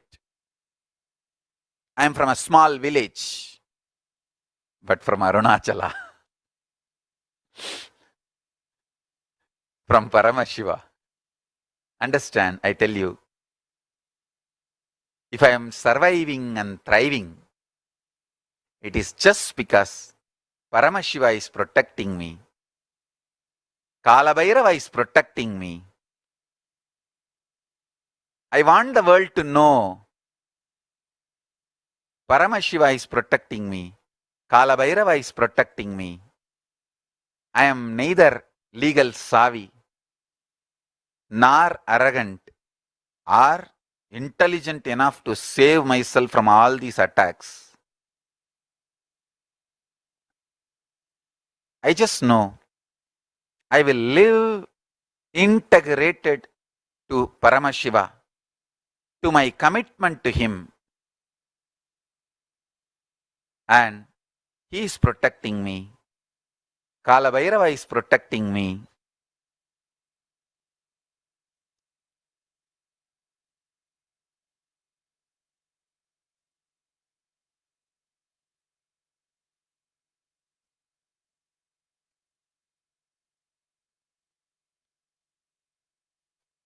I really want to tell you all, please listen. Please listen. Listen. I absolutely love you guys. All of you who are here for initiation and mandala process, I absolutely love you guys. I am revealing the most sacred truth. Understand? I know Kalabhairava is protecting me.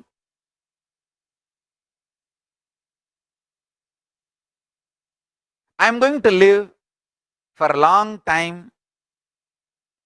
But even if this is the last initiation I am going to give, I don't worry. I don't have any problem. I wanted to be integrated to Paramashiva and reveal the truths as it is to all of you. Listen carefully. You are really Paramashiva. Paramashiva is really the source material of you, the core content of you. Start internalizing, start chewing this idea. How can this be the truth? My core content, source material is Paramashiva.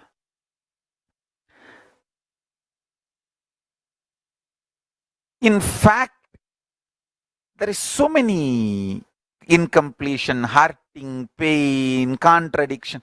Hey, too much. But I tell you, please start understanding beyond all this, the deepest core, your cells can be produced, sustained, rejuvenated, pulled out of delusion and liberated. This whole thing can happen inside you only if Paramashiva is residing in you. So, if you are alive, Paramashiva is residing in you. Really is residing in you.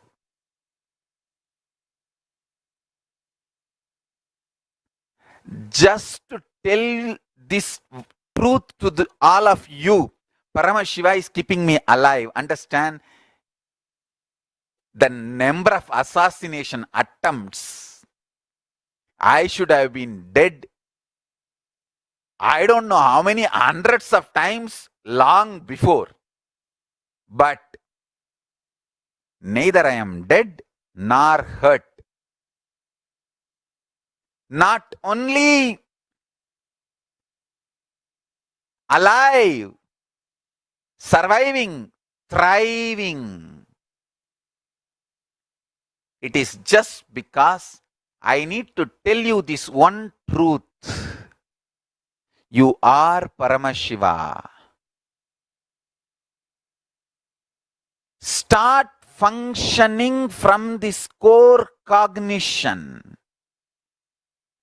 You will see the shift start happening in your thought current, thinking process.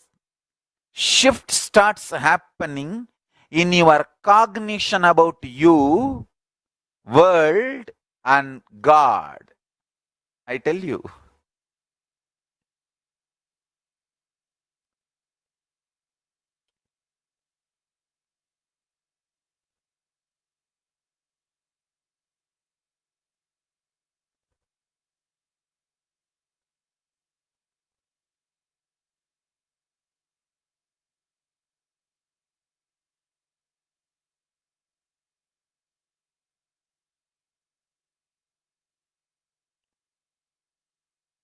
From 2002, the recorded assassination attempts with evidence and lawfare.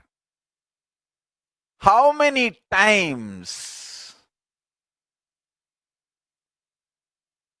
So much of hate speech, atrocity material. Somebody was telling me, Swamiji, there is so much of debate about you in all channels. Please understand, debate is a decent word. If both side equal number of people, equally informed people, equally intelligent people sit and discuss some subject, it is called debate. Only for one side, if 10 people are sitting and abusing, screaming, dumping all the lies, all the negativity, all the abuses, everything, then it is called hate speech, not debate.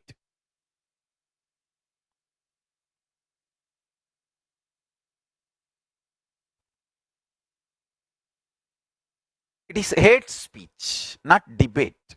Understand? So much of hate speech, atrocity materials getting generated. And then lawfare. When you generate an atmosphere of extreme negativity, the kind in US everywhere I see board that everyone hates Raymond. All these shows how they say everyone hates, all that kind of boards. Same way, trying to make the atmosphere everyone hates Nithyananda. When you create this kind of a atmosphere using the widespread media campaign, which is too easy in India, because Indian media is the worst corrupt media in the world.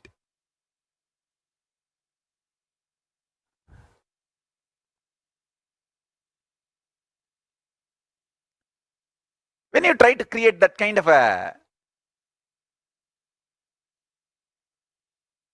atmosphere using the media, which is too easy, then it is too easy to pressurize the police, state mechanism, everything, and then the lawfare starts. File false cases, faltu FIRs. I have seen so many faltu FIRs without even having a victim, filing a rape case, and then arresting me, keeping me in prison for 52 or 53 days, I forgot, and going on calling in the Facebook, in the social media, in the media, in the news channel, in the newspaper, please, please come, please, please come, please, please come. That one officer, I don't know whether Charan Reddy decided or Guru Prasad decided to arrest me. That one officer destroyed the whole credibility of the Karnataka CID.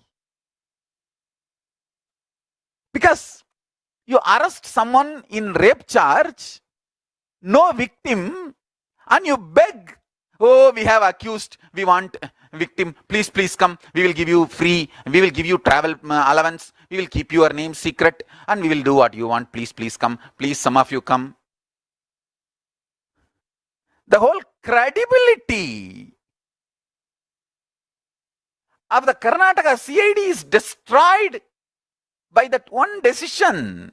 The faltu information report is not first information report. And then in 2012 again, I think that time 2 or 3 cases they filed. Some faltu FIRs only. I don't remember. And then again arresting me. Having a big show in front of media, producing me. And all that big drama show. I don't know whether the local SP made the decision that time or who made the decision, I don't know. Again, not only court quashed all those FIRs, it came heavily on the government for misusing government machinery. We have orders, court orders. And again, and I have seen so many faltu FIRs. This cloth, the tiger skin color printed cloth, this is being told as tiger skin.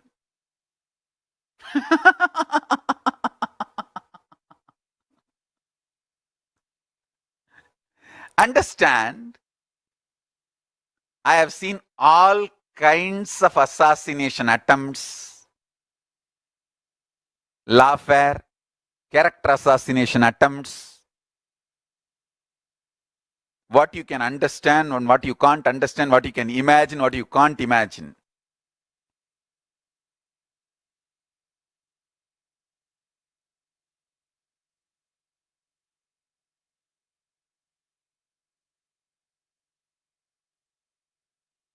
I feel there are still some responsible journalists who have ethics in India. I don't want to generalize the whole Indian media. There are many responsible the journalists, professional journalists who have ethics. I request all of them, please study the whole material. Study the legal content.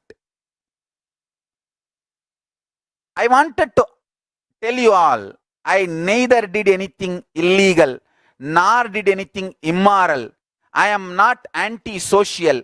I am not anti-national. I am not against any nation, any society. I am not interested in politics. I have actually moved out of the world long before. Long before I have moved out of the world. I am only doing my spiritual work, this spiritual initiation. I have nothing to gain from the world. I have not done anything wrong to the world. I am only interested in continuing my spiritual work. So I request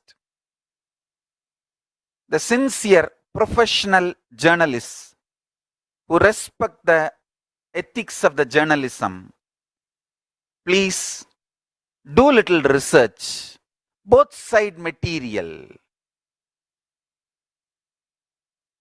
Just listen to what Nithyananda and Tattvapriya need to say. Here I am no way involved in any of this situation. It is family problem. I already told very clearly Tattvapriya and Nithyananda, please go and sort it out. I told very clearly and moved out of the whole thing. I am no way involved. But maybe only if you get Nithyananda's name, you get eyeballs. That's the reason my name is being dragged and pulled and abused and attacked. And media itself is telling long before he has moved out of the human society. Actually, the number of people I see physically in my life is less than the number I can count with my fingers. I don't even see human beings. I only see the computers and the screens in which devotees are sitting to receive the initiation. With all these attacks, character assassination, with all these attacks, If I am surviving and thriving, it is just because of only one thing. Paramashiva, Kalabhairava is protecting me.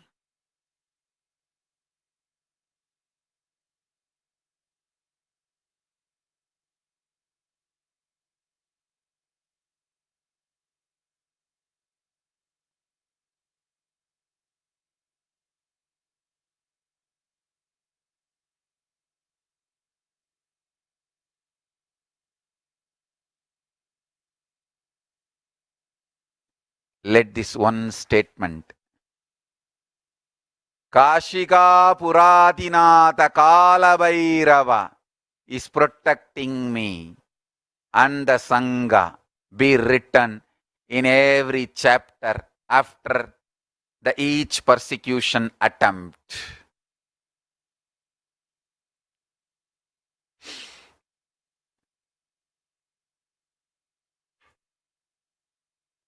I also wanted to sincerely thank Meenadas Narayanan and Payal Rohatji, both of you.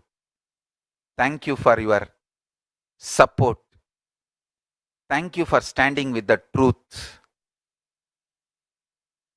Even during these worst times, thank you for sticking your neck out, knowing that so many are going to attack you.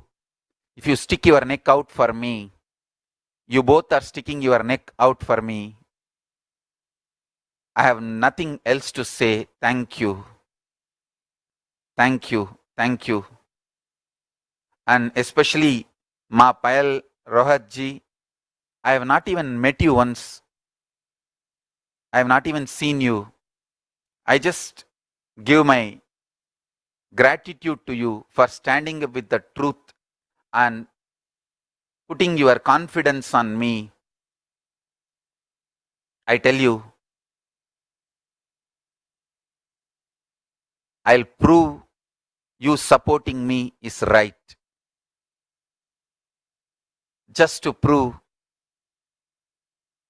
all the people who are supporting me are right, I'll prove I am right.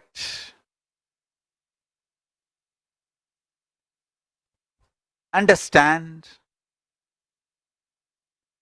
All these attacks,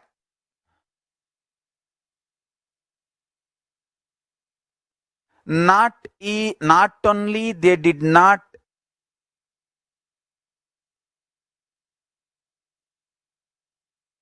they were not able to do anything to me.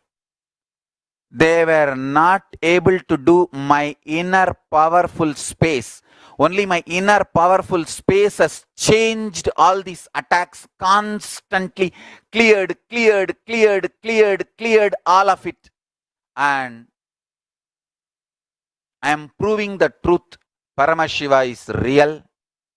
Kalabhairava is real.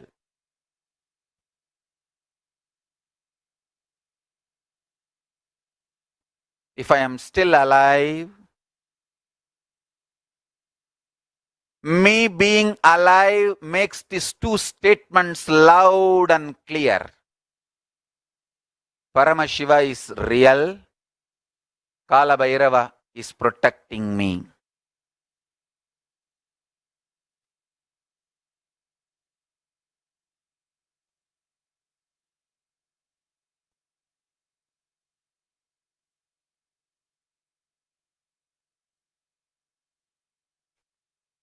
Kashiga Puradinada Kalabhairavam Bhaje. Kashiga Puradinada Kalabhairava is protecting me and Sangha.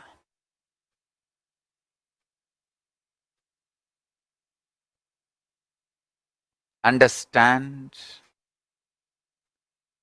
I give you all the commitment, and I am authorized to give you all that commitment. Paramashiva is real, and he is the core content, source material, source of your being, consciousness. And when you start practicing and living, he himself protects you, makes you manifest all the powers, solves all your problems, makes you live the best life.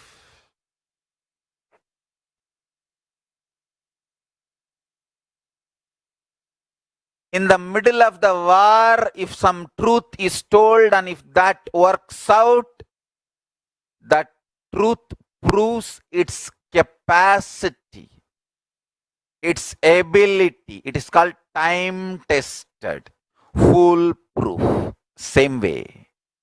Bhagavad Gita, that is the greatness of Bhagavad Gita. It was told in the middle of the war and it has proved its powerfulness by winning the war. Listen, same way I am telling you this truth.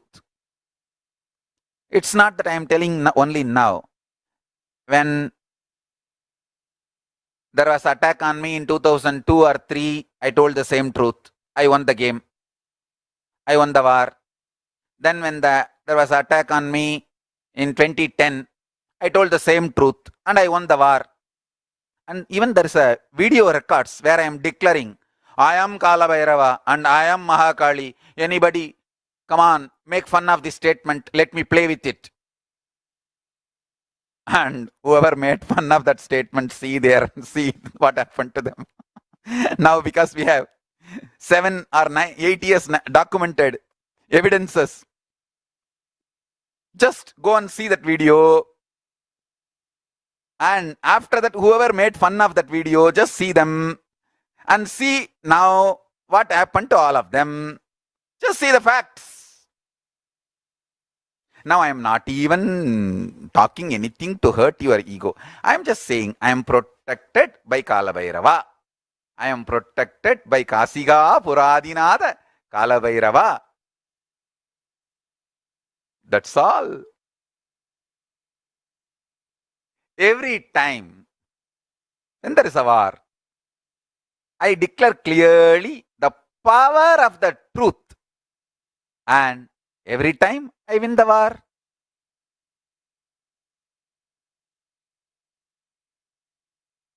Now I am telling you, again this time, I am going to have the last laugh.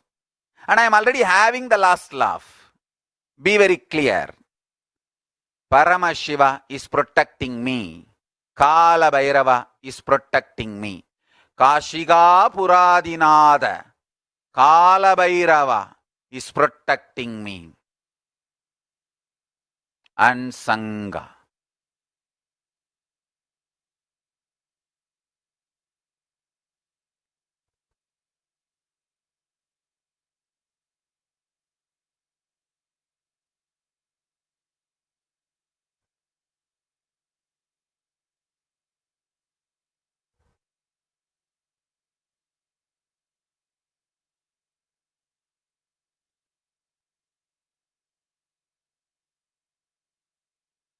Understand?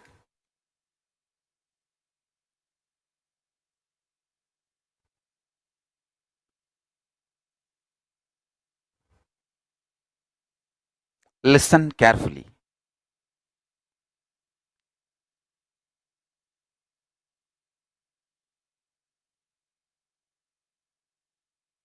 If you want to fill rice or something in a vessel and fill maximum, how you use a small stick or spoon to press and then put more and more and more and press and maximum, how you do the tight packing. Same way, crisis is the time to pack yourself with the intense, powerful cognitions. Every time when the crisis comes, it's like a tick with that spoon. So fill more and more powerful cognitions and truths and tightly pack yourself with powerful cognitions. Crisis comes only to train us.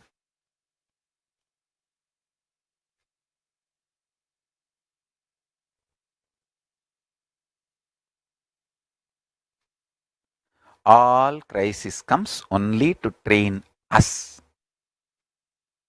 Look at this in this angle.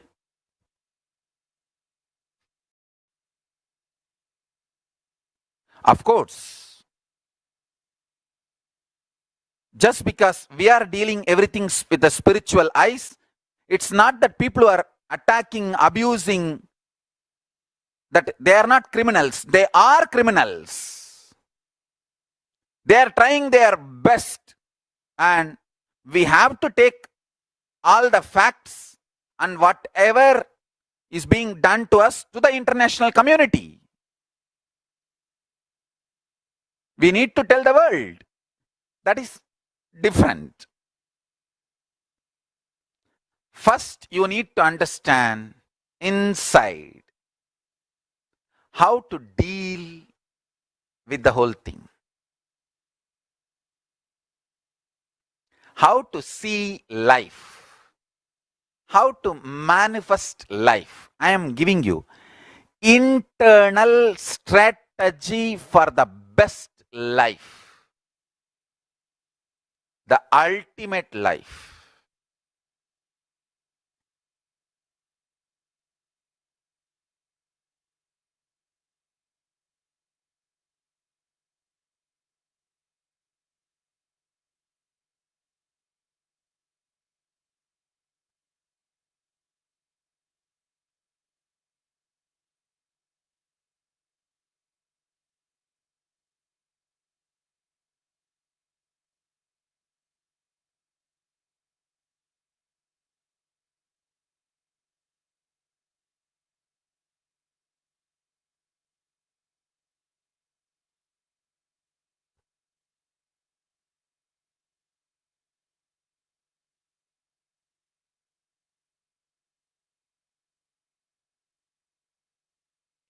Listen.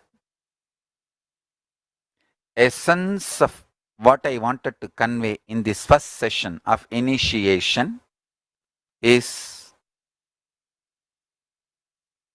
remember you are Paramashiva, and based on this truth inside you, start digesting, building life, powerful cognitions, intelligence, involvement. Start doing all this. I'll teach you in further sessions. I only want to give an introduction to initiation.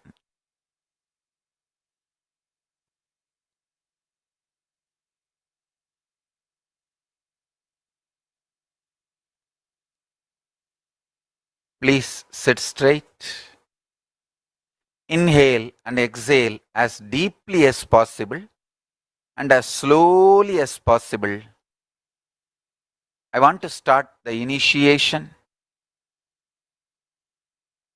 Yes, now, please all of you open your eyes. Sit facing me. Now, I'm going to give you the initiation. Mantra Diksha. Listen carefully.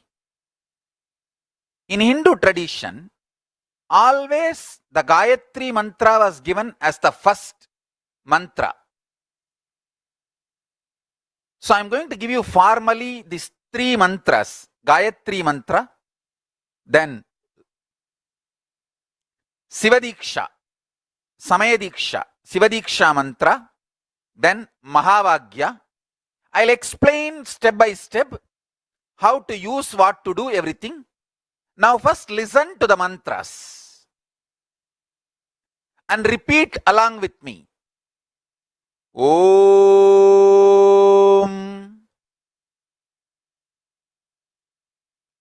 Bhur Bhuvaha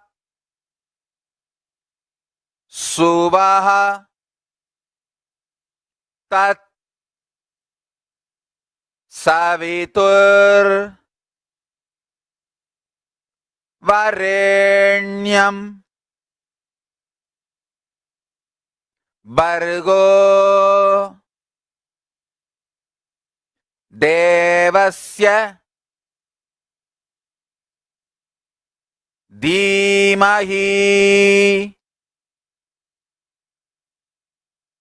Diyo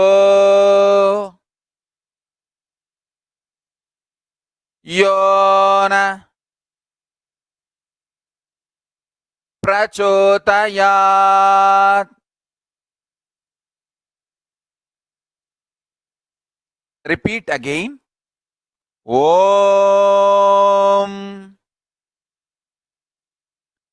Bur Buvaha Suvaha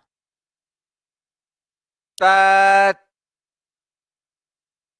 Savitur Varenyam Bargo Devasya Dhimahi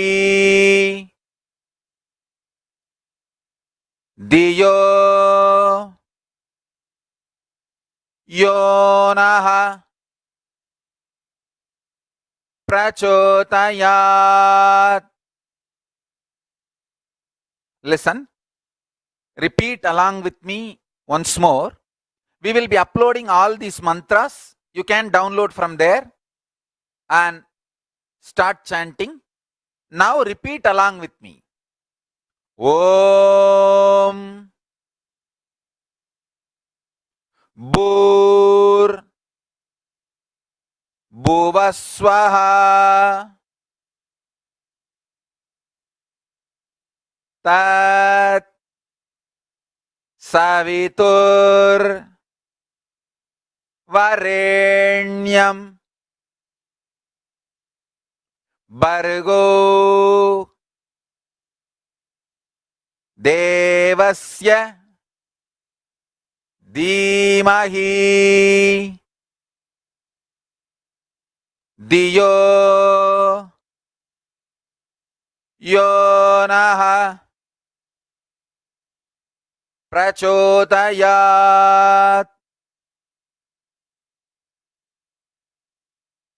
Om Bhuvaswaha Tat Savitur Varenyam Bargo Devasya Dhimahi Diyo Yona Prachotayat. Now, next mantra. It is Samaya Diksha, Shiva Diksha mantra. This is the most important mantra. Listen, this starts connecting you directly with Kailasa. It's like a passcode for Kailasa, password for Kailasa. Om Ham Haum Shivaya Namaha. Repeat along with me. Om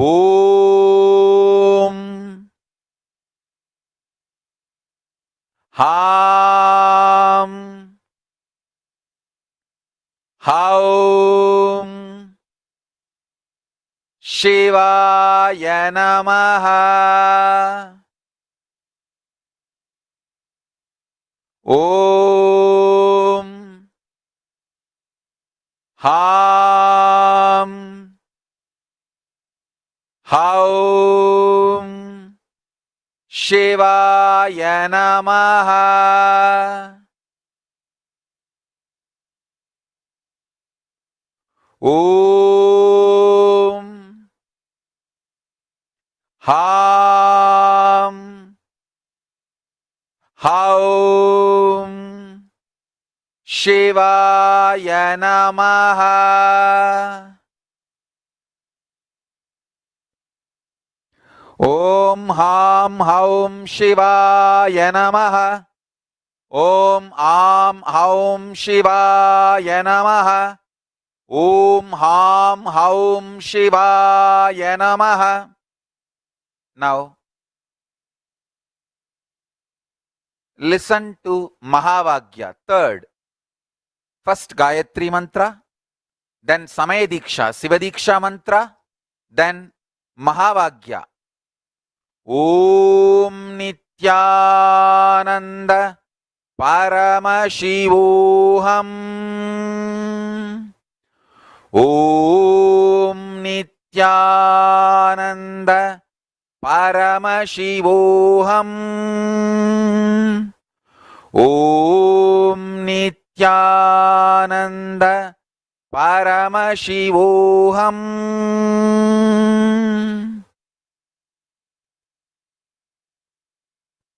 Yes. Now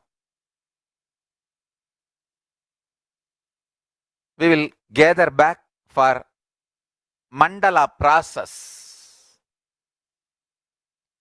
Mantra Diksha is done successfully. Purnahuti need to be done in Adi Kailasa Bididi Ashram, Bangalore Adinam. Once the Purnahuti is done, we will start the mandala process.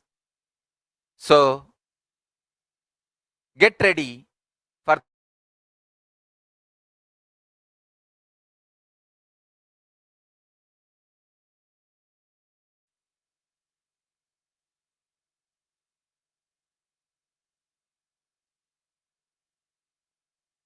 Shiva Diksha is all about shifting the way you function from powerless cognitions to powerful cognitions. That's all.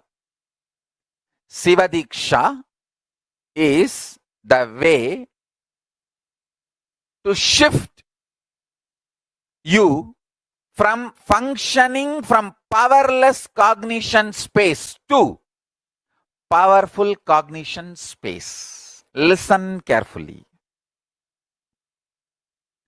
Understand life.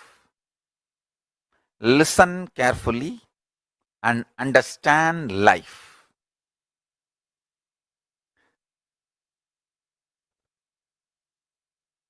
I will repeat. First,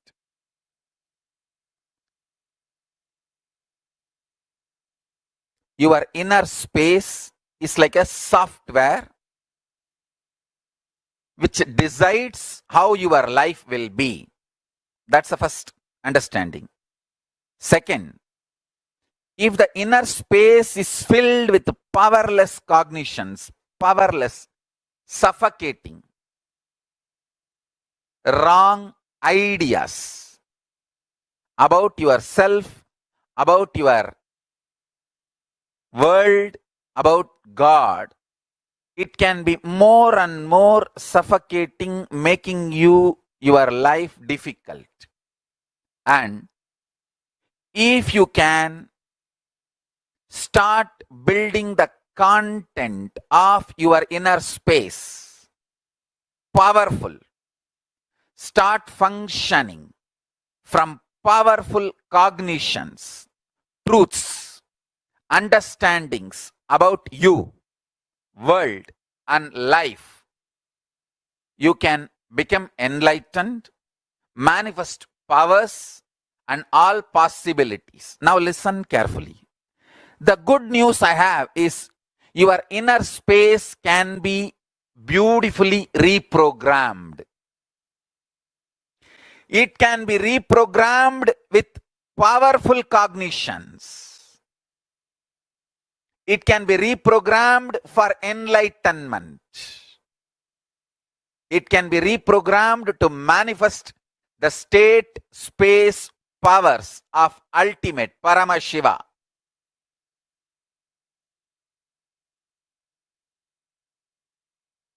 I am describing the whole sacred secret as it is. Maybe at some time catch up with the science I am revealing.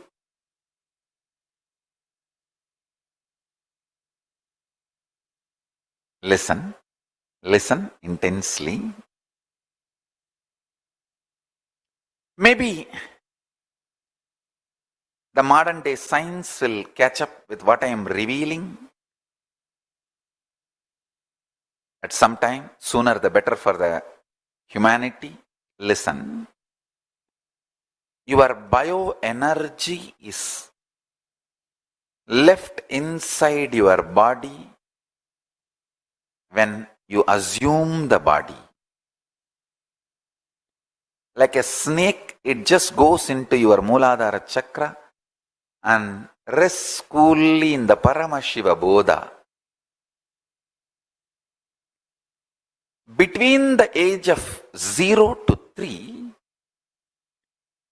the first activity starts at one point. You start feeling, I exist. We say, na, the time I remember me. That happens between 0 to 3. The earlier it happens, better for you. The earlier it happens, the being is higher conscious. People who never miss that prajna, I exist, are incarnations. They miss just for a few days or few weeks, but within 1 or 2 months, get that I exist, are yoga prashtas. I have so many yoga prashtas in my Gurukul. These kids, they wake up to the reality, I exist. Visualize your bioenergy as snake, and that idea you exist, that prajna, is the Nagamani. The golden diamond develops on your bioenergy snake's third eye, on that forehead. Now, when that starts, that is when your life starts. The perception of your life, the experience files of your life, good, bad, right, wrong, the binary logic or the Nyaya Vaiseshika logic, whatever you evolve as your existence or the lessons of your existence starts happening from that time your prajna starts feeling its existence. Prajna means you start feeling I exist, me, I am conscious. Now, that I exist starts developing upadhis. I am male, I am female, I am good, or whatever. I am good in something, I am. So this upadhis, the identities, ideas, patterns, starts getting evolved in and around you.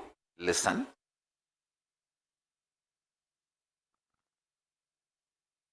When you get the prajna matured, that happens by the age of 7. The prajna means that your existence getting matured at the age of 7. By the age of 7, that starts happening. That is the time you start developing your will. This is what I want. This I don't want. This is the way I will be. This is not the way I will be. That will starts getting developed.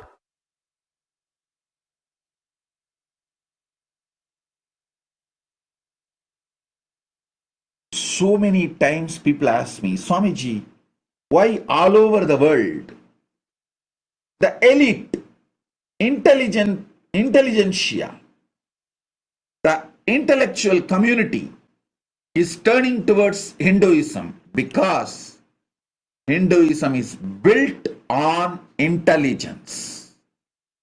It is built on intelligence, our first initiation.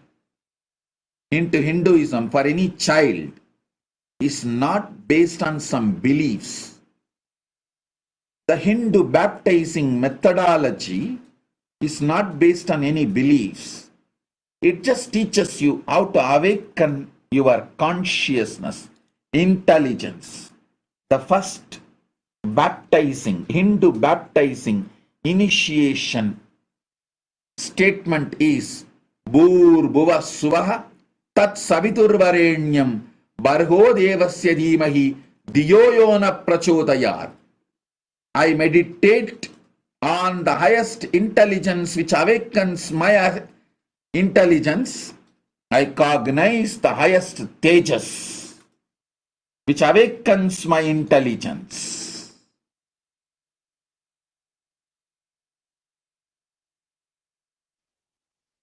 Now, through the initiation I am going to give you all, I awaken the Paramashiva in you,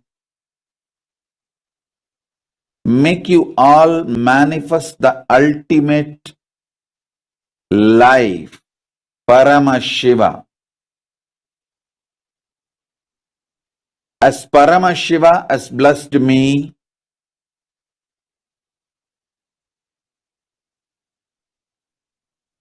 he himself has manifested in me,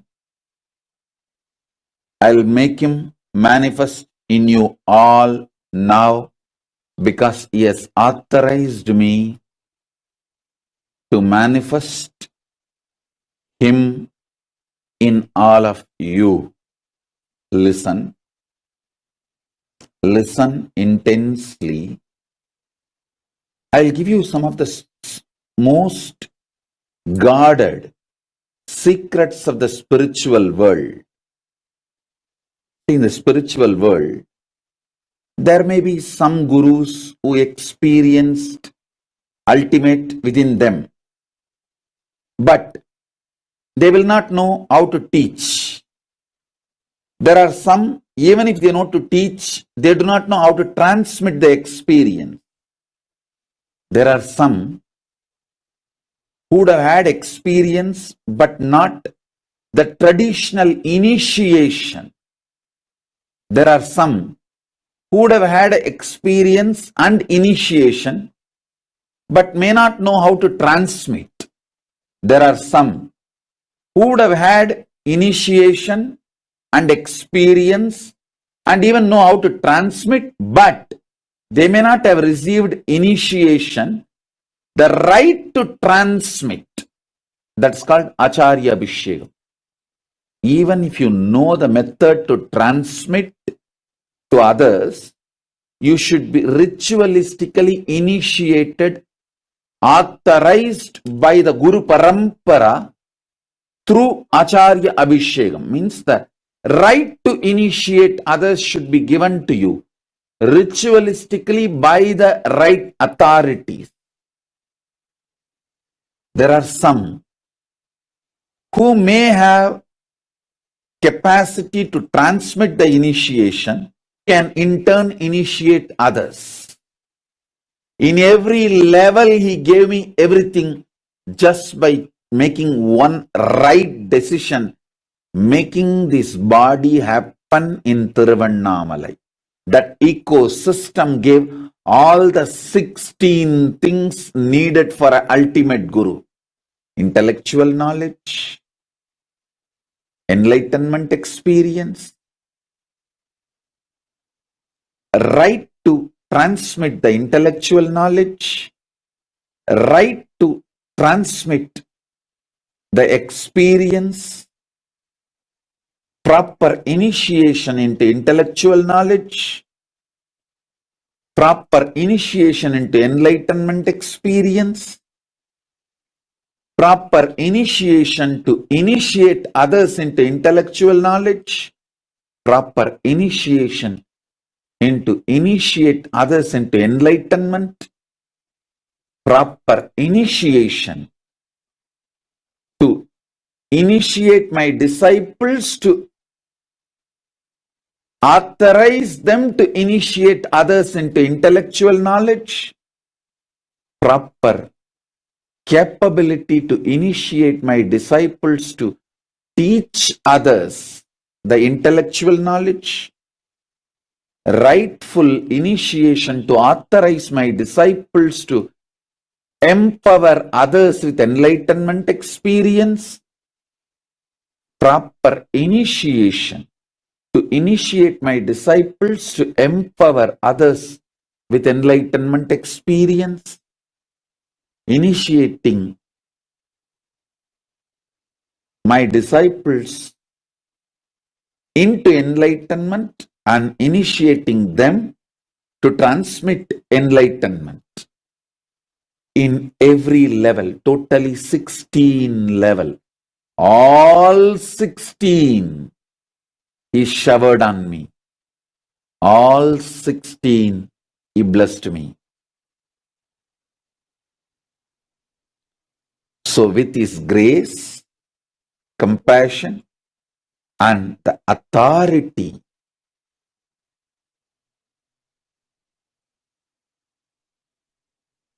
with His grace, with Paramashiva's grace and Paramashiva's compassion and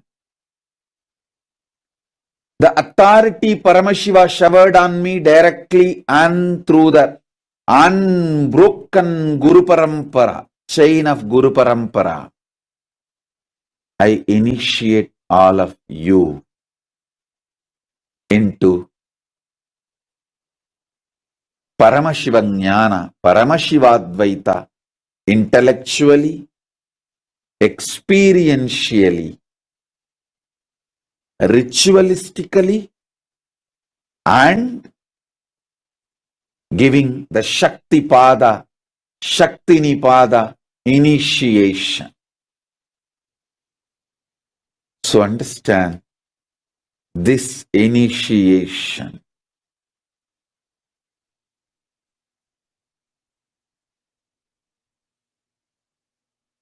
connects you with Paramashiva directly through a proper, unbroken,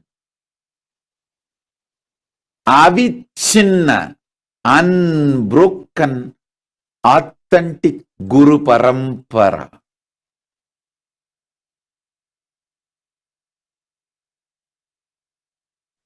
See, I'm going to give you 5 initiation now. Imbibe that completely and type it as a message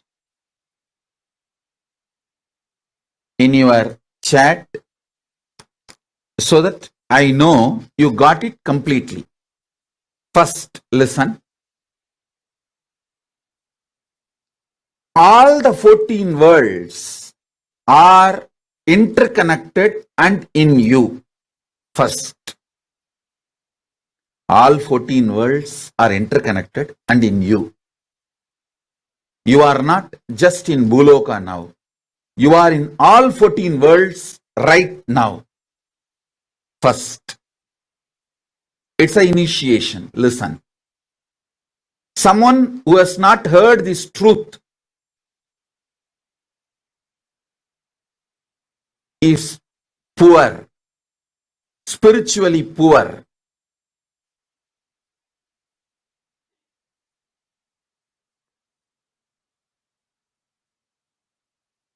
So listen. First initiation. All 14 worlds are interconnected in you right now. First. Second, if you want to be a leader, head, top in this world, you will naturally want the same in the higher world also. If you want the ultimate Parama in this world, you will want that same Parama in higher world also, in every world. This is a second initiation. Listen. This is a second initiation. Third,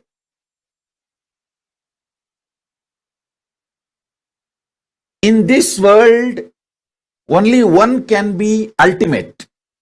But in the higher worlds, Anyone who wants to be ultimate can be ultimate. That is why there is no jealousy or competition. Paramashiva enjoys more people becoming Paramashiva.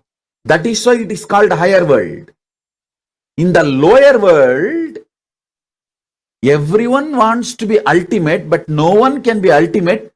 They beat each other, kill each other, destroy each other to become ultimate, but nobody becomes ultimate. That is why it is called lower world.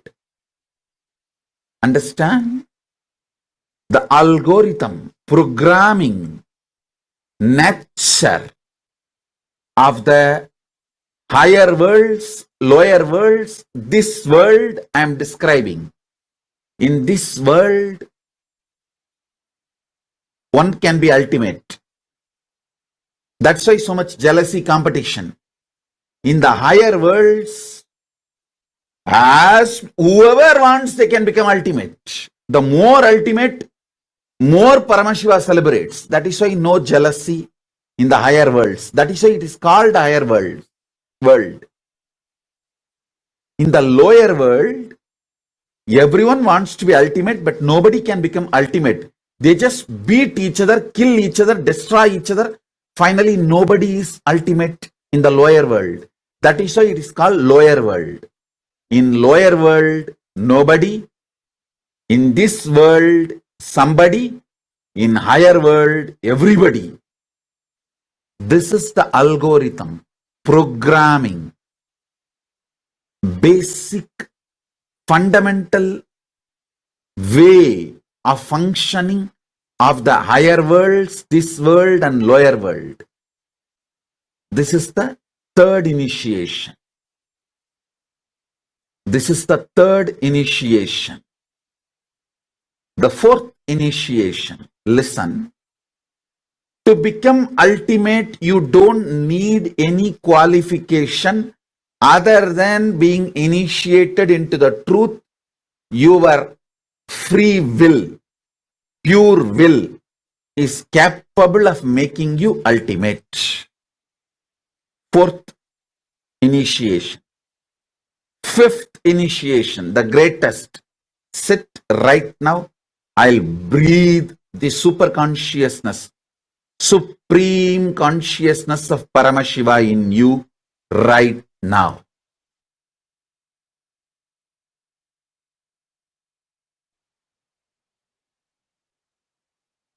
Listen. Normally, when you get a password, mantra, you need to repeat it, master it through your practice. But if you receive the same mantra from an incarnation, he has already mastered it. I have already mastered the mantra. This key will directly start working for you. You do not need to do anything specific, special. For example, normally, if you receive a mantra with a 5 syllable, you have to do akshara laksha, means 5 lakh times you need to chant that mantra to achieve the mastery over the mantra. It's called akshara laksha. Each syllable 1 lakh time, 100,000 time. If you get 8 syllable mantra, 8 lakh times you have to repeat it. But with me, I have already mastered this. So to all of you, I am giving this key. You can directly start applying it, using it. That is why I tell you, this mantras which I am giving now will work for you without any of your efforts. Without any of your efforts, you don't need to put any effort. Nothing is needed from your side. So many people come and tell me, I get hundreds of messages. I should say even thousands sometimes.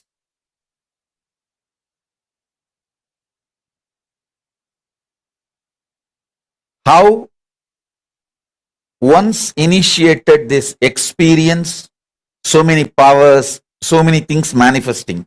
Listen, with other gurus, after initiation, when you start practicing, you are tested. With me, after you are tested only, you are even allowed to come near me.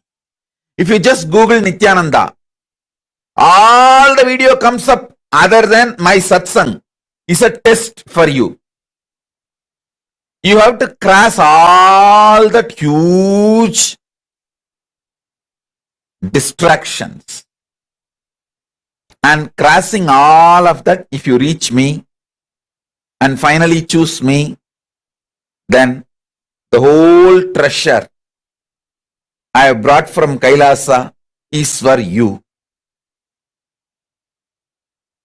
It's like how in the fairy tales or the stories, you have to cross 7 oceans, 7 mountains, 7 rivers. Only then you can reach the treasure sitting inside the cave. Same way only. You have to cross all kinds of scandals, rumors, lies, brainwashing, diverting informations, everything. 7 hills, 7 oceans, 7 river. Only then you can reach me. But if you decide to reach me, then all the treasure I brought from KAILASA is here for you. If you choose me, that's enough. You don't need any other spiritual practice. You don't need any other spiritual practice.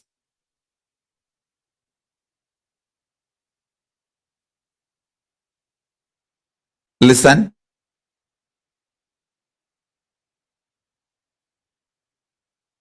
I'm going to give you 4 mantras.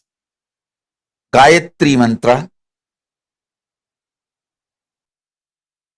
then Shiva Diksha, Shiva mantra. Gayatri mantra will open Brahmaloka for you. It will give you access to Parabrahman. Samaya Diksha, Shiva Diksha mantra will give you access to Paramashiva. And I will be giving you Mahavagya, which will give access to me directly. It means which will give access to all gods and all the lokas. So listen. You can use these keys anytime you want. Please listen. I am an extremely responsible person. Whether it is some simple headache and physical problem or grave dangers and crisis, health crisis or business crisis or life crisis or accident, any crisis, use these mantras. I guarantee you I'll be there with you. I am the cosmic 911. I'll be there immediately to attend, protect, take care, do everything you need. Do not worry. I'll shower you with me. I'll fill you with me.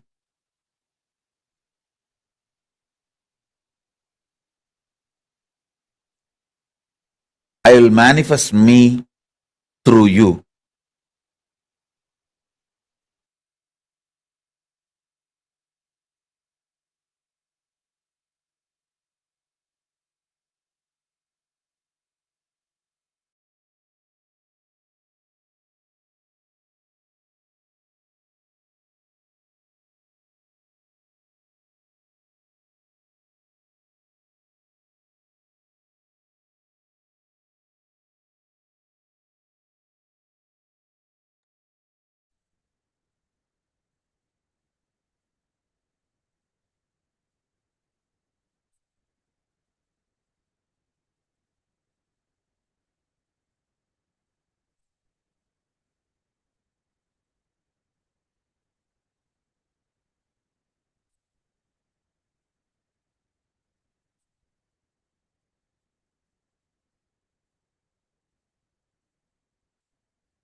Yes, now please go ahead and share your cognitions.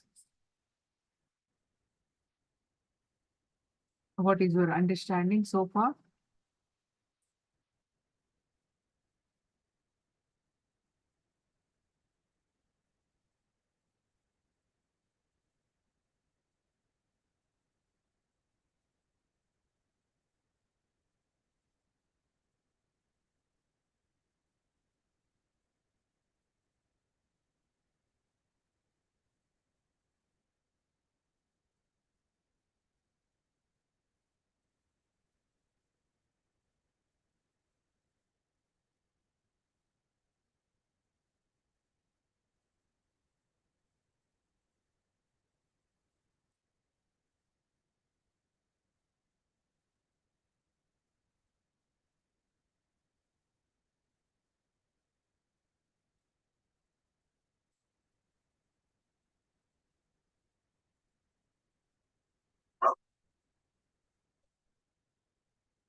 So Shiva Diksha is awakening of the individual consciousness.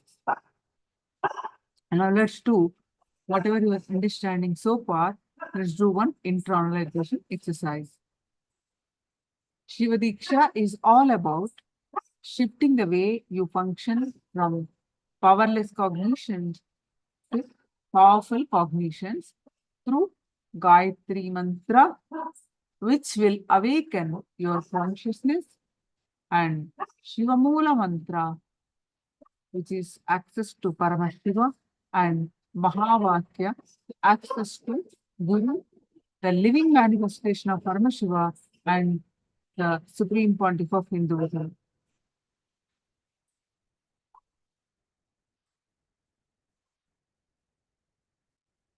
Now, your inner space is like a software which decides how your life is going to be. Your inner space is like a software which decides how your life is going to be. So understand. So write down what are you thinking about your inner space? What are you holding the cognitions inside of you at the moment? Please pen them down.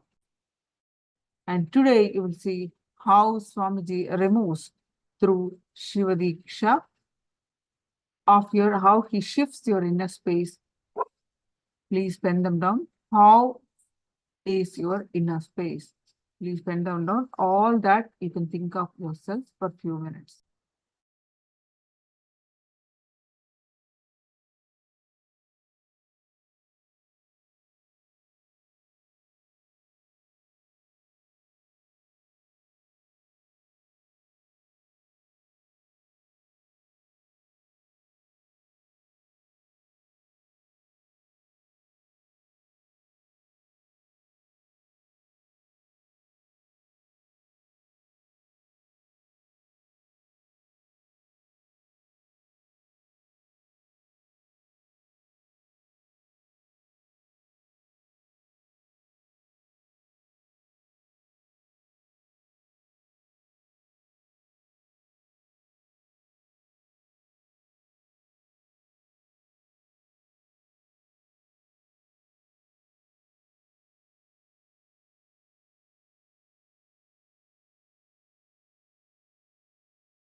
Yes. Now, whatever you have written, the powerless cognitions about this your inner space, and after the initiation, you will see the space shifts to powerful space. So get ready for the initiation of Shiva Diksha.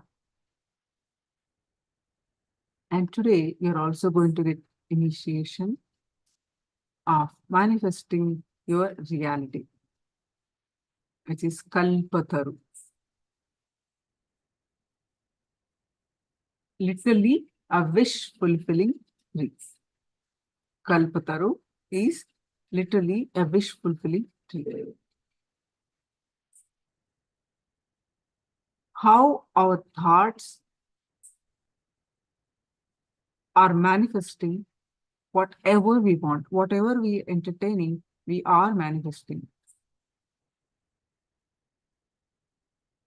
Our thoughts are like seeds, and thought patterns, how we create. Thoughts leads to words, and words leads to action. Action leads to reality. Each one, each thought has got power, each word has got power, each action has got power, and the living has the power. This is the royal knowledge and royal secret.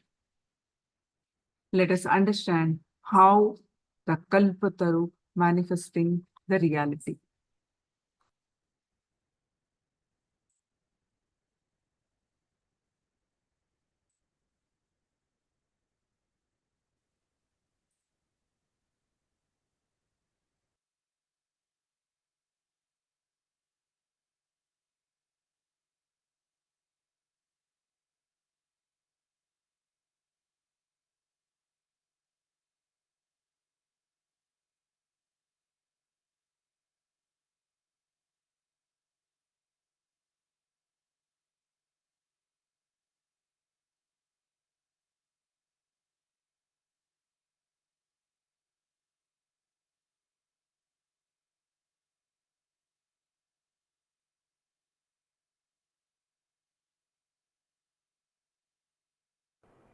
I am giving you very simple examples. Look into yourself.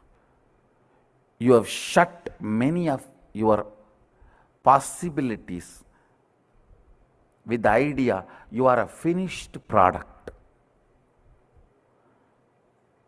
Sometimes you also think, if I am more loving, how nice it will be. But you come to the conclusion, end of the thought current, you come to the conclusion that is not for me, it is all over now. It's okay, leave it. Let me live and go.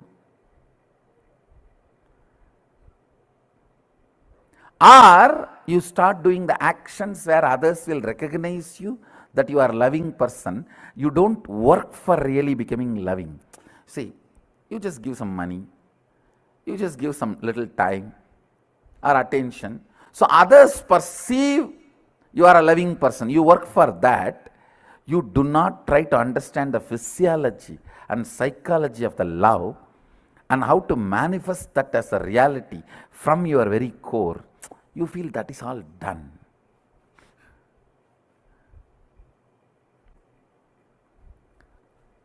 Once I was teaching about the science of what you want and what you believe. What you want, you will never manifest. What you believe as you will manifest only that. One fellow came and told me, oh, I believe all only negative things. My life is done. No, listen. When I am giving you this science, I want you to understand you have a possibility even to change your belief. I am not here to tell you about doomsday. No.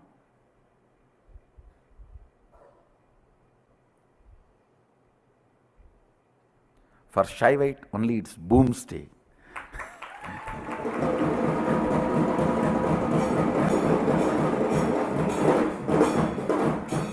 There's no doomsday, don't worry. There's no doomsday for Shivites. The first idea you need to have, Shaktipada, connection. The first principle you need to internalize is you are a possibility. You are not yet done. In every dimension, your health, you have a great possibility to live 300 years healthily, even if you are already in deathbed. Actually, what is deathbed, you know? When you come to the conclusion, you have no more possibility, you are in deathbed, even if you are 20, even if you are a teenager.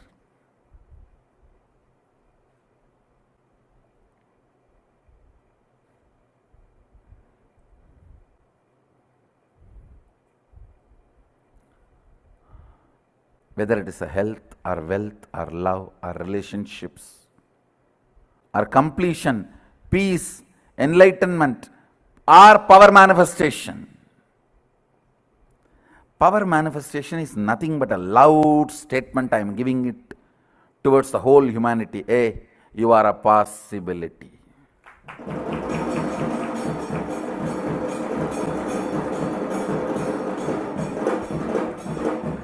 Power manifestation is a statement I am giving it towards the humanity. You are a possibility.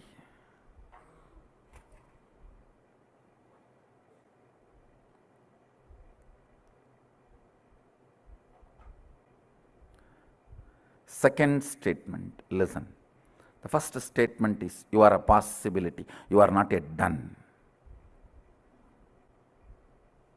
Even if you are 97, chronological age, have 10 grandkids, you are only a possibility. You are not yet done.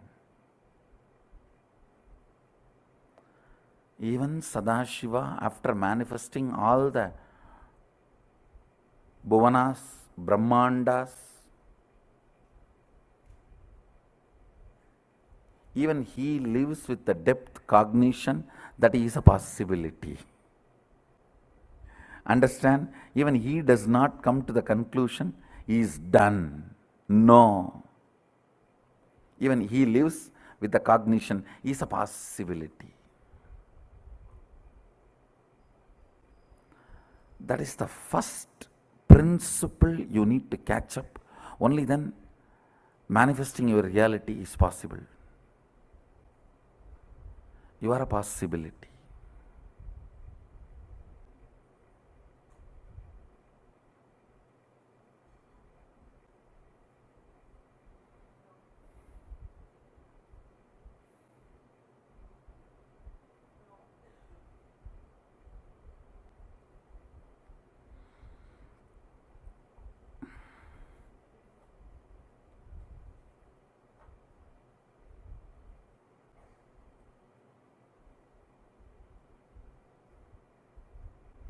The second statement,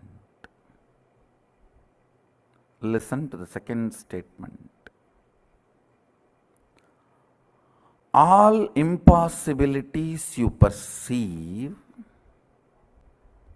as your patterns, restrictive thought currents, destructive concepts, the patterns you carry, the samskaras you carry, thought currents you cherish, which are restrictive, destructive,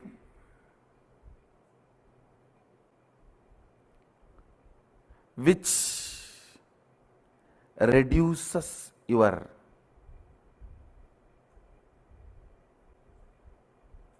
power manifestation. All of them are dead. Please listen. Listen to the second statement. I'll give you an example. If you think, I want to get up in the morning and do yoga and build my body, but my laziness, you see, morning, any alarm cannot wake me up. If you think You have that lazy pattern which is restricting your possibility, or that boredom. I really want to learn French, but you see, I am tired and bored. I don't know when I will open the book and when I want to learn. I really want to learn English, but I cannot stand reading one statement and one sentence. If you think all these patterns are torturing you, listen carefully. The good news is all your patterns are dead. But the person who needs to break the patterns will is alive.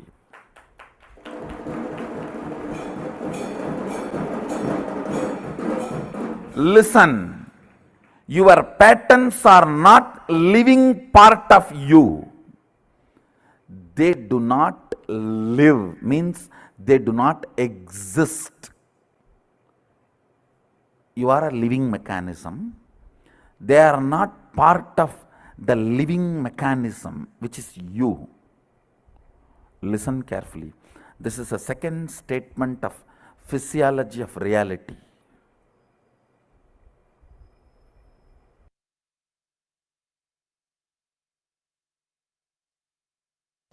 When I started the Sangha, everyone asked about money, from where money is going to come. How money? Money? You need money? I wanted to repeat what I said in 2001. I said, I have decided to build something which is going to be best useful for humanity. I know money, human resource, everything needed will follow.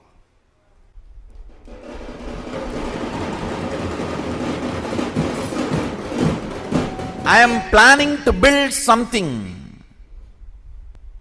which is most important for humanity, which is going to be the best useful thing for humanity. So naturally, money, human resource, everything has to follow. Understand? Don't plan for success, plan for excellence. Success will follow. I said, what I am going to build for humanity, I'll do it best, most excellent way. That's all.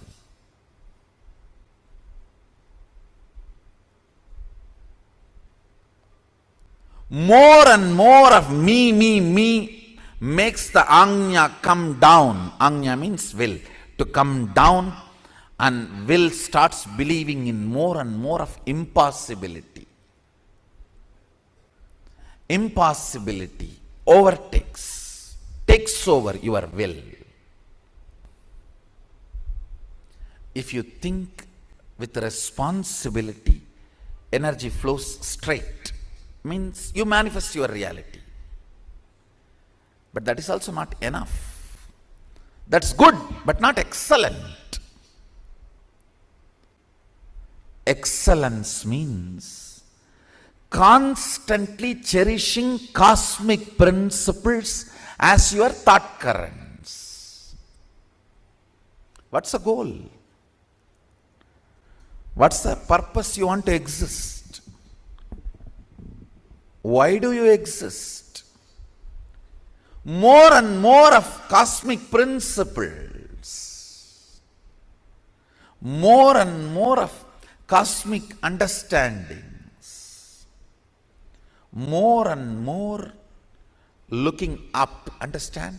The more and more cosmic principles start sinking in your day-to-day thought currents, lesser and lesser blind spot about your existence. What is blind spot?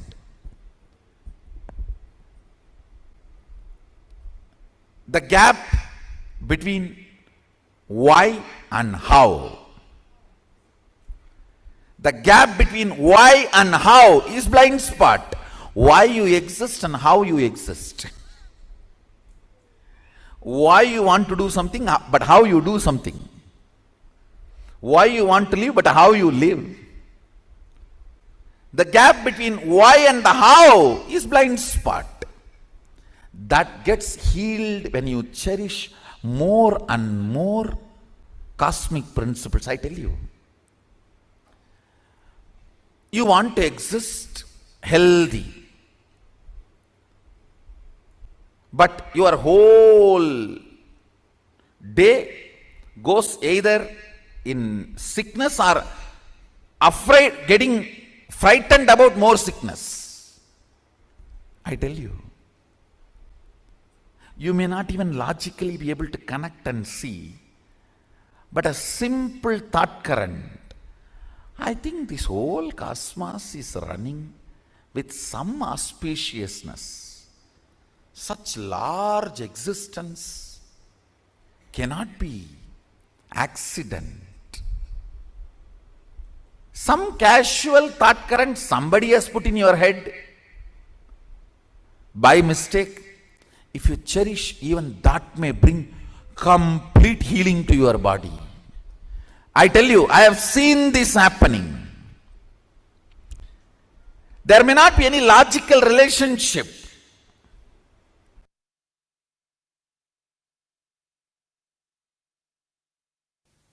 You have your body, your mind, your soul, Atman, consciousness.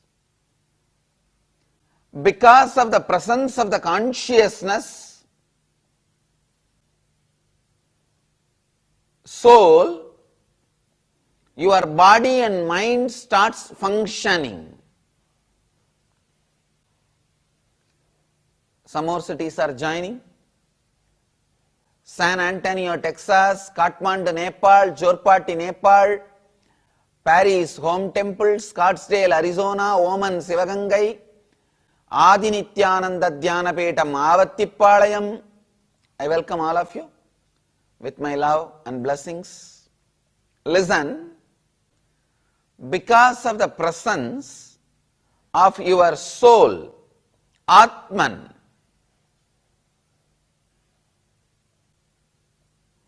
the body and mind starts functioning.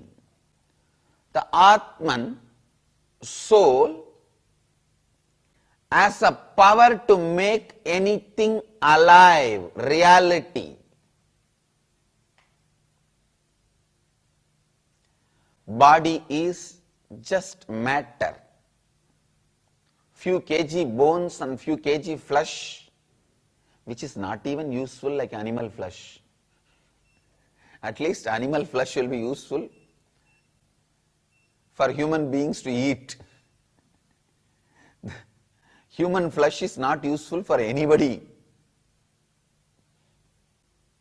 Very rarely few animals only eat.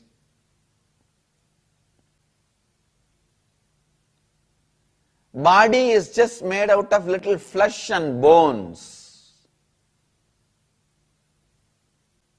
But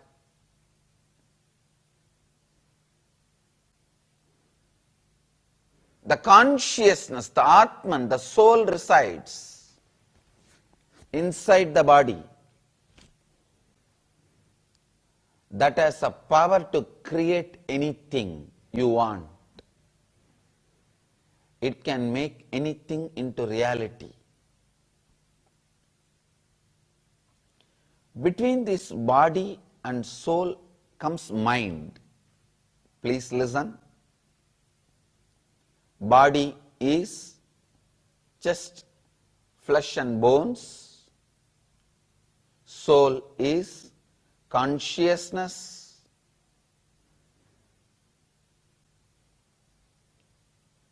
Consciousness is all powerful, all knowing, always blissful. Satchidananda Paripurna. Swayam Prakasa.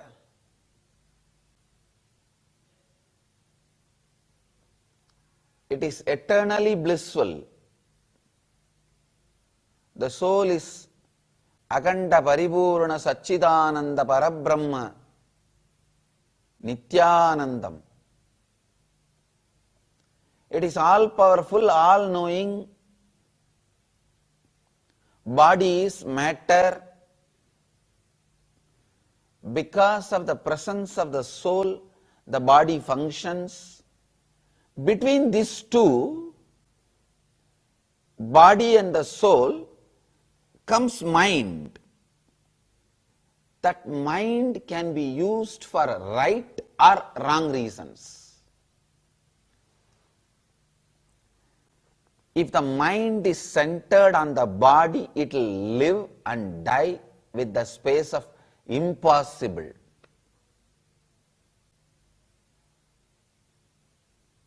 Because body by its nature, matter. What can be possible for the matter? Nothing is possible for the matter.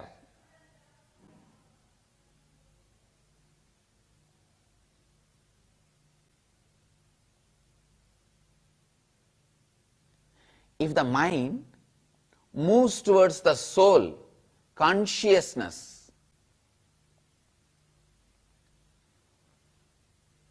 and lives around consciousness, rests in consciousness, Atman, soul, the mind lives in the space of possibility. Everything is possible.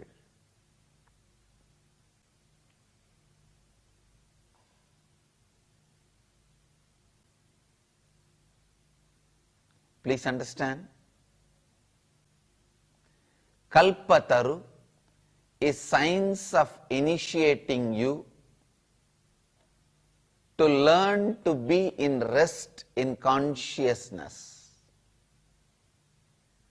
Science of initiating your mind to be in the space of Atman, soul, consciousness, helping you to start living and residing in the space of consciousness, in the space of soul. I tell you,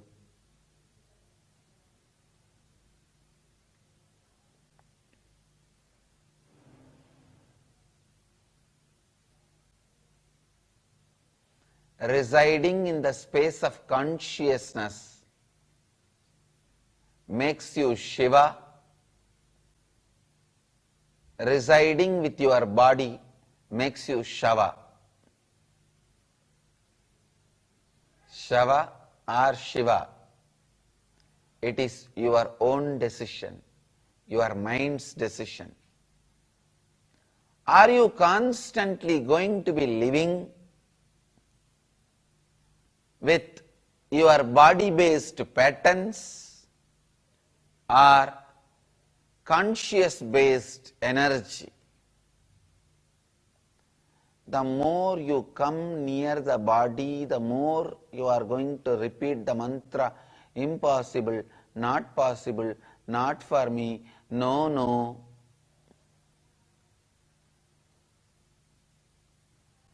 This impossible mantra,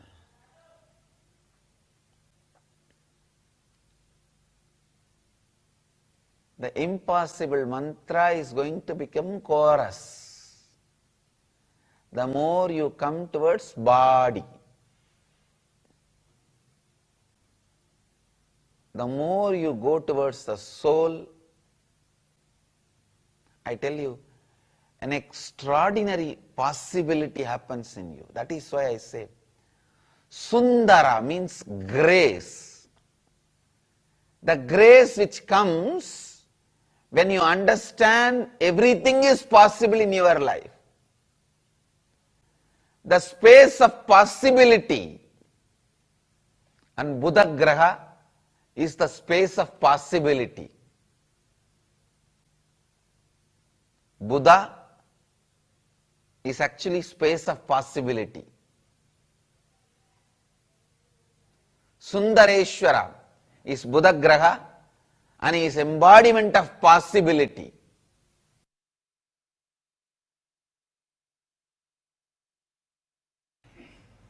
So understand, the space you create inside is Kalpataru. That space you create inside is Kalpataru. That is why all our temples and ashrams, centers, it may be just one small room in a village or a one small room in some apartment complex in a busy city like New York. It may be a small one room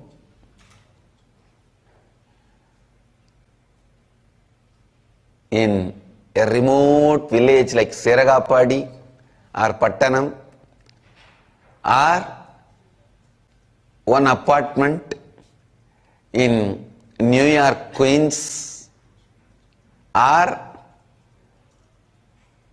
huge, vast,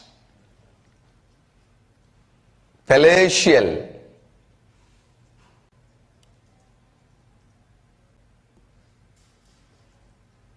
building like St. Louis or Los Angeles or Bidadi, wherever, the presence that functions, that presence that radiates, the presence that lives through.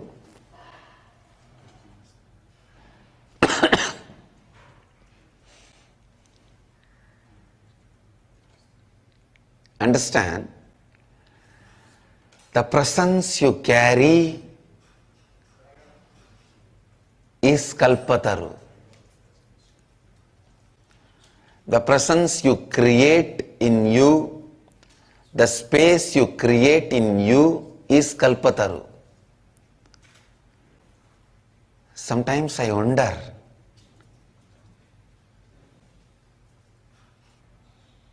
when I just look around,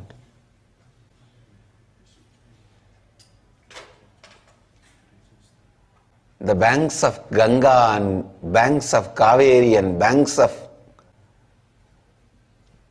New York River. Sometimes I wonder,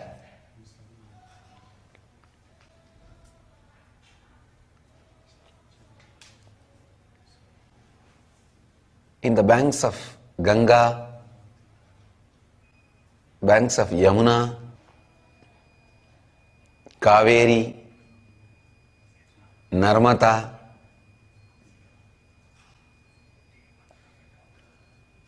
and the foothills of Arunachala, Himalayas, everywhere, in so many places,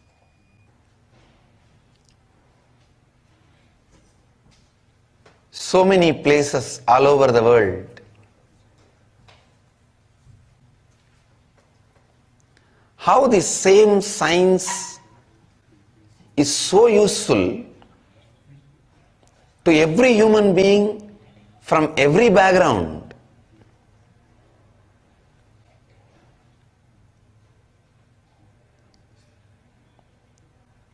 Whether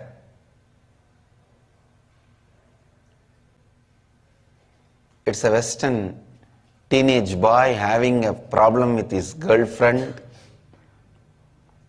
in New Zealand, or an American teenage girl having problem with a smoking pot addiction in California, or village youth addicted to country arak in Aminjikarai, or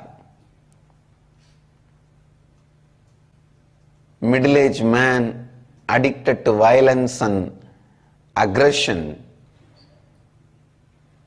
in the remote corners of Madurai, anybody having any problem anywhere in the world, how can this one science be a solution? Because it is solving. I am seeing. For example, today, the Kalpataru darshan for the people in the Pattanam ashram, one of the remote village in Tamil Nadu, and the woman Sivagangai in the Middle East.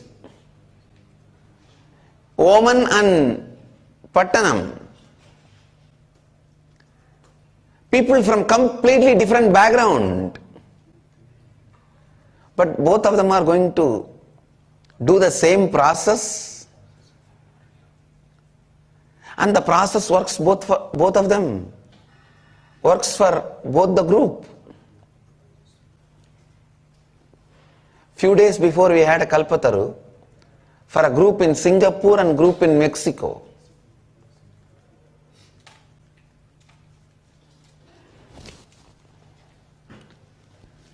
And for both the team,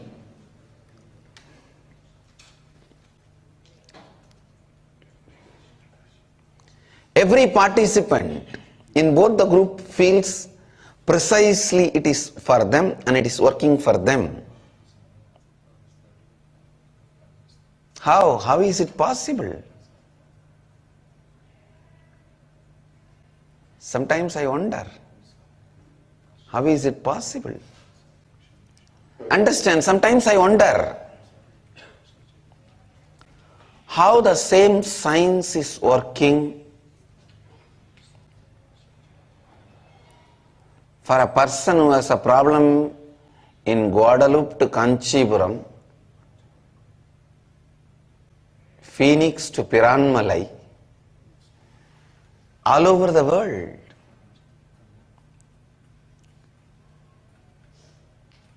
I realized, finally, end of the day, human beings are same all over the world, understand?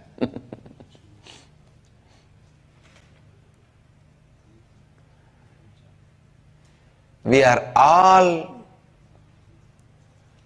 embodied consciousness. Consciousness assumes the body. That's all is the human being. And our consciousness is capable enough to create what we want in our life. Whether you are a tired, retired, old lady, almost waiting to die or about to die, or a young, energetic, excited man who is waiting to enter into life, you carry that consciousness. You are embodiment of that consciousness. You carry that Advaitic experience. You carry that universal energy. You carry that Brahmanda. Please understand, losing the memory of the experience does not take away the truth from you, because you forgot your oneness with the ultimate. Don't think the oneness has been taken away from you.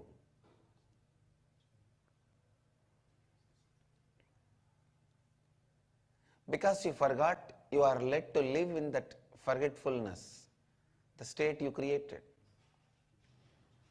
Because you dream in the night, don't think the bed on which you are sleeping is taken away from you. In the night, while you are dreaming, you may be dreaming as if you are being chased in the forest by a tiger. You are running. Don't think just because you are dreaming that you are running in a forest, that the bed on which you are sleeping has been taken away. No.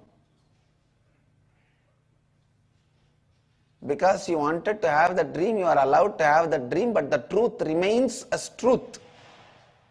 Even while you are dreaming. Same way, Suddhadvaita Satya, the pure oneness of the consciousness, the pure non-dual oneness of the consciousness remains as a truth, whether you are a old village lady waiting to die in a remote corner of the world, or a young energetic man excited to enter into the life.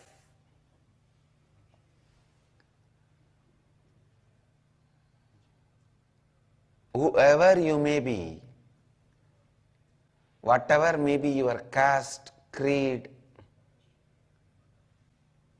gender, state, nationality, background, education, your inner space is capable of creating what you want. Your inner space has a power to create the life of what you want.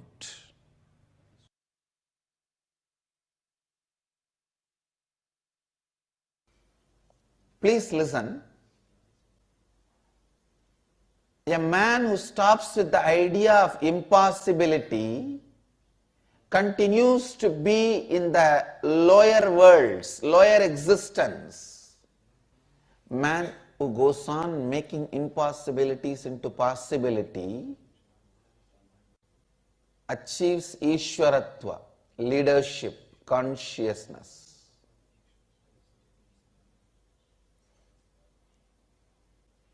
Kalpataru is science of initiating you into possibility. Please understand.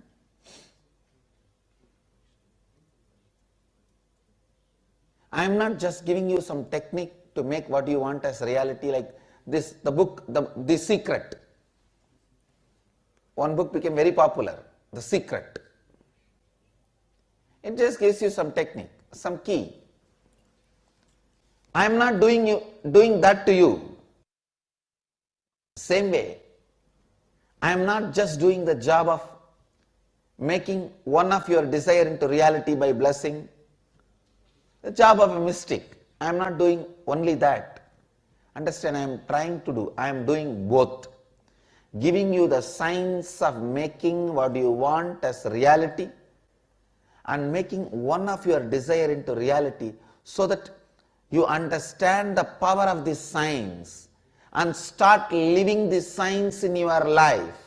So understand the few principles of this science. The first principle, decide not to live with your default future. First, decide not to live with your default future. Second, understand rewriting your future is simply possible. Third, SDHD you carry, self-doubt, hatred, denial you carry. It's the right word I use, SDHD. Self-doubt, hatred and denial. The SDHD you carry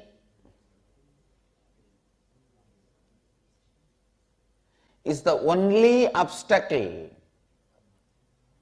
stops making what you want as reality. SDHD is the only obstacle causing what you want as reality. Listen. Complete with your SDHD, self-doubt, hatred, denial. Complete with your SDHD. Actually, when you are suffering with your SDHD, You hate everything around you. You curse everything around you. You abuse everything around you. You are waiting to blame everything around you. The moment you find one small mistake, I told you na, I was telling, this is all fake, this is all wrong, this is all foolishness.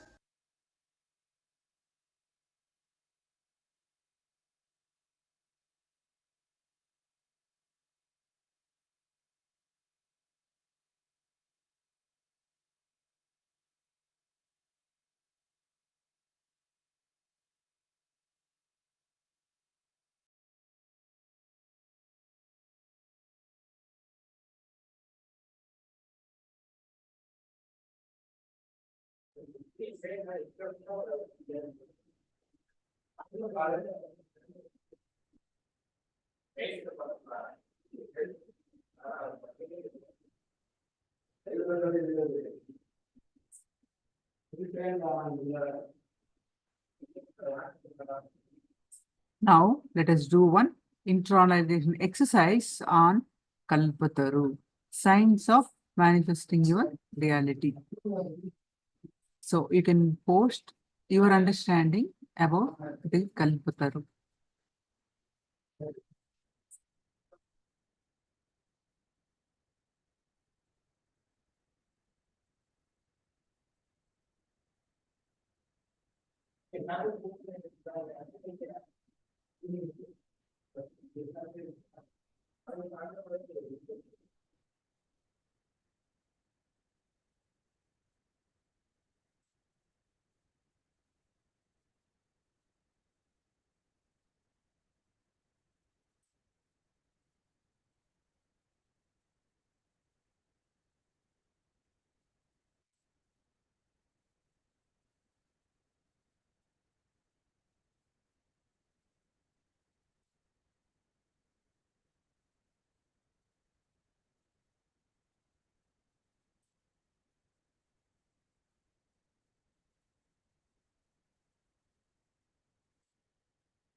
Your thoughts become words, your words become actions, and actions become life.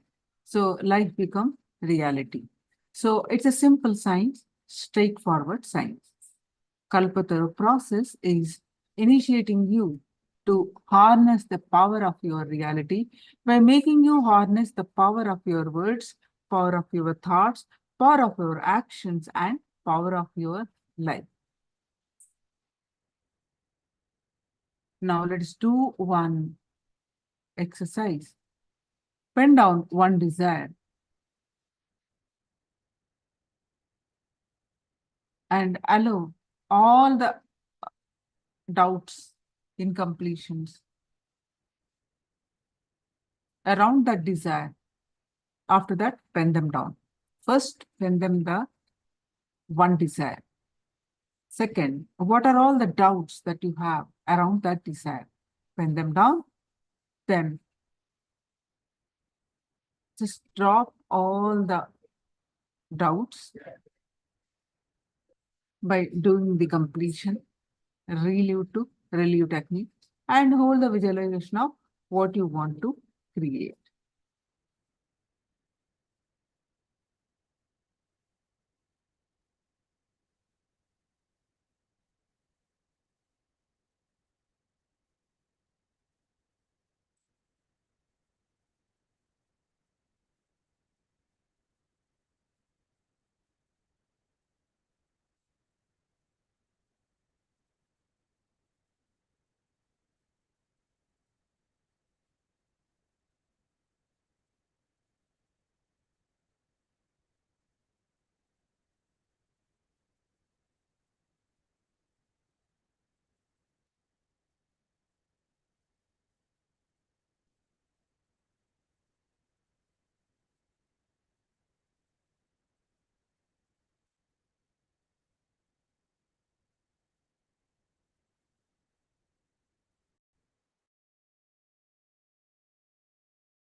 we'll be learning many powerful cognitions about the Kalpataru in the upcoming season, Paramashivoham Level 1 of manifesting your reality. We'll be learning many more powerful cognitions in the upcoming season. Now, how to manifest whatever we want, we understand the sacred secrets we have learned now. Now, how to raise our consciousness, because with the power of consciousness, we can achieve whatever we want to achieve. We become ishwara. Ishwara is Paramashiva. We become God. So how to build that light being, how to build that divine being.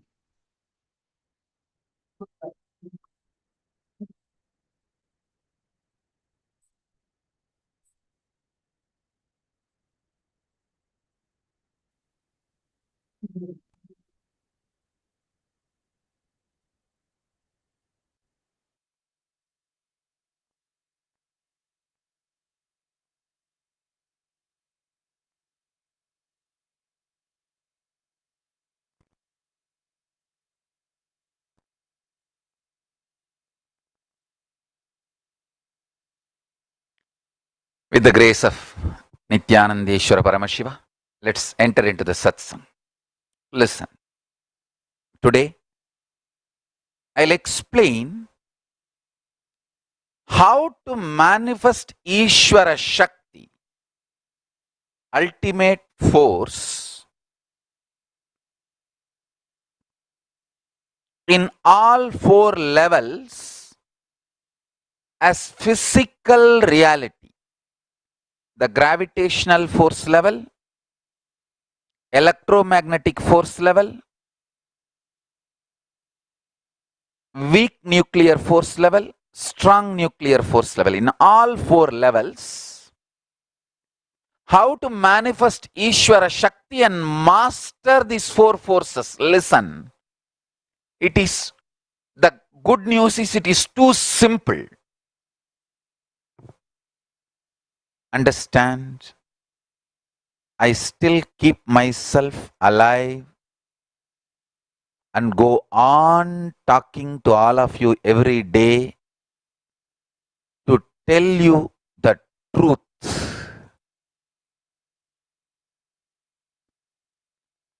Because the truth I am revealing is too easy to be practiced. Actually, you don't even need to practice. You just need to be awakened. That's all. You need to turn your attention. You need to divert your attention towards the truth I am explaining. That's all. Say, for example, if you are in a dream, you are running in a forest to save your life, and two tigers are chasing you. You are almost on the cliff. If you fall, you will die. If you don't jump, the tigers are going to eat you. You are almost in the worst danger.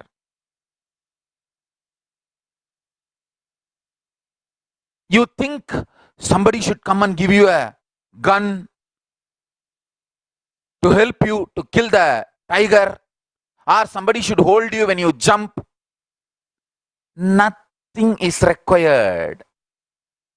All you need is a wake-up call, whether lovingly, Mama, or Dad, whatever. Actually, the tone of the wake-up call does not even matter after you wake up. You just need wake-up call, not gun or a net somebody to save you, nothing. Understand? Same way, now you just need to divert your attention towards the truth I am revealing. It is too easy. The good news is, it is too easy and too simple. The great news is, that is why you are all being attacked. You may ask, how can that be great news that we are all being attacked? Listen, only when you are attacked, you will understand how important I am and how much I am contributing to your life. Otherwise, many times you take it for granted. Listen carefully.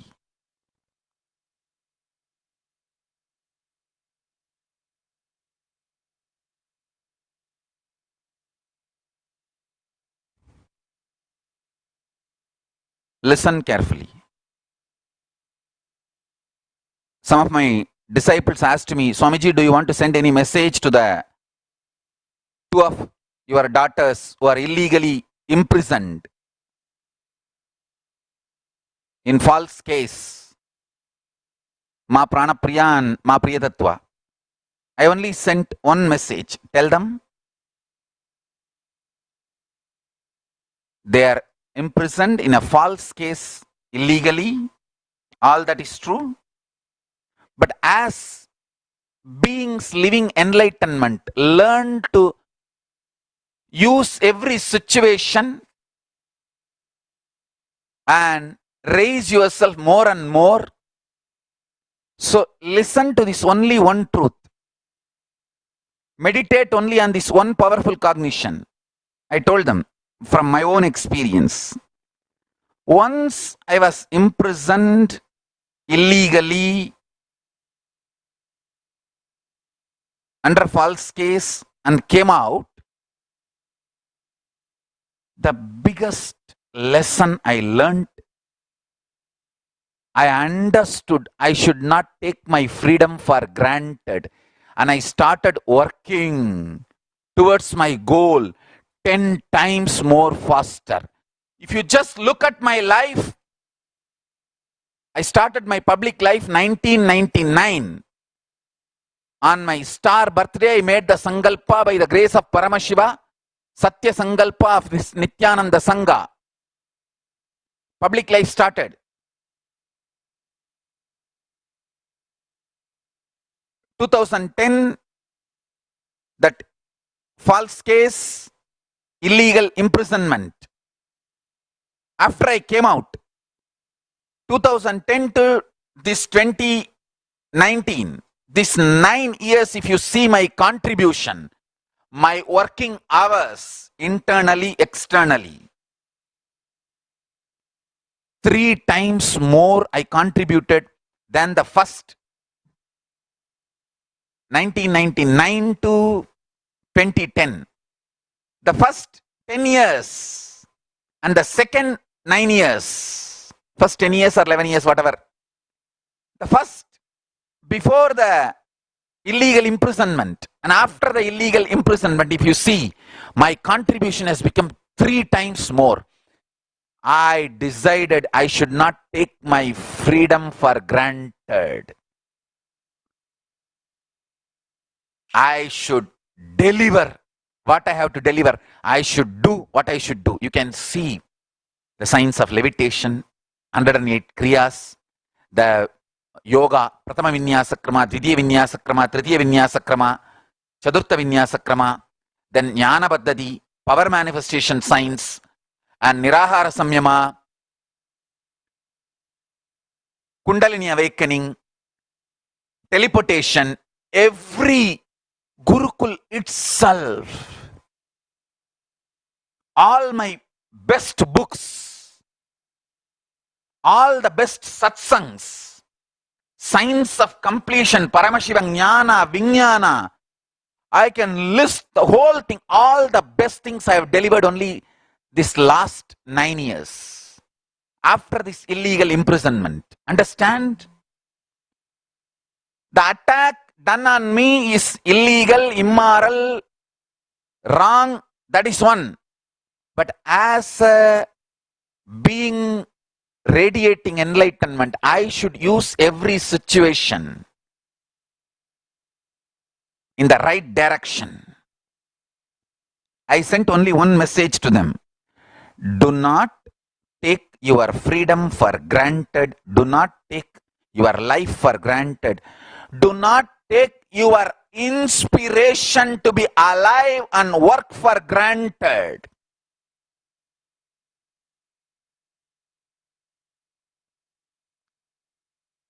What I learned after that illegal imprisonment, let me flare up and be more integrated to Paramashiva and be more active, alive, and contributing.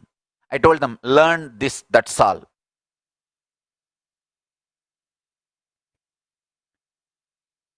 Understand, I am alive, sitting and constantly talking to you all to tell the truth.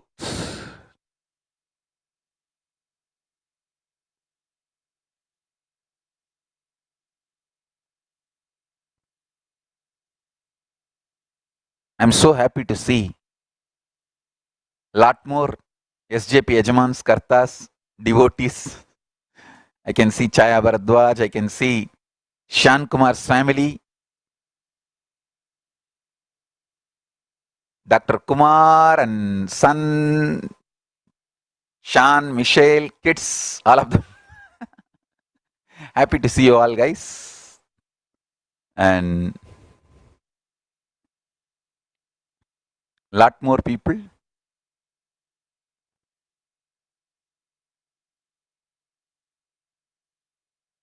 Let me first finish sharing what I wanted to share before any internet fluctuation or technical snacks come. Let me finish what I want to share. Listen.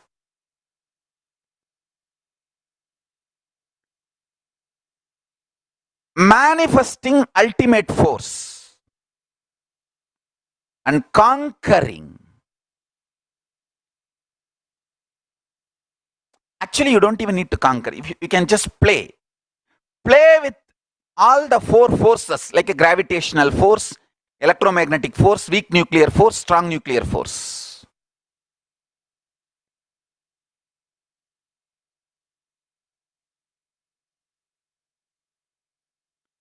It's too simple, too easy.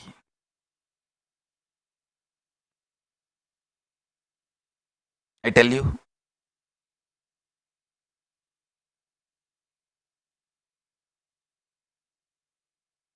If you awaken yourself to Charya Pada, lifestyle of Kailasa, you will master gravitational force. If you awaken yourself to Kriya Pada, rituals of the Kailasa, you will master electromagnetic force. If you awaken yourself to Yoga Pada of Kailasa, you will master weak nuclear force. If you awaken yourself to power manifestation science, strong nuclear force, to power manifestation science, Jnana Pada of Kailasa, you will master strong nuclear force. Listen carefully. I'll explain step by step what is awakening yourself to lifestyle of Kailasa.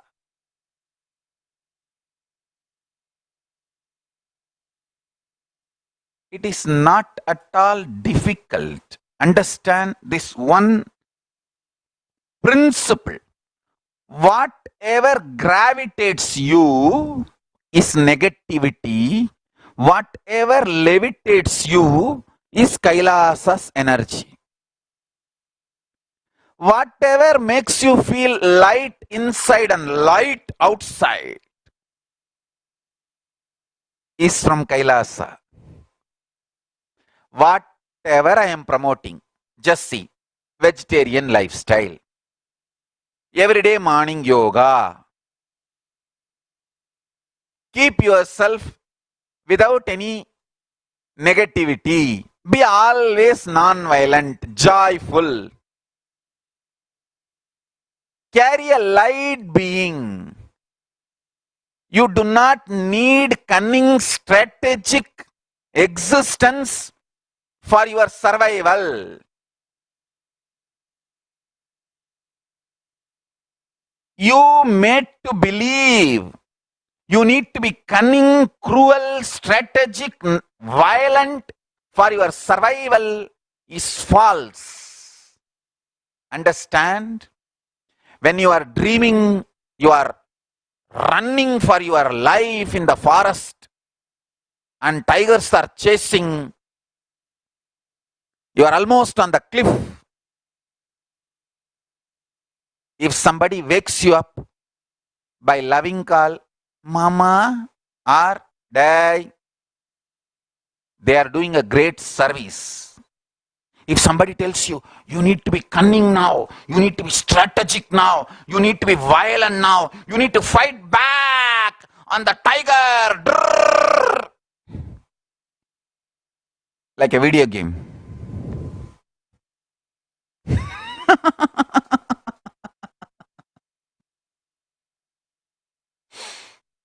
Those fools may look like they are talking for your good. They are deluded and they are putting you in delusion.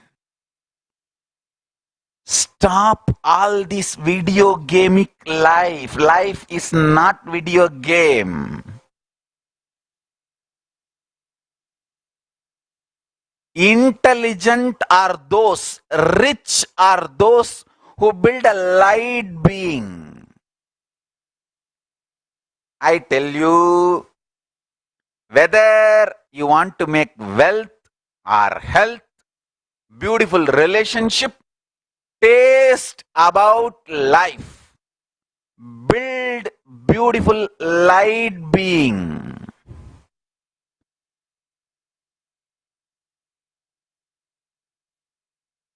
Listen.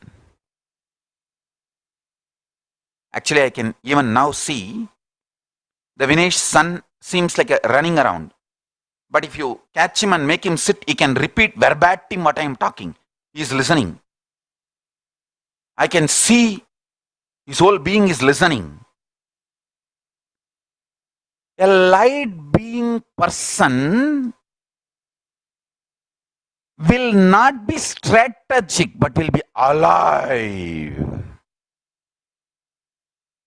I can see more people. Harish, Lata from Houston, and Sridhar, Vinayaka, Ramesh Ramani, Satish, Sumati, Banu, Sona Kamat. Today I can see doctor also. Sona's husband also I'm seeing today. Balaji, nice. Debbie Sculer, nice to see you all guys. And Lakshmi Devineni, yes. Listen. Tushi, I can see Tushi also.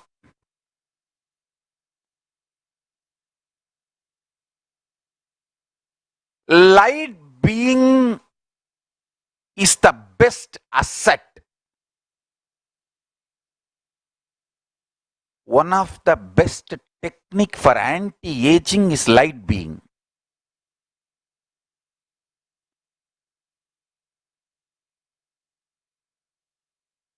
One of my Krama Brahmacharini, she has one strong, powerful cognition inside her.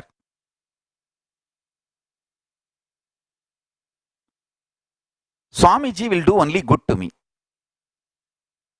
Just that one powerful cognition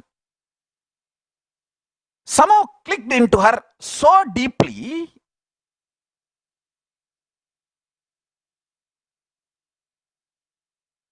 She has built the light being inside her just by that one click.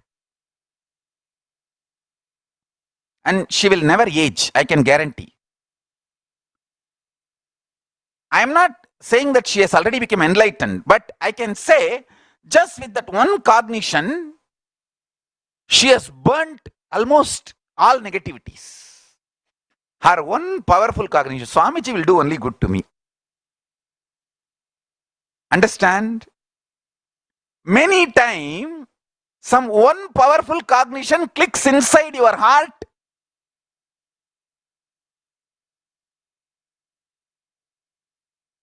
That one powerful cognition starts building light being in you, I tell you.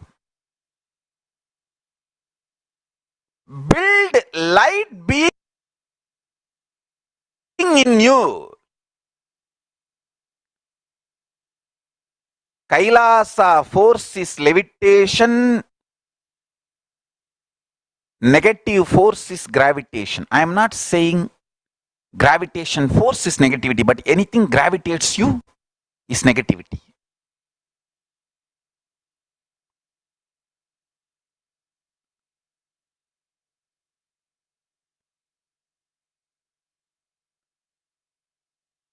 You are given false idea if you are told gravitation is natural force. No. Levitation is natural force for your consciousness. Gravitation is an unnatural superimposed force on you. If you are made to believe you are body, you are given delusion. Then from that delusion, next delusion is derived. Oh, gravitation is natural force. No. Delusion 1 is wrong. You are not body, you are consciousness. That's the first truth. Second, gravitation is not natural force. Levitation is natural force. Gravitation is unnatural superimposed force on you. Listen carefully.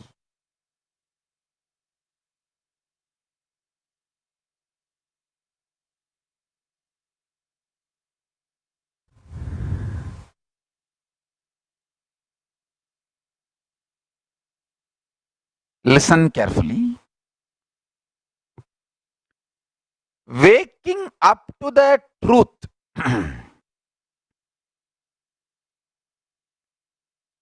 only needs a little bit of attention. You see, when I call your name, how you feel? Wow. How much you attend to that? That much attention if you give for the truth, that's all. I can see Prema and Kumar and Nithyaramani and all four. I can see Nithyaramani and whole family. And listen.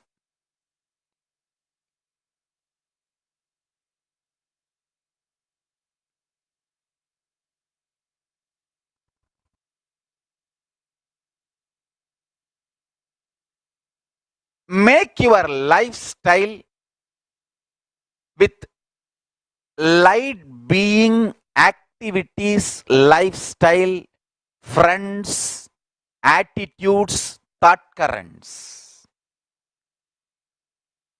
Why will you watch horror movie continuously and feel horrored inside your bedroom?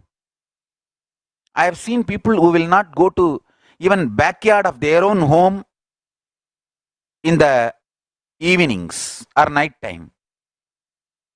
They know it is their own window screen shadow, but they are afraid to see their own window screen shadow. The delusion goes so high. Knowing it is a delusion, they are afraid of seeing it. Fear of fear, knowing it is false fear. Listen carefully.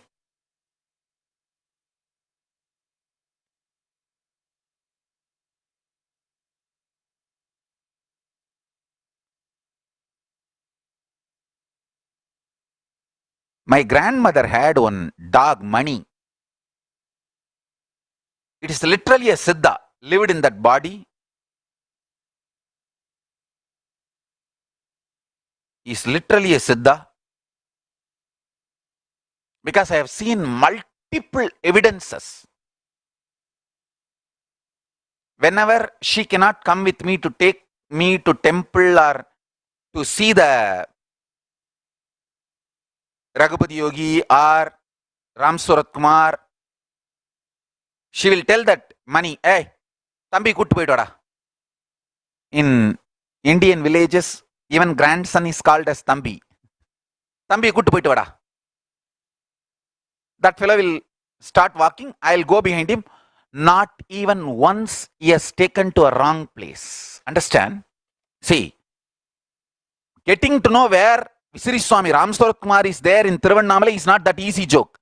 He had one house near the Arunachaleshwara's chariot, Periya Ther. Just Therukku pakkathula, next to the Arunachaleshwara's chariot, he had one house, small house. But it's not that always he will be there in that house. Sometimes he will be there in the Smashana, Ishanyalinga. Sometimes he will be there in some devotee's house. Sometimes he will be there in the Samanda Vinayagar Sannidhi in Arunachaleshwara temple. Sometimes he will sit in front of the Chinnanandi in Tiruvannamalai temple. He will sit in multiple places. It's not that this fellow will go to every place and check and then take me. No. He will straight walk that smelling. Such powerful smelling. Never once he went to wrong place. He will straight take me there exactly. And Ram Suratkumar had his own pet dogs, 2-3 dogs. Those dogs also will allow only this money near him. He will be very friendly with them. And the same way that money also will not allow anybody else near me. Neither dogs nor persons can come near me. If he is given charge, he is absolute security.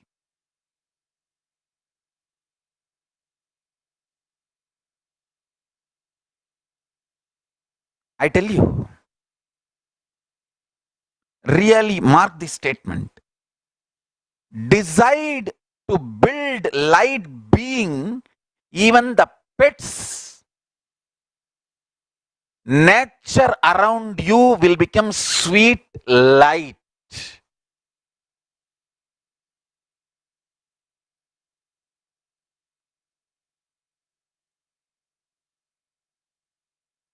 Charya Pada is all about building light being.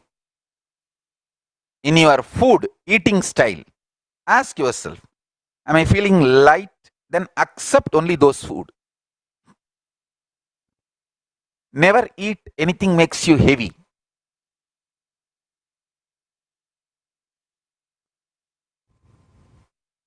Whether food, thought currents, watching horror movie, pornography, actually listening to the abusers, reading their posts, watching their videos is more than pornography and horror movie. Lies, rumors, scandals, abuses packed in high intensity than any pornography and horror movie is this. Abusers, negative people. It's like a pornography into horror movie into infinity. The power of infinity equivalent to abusers, negative people, their videos, audios, statements, posts, lies, scandals. It makes you heavy. Why do you want to have shit? The shit which is already inside you, pushing it out itself is such a big job. Clearing all the karmas you already accumulated itself is a big job.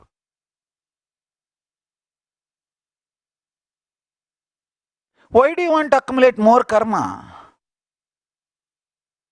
I'll give you example of the definition of the word karma. Karma is, I'll tell in Tamil.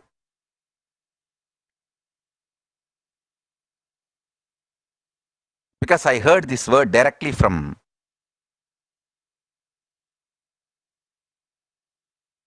one of the great being who trained me in my life. Annamalai சுவாமிகள். அடே, மீன் திங்கிறவங்க எல்லா நேரத்திலையும் முள்ளு தொண்டையில சிக்குன்னு நினைக்க மாட்டாங்க. ஆனா ஏதாவது ஒரு முள்ளு தொண்டையில சிக்கிருச்சுன்னா அது என்ன பாடுபடுத்துதோ அதே மாதிரி தான் ஏதாவது ஒரு தப்பான கருத்து, ஐடியா தொண்டையில மனசுக்குள்ள சிக்கிருச்சுன்னா அது படுத்துற பாடுதாண்டா கருமோ. I'll translate. So people who eat fish never think that the fish bone, that needle, will get caught in their throat. But somehow by mistake, one needle or one fish bone gets caught in the throat. How much it tortures. Same way, one wrong idea getting caught in your inner space and tortures you is karma. How Ma Chidambara, one idea in her heart, Swamiji will do only good for me. She burnt all her negativity and living in the space of lightness, building more and more lightness.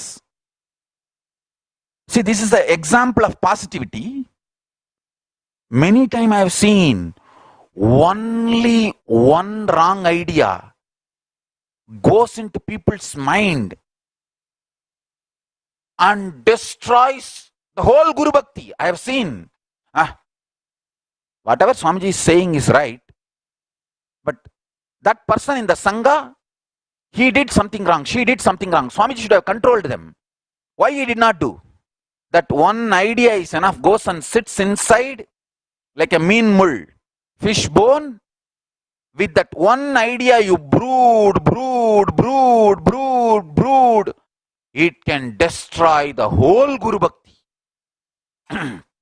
Understand, only one powerful cognition can completely liberate you. Only one powerless cognition can completely destroy your whole spiritual work you have done for years. That is why I am saying, be careful.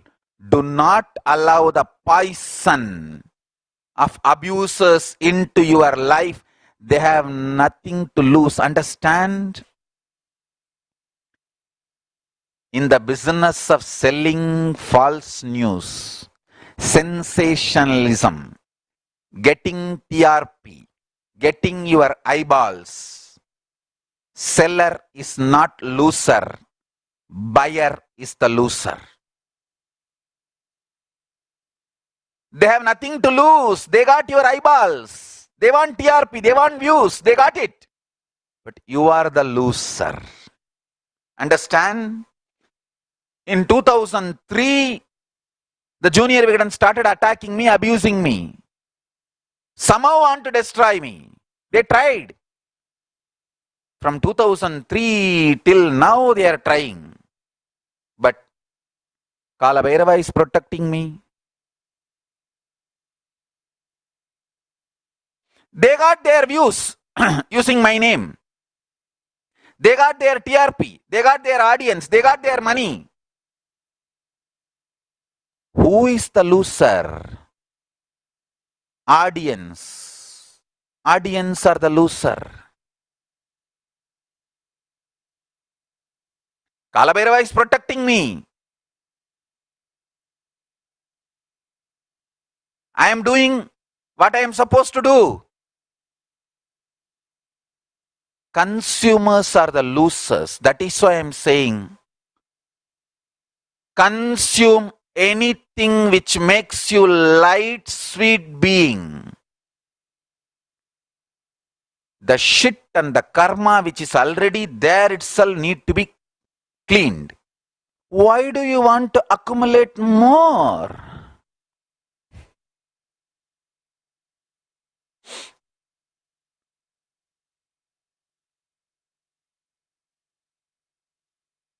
As if you have less work.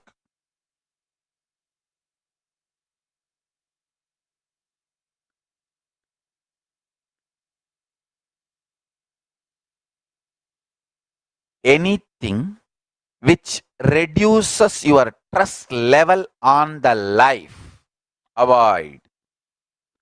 Anything which increases your trust level on life, add it.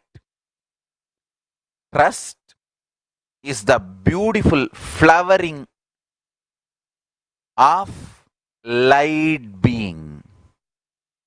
L-I-T-E, L-I-G-H-T, both.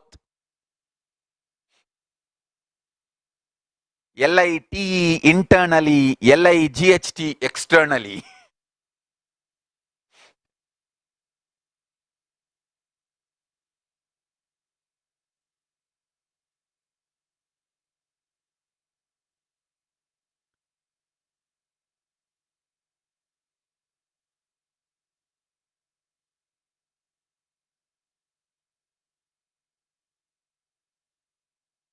Ask yourself, each thing, horror movie, horror news, does it make me light or heavy? Heavy, reject. Pornography, does it make me light or heavy? Heavy, reject. Non-vegetarian food, does it make me heavy or light? Heavy, reject. That's all is the scale. Kailasa is levitation. Anything makes you light is the lifestyle of Kailasa.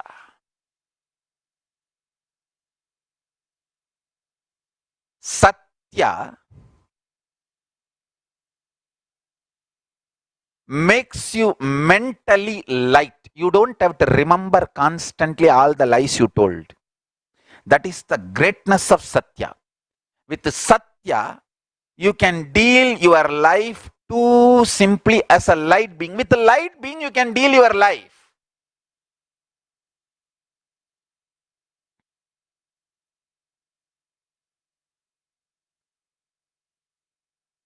Only a light being can sit and go on be talking with people.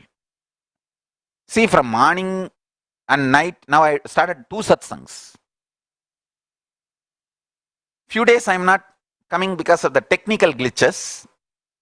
Otherwise, I can come and sit for hours. Actually, in Tamil satsang, I spend even 2-3 hours sometime. I think 2 days before I gave satsang from 9:30 to 12 o'clock. Overdosage. 10:30, 11:30, 12. Almost 2.5 hours.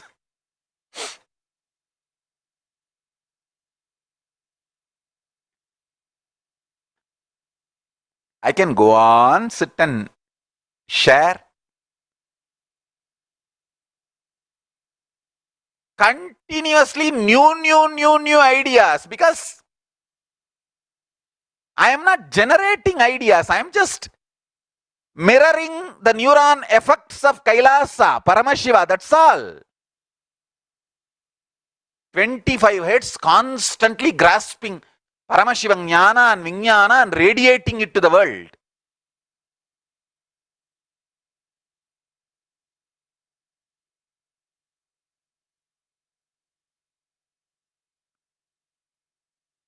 I have the photograph of my grandmother's pet. I should say my pet also. Mani, the great Siddha.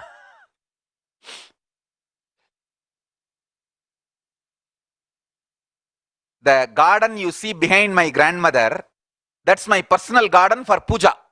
I had my own garden for my Anmartha puja because Paramashiva says, you should not buy flowers and offer. You should grow your own garden and offer for puja. So for my Anmartha puja, I had my own personal garden. That garden only you are seeing, it's a roof garden for my personal puja. Because that time itself I was initiated by 230th Guru Maha Sannidhanam, and he has given Anmartha puja and initiation and blessings and all that. And of course, Arunagiri Yogeshwara has given me the deities. So because of that, I used to do everyday puja. So I had my own garden. That garden is the background. Thanks to people who made these photographs, such amazing. We have amazing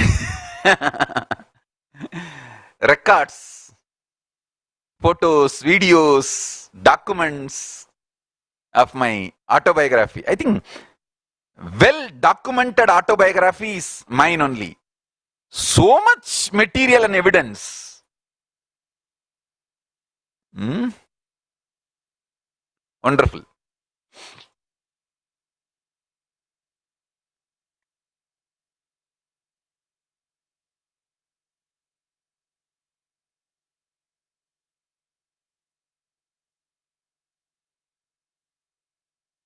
Ramakrishna used to say, single, he will say, all tapas, all spiritual practice, one line.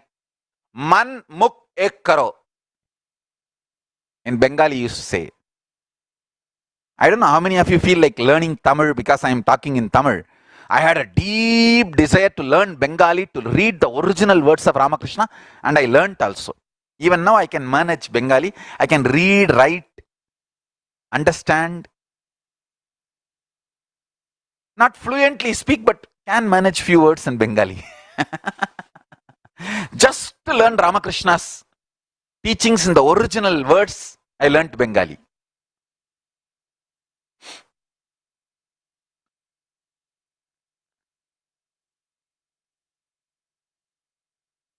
Man muk ek karo. Build a light being. Make your inner space and your external expression in oneness. That's all.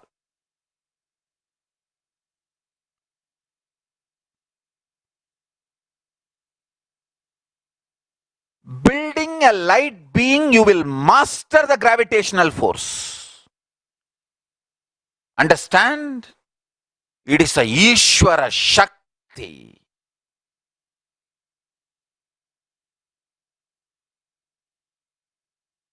The most wonderful thing, create people, situation who gives you the confidence every day. It is possible. It is possible. It is possible. To tell you it is not possible, you don't need people around you. Whole society is telling you that only. No, nothing is possible. Nothing is possible. Nothing is possible. You are doomed. Build people around you. Have friendship.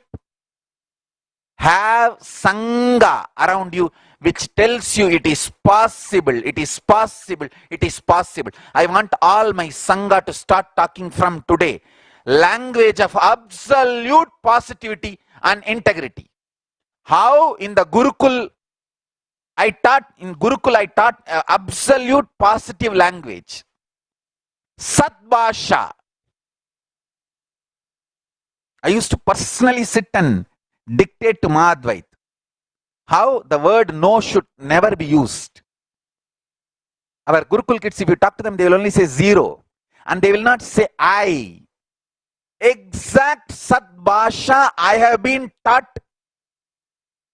I taught to my Gurukul kids. I want that to be revived again. Understand? I want the whole Sangha to start using the Satbhasha. Right language. Internally and externally.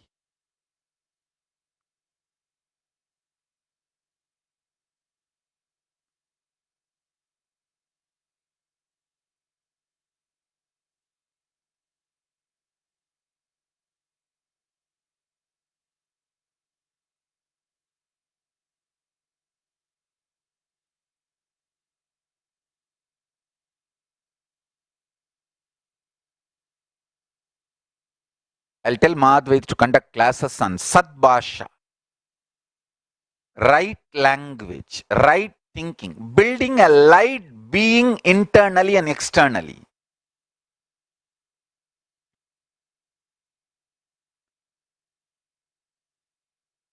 Gurukul is a great possibility for building the right bhasha, language.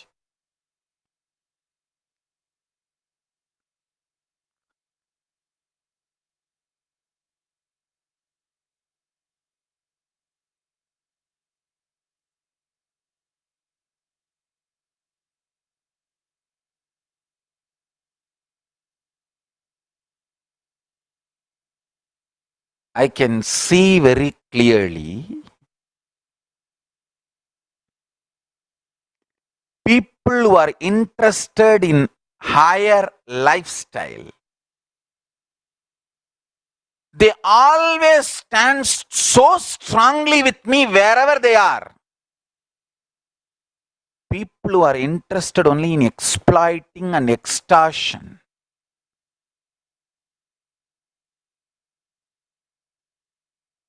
I never feel them as part of me, even if they are trying to be around me. Listen carefully.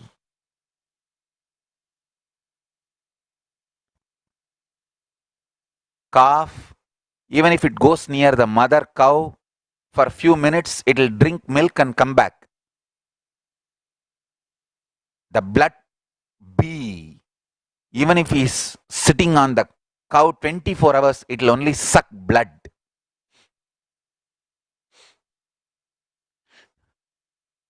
Understand this truth.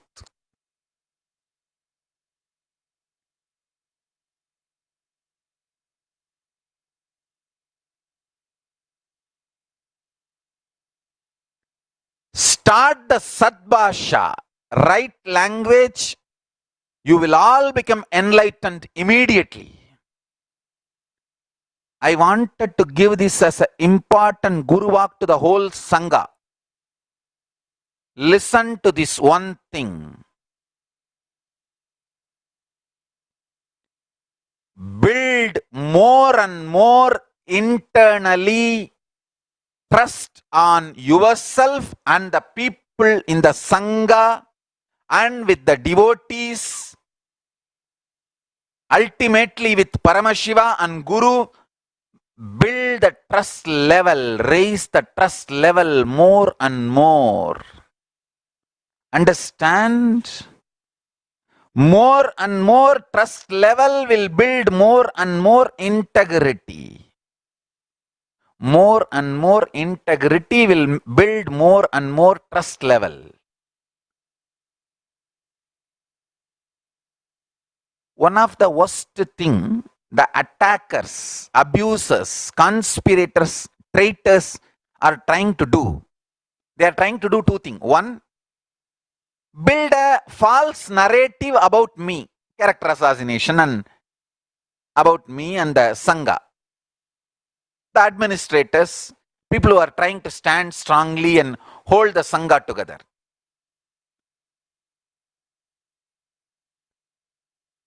I was surprised that they can go to the extent of saying that Pranananda is killed and buried. I was shocked. Hey, where is Pranananda?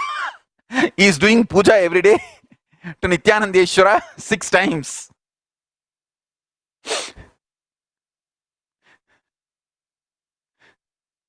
Only after I saw that he made a video, I am so happy and relieved, because I don't know whether these conspirators, they would have killed somebody and tried to put the blame on Sangha and me. They will do anything. They are capable of doing, and they will do anything. Only when I heard he is safe and he is doing puja every day in the temple, I said, I am relieved.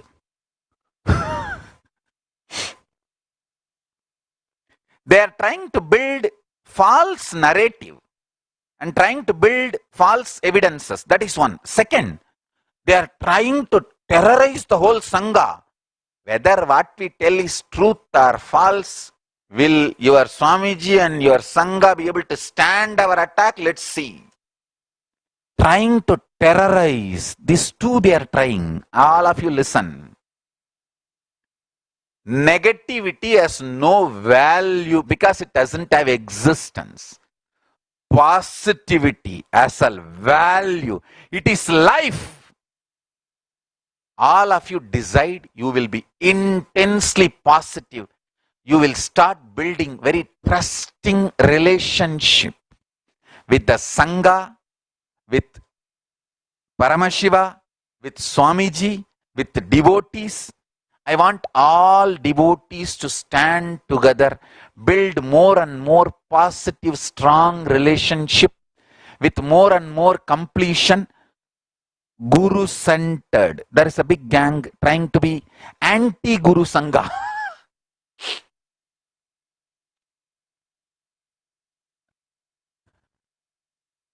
Understand? Don't join that gang. Centered on Guru, centered on Paramashiva, centered on life positivity. Build more and more trust, love, relationships.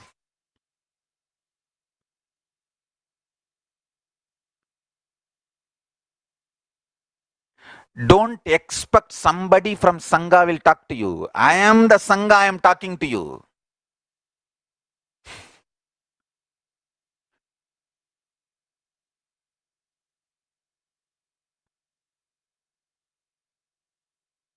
Build more and more positive, The Deeksha is done by the Guru life who has affirming, got the power and trusting, authority to initiate life. strong, As very beautifully all of us learn that fearless, Swamiji got initiated powerful, not just to initiate non-violent to initiate Sangha. others also. The 16 types of initiations which Swamiji has received to initiate. If somebody is All of us anti-Guru, understand Swamiji has got life authority, negative, the power to abuser, initiate all of us try into to the explain beautiful and nature of enrich. Samaya Deeksha. Don't get influenced by them. If they are not ready to listen, let them live their life. Leave them away. You don't need to become negative. So, Understand, our purpose is Kailasa. this initiation Their purpose empowered is different. Merignana Let Sambandha them to live learn their Vedas purpose. and You Asana live your at the age of purpose. That's 7. it. Who's the author of Shaiva Samaya Neri, Our the purpose code is of Kailasa. Shiva religion. So, Their purpose is gravitating. Our purpose is levitating. very beautifully, he says that guided by great spiritual scientist Arnanedi Shivacharya, Merignana Sambandha received the Shiva Diksha the From age of 7. 2003 till now, it's almost like a Understanding the 2019. Vedas and I Agamas, think the 2019 men is about to went end. on to be Last the month we are third in. guru of the world of philosophy I don't know, of 17 years Shaiva or 18 Siddhanta, years. the most secret They are going sub-tradition on of Lord attacking Shiva, me. contributed through the invaluable the Paramashiva's contributed to the grace, valuable book that Mahakala systemized Bhairava, the is rituals protecting me as and the found in Sangha. the I want to as tell you found in all, the various Shaivagamas. it will Understand the feel like some Apta of our of this devotees beautiful are also astrology getting is nothing targeted and from attacked the by life these of a great abusers and attackers. I want to assure all Shiva those from a great devotees, saint named especially Gujarat Marignana devotees, Sambandha, where Kala he could Bhairava is initiate into the protecting science me of and Shiva Diksha at a protecting all very of young you. age, at the Don't age of worry. 7, to I can't learn the name all Vedas of you and Agamas, now. which are the source scriptures, the source books of Hinduism.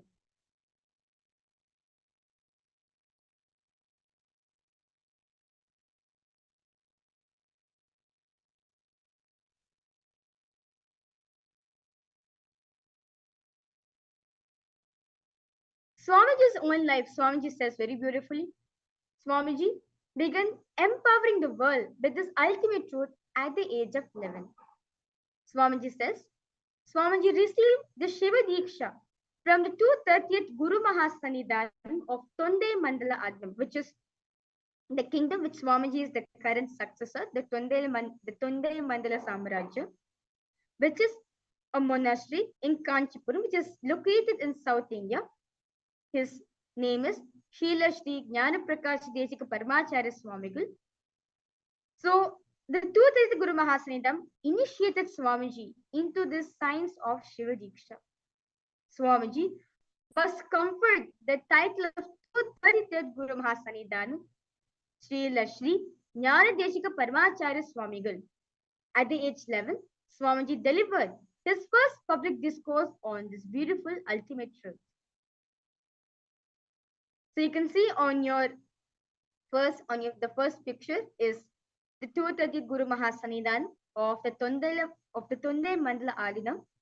And right next is a beautiful photograph of Swamiji at the age of 11, where he got initiated into this beautiful science of Shiva Diksha directly from the 230 Guru Mahasanidan.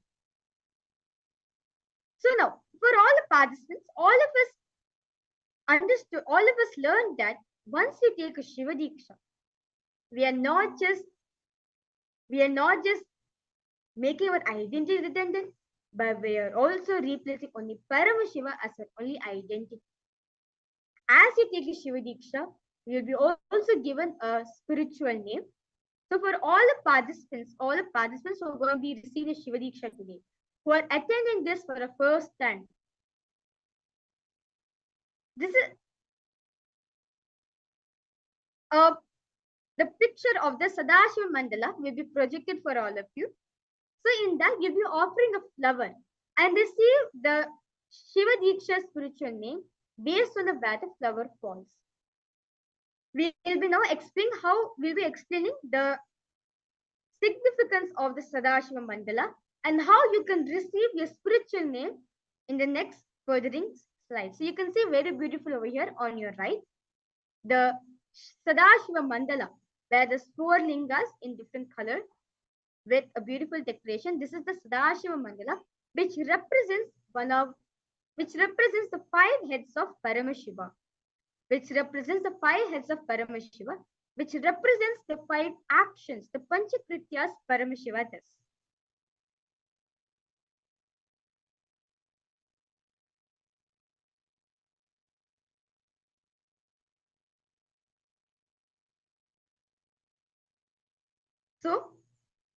So understand, each of these lingas represents one aspect of Paramashiva. You can see over here that the first rice is, so the rice is, you need the yellow rice mixed with turmeric. You need rice mixed with kumkum, the vermilion, plain white rice, and rice mixed with carbon deposit from the lamps. The dark soot which gets collected in the lamp, with that you're supposed to mix. So understand, this mandala should be drawn only in white cloth, not on the floor. This is just for understanding for all the participants. This mandala will actually be projected for all of us to receive the spiritual name. Let us understand the Sadashiva mandalas as very beautifully Swamiji says, this very beautiful science for everyone in the whole world. So this is important for all of us to understand what Paramashiva, how Paramashiva beautifully has designed this initiation. So this mandala, this Sadashiva mandala, is to be drawn only on a white cloth, not on any other color or not on any other surface, purely only on a white cloth. And if you want to get a vibrant colors, a few drops of oil mixed in it will give the it gives you the required colors. And you can see that there's 4 Shivalingas with different colors. Center there's a circle with 3 colors.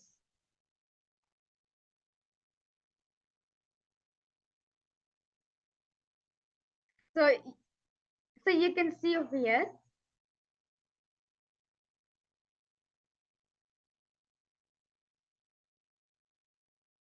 So you can see over here. So the Sadashiva Mandala, the linga, which is facing the west direction, which is in yellow color.